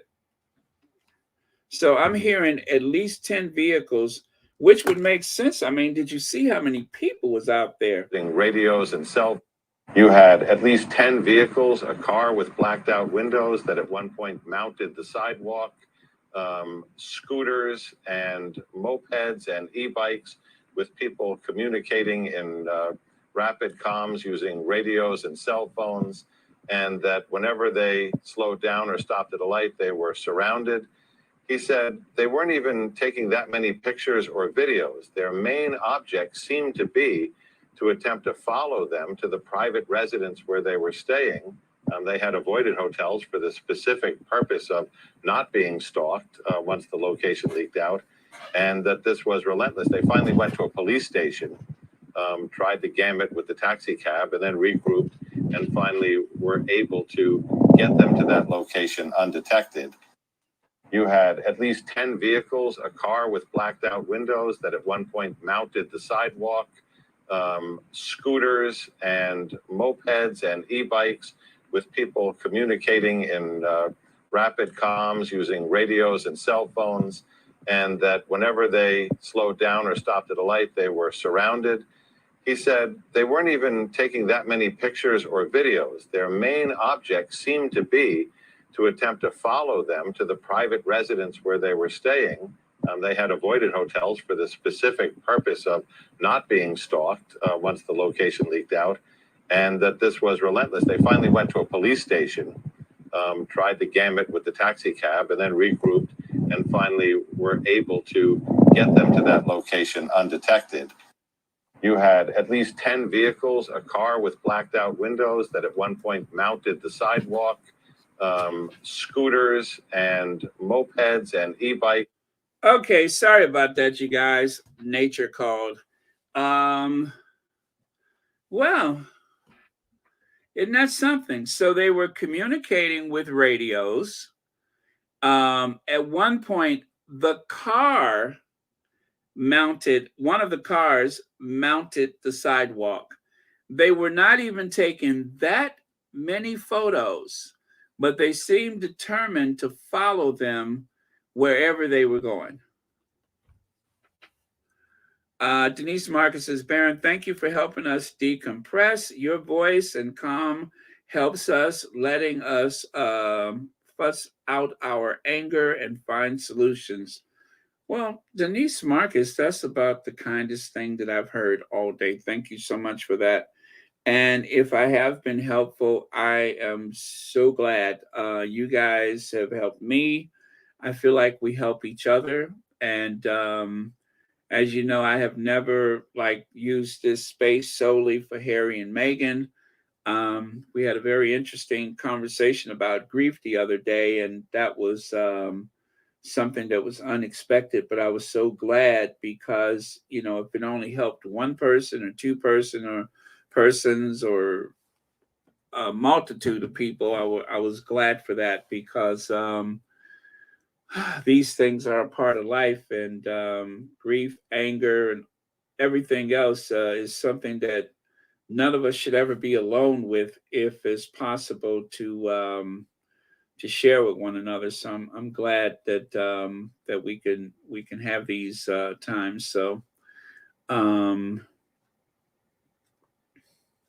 yeah, I'm glad for it. So that was quite interesting. The what he just said there, and I guess having more information is helping me. The more information I have, the better off I feel for whatever reason. But I'm glad for I'm glad for it because it I guess to be able to lay it out bare, whatever the circumstances. I could work with that better than the unknown, the unseen, and that sort of thing. Because, like I said, I saw those photos and I went to sleep, and then when I wake up, I see this, and it was like I was in a dream. It was like I was dreaming. So having these things explained in detail as much as they are available, I feel so much better than where I started off.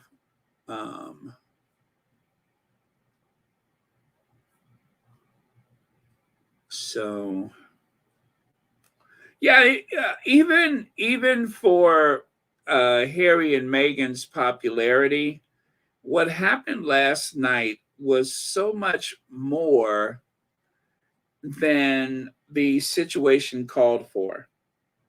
Even with their popularity, it seemed more like someone dispatched a team of people as they were communicating with one another.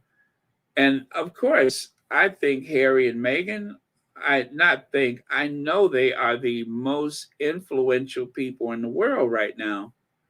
The most influential. And every day, even news organizations that you wouldn't even think that they would bring up the Sussexes when they need to make some fast cash for their organization, is all Sussex all the time. And so even with all those things considered, it does not take an army of photographers unless you have something else in mind. It does not take an army of photographers, and that they were communicating with each other. That also raised the question, and I'm comparing it to the night that I was at the Intrepid, and I saw them. I saw the reporters, the photographers and such, and the Sussexes arrived in a Mercedes, I think a silver Mercedes van, one of those big luxury vans, and you couldn't see inside of it for nothing. It was a self-contained space, and about, I would say a block away down the pier, I could see Harry, I could see Meghan, and their entourage that was with them, and then they disappeared inside of the Intrepid. And I just noticed how the guy next to me suddenly produced this camera out of nowhere with this big telescopic lens. I mean, the gray lens, not the black lens, the gray one. Those are the big ones. And I even asked him, I said, "Is that Meghan?" Because it was so far away, I couldn't see much. And I had my camera, and and I wasn't even going to share my photos, but I didn't have to, because the guy that was next to me, he took a better quality photo anyway. And I never, showed anybody the vehicle that they arrived in. I wasn't going to share that. It was just for me, and that was it. Whether the pops were there or not, it was just for me. But I would say it was just a handful of people. And I'm trying to think. I don't think I stayed there till they left. So I don't know what happened after they left, but I'm sure it did not look like this. I don't think there's any way that it looked like last night with all that craziness. Let me see. The tabloids are getting psychopath.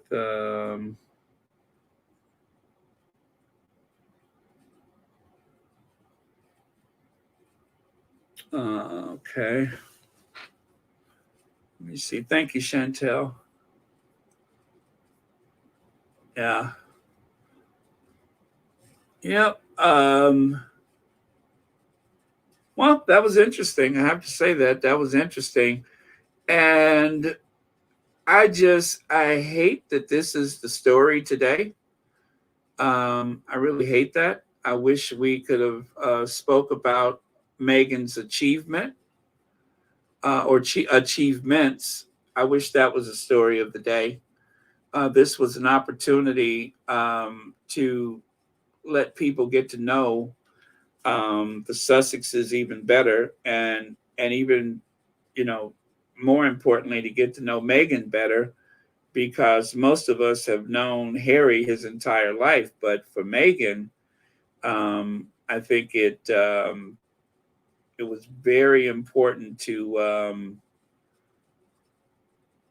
since she's the one who's more vilified between the two most days, that she's the one who supposedly ripped Harry from the arms of his nation and took him out to California and put him up in a huge house and feed him well and have given him the children that he's always wanted, given him a purpose and an escape plan for that matter.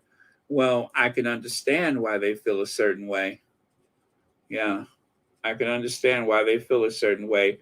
The fact that she rescued him from what otherwise would have been a Princess Margaret 2.0, well, no wonder they're outraged.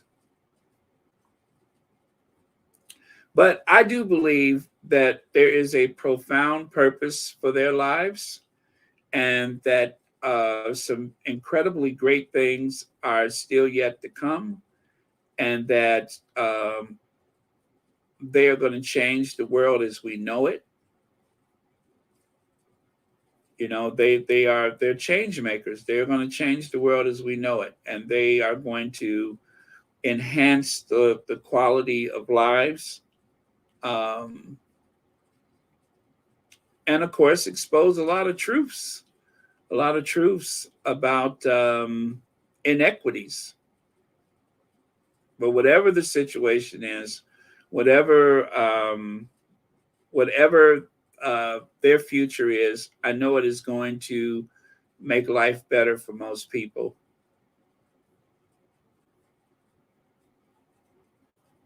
And so that's why we support them.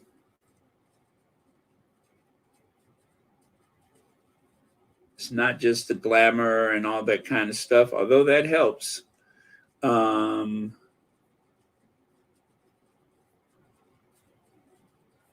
It's for the what do you call it? It is for the global benefit of having two people that are reaching out and helping so many other people. I mean, at the time, that vaccine equity, who knows how many lives have been saved because they got involved with vaccine equity. Not you better take this vaccine, but if you want it, let's make sure it's available to more people. They did that.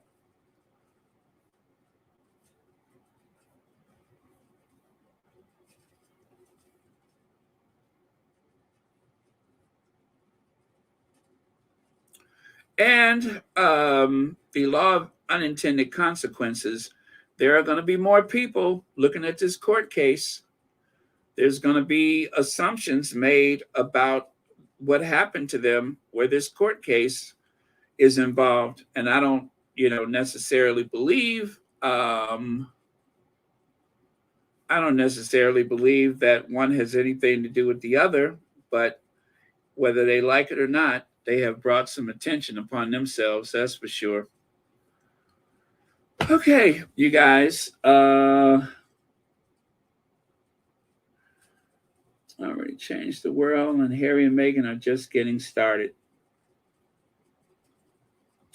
Thank you, Pam Porter.